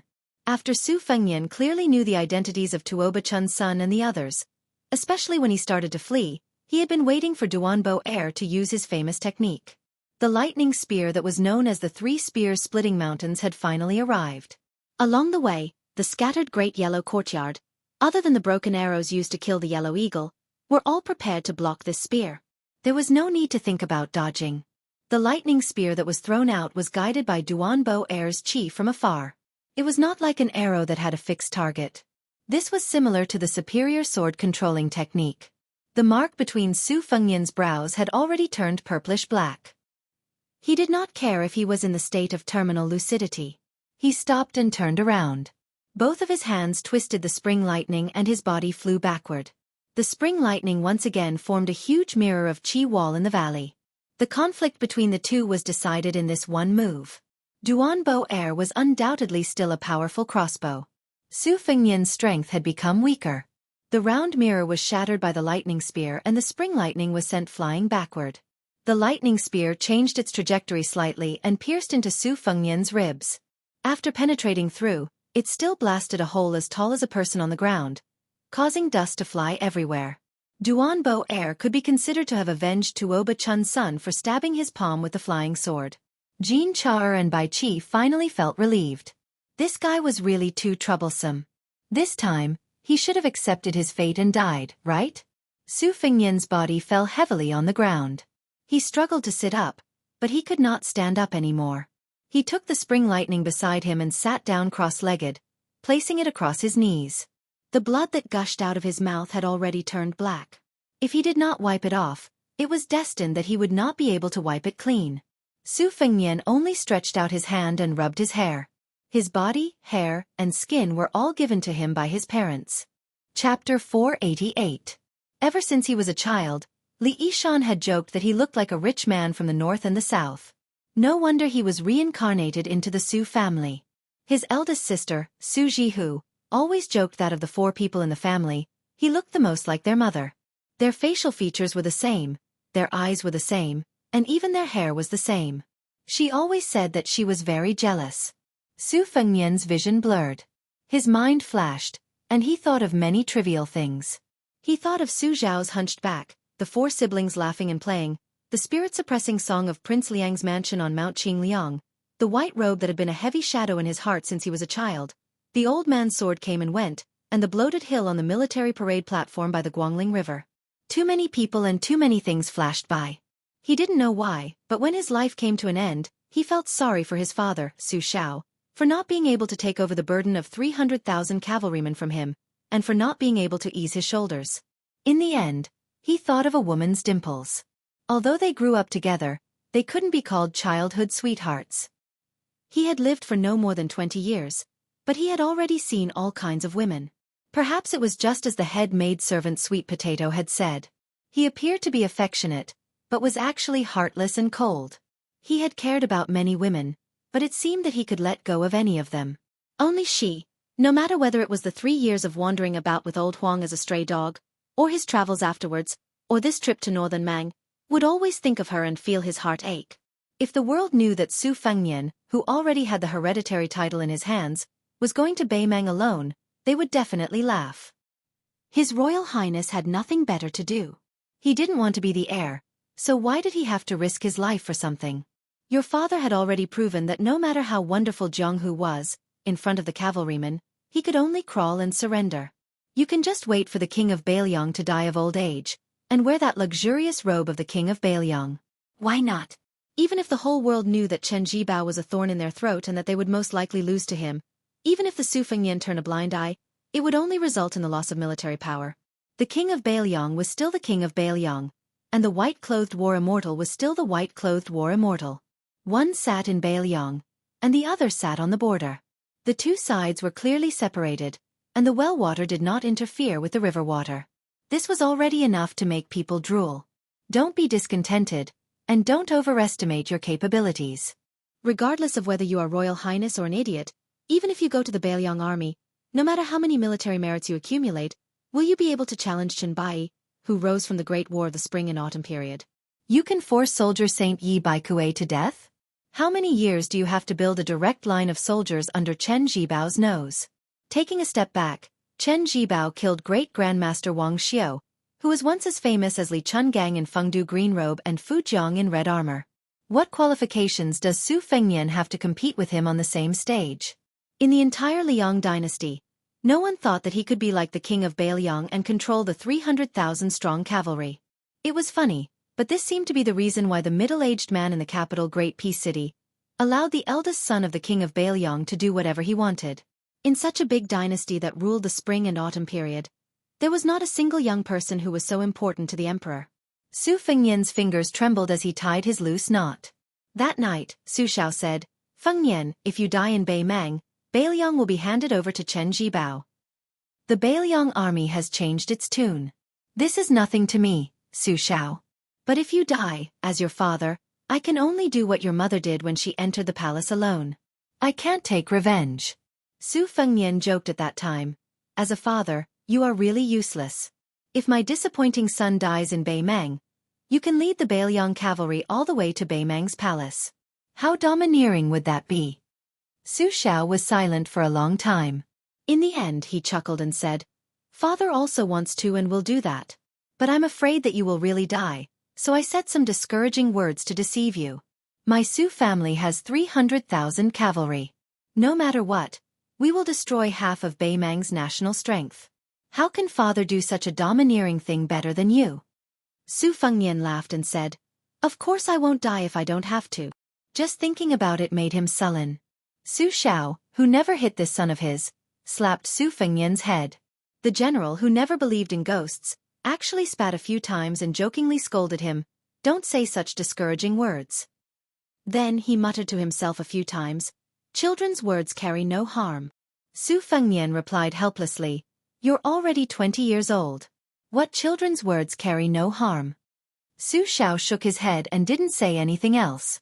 Su Fengnian closed his eyes and put his hands on the spring thunder. He understood some things. Why did Su Xiao still like to sew shoes like an old farmer? Shenyuan Jingqing should have been like Zhang Julu, knowledgeable about the world. At the very least, he could have been close to Sun Ping. But he was blocked outside the door of his family of 3, on the Mount Hui of the Shenyuan surname. Even if he became a Confucian sage, he still couldn't take half a step out. The one who rode the ox eventually went down the mountain. But what was the difference between going down the mountain and going up the mountain? Old Man Li wearing a sheepskin coat at 16 years old, King Kong at 19 years old, Xianxia at 24 years old, celestial phenomenon. Why was it that after losing his arm, he was still at the gates of hell on the river, making a few smiles and a flying sword? In the end, it was all one word. Su Fengnian thought of her dimples and stood up shakily. Even if he didn't admit it, he knew that he liked her. If he didn't like her, how could he not get tired of looking at her after so many years? He just didn't know that he liked her so much. Since he liked her but couldn't say it out loud, he shouldn't die here. After Su Fengnian opened his eyes, he wiped the blood with his sleeve and shouted with a smile, "Zhang and I like you." Tuoba Chun's son laughed coldly, but he couldn't laugh again. A young woman came over on a sword. Behind her, there was a Confucian in a green robe who was walking on the waves. The woman stood on a long sword, floating in the air in front of the guy who was in a dead end. She glared and said angrily, "Why did you call me? Shameless."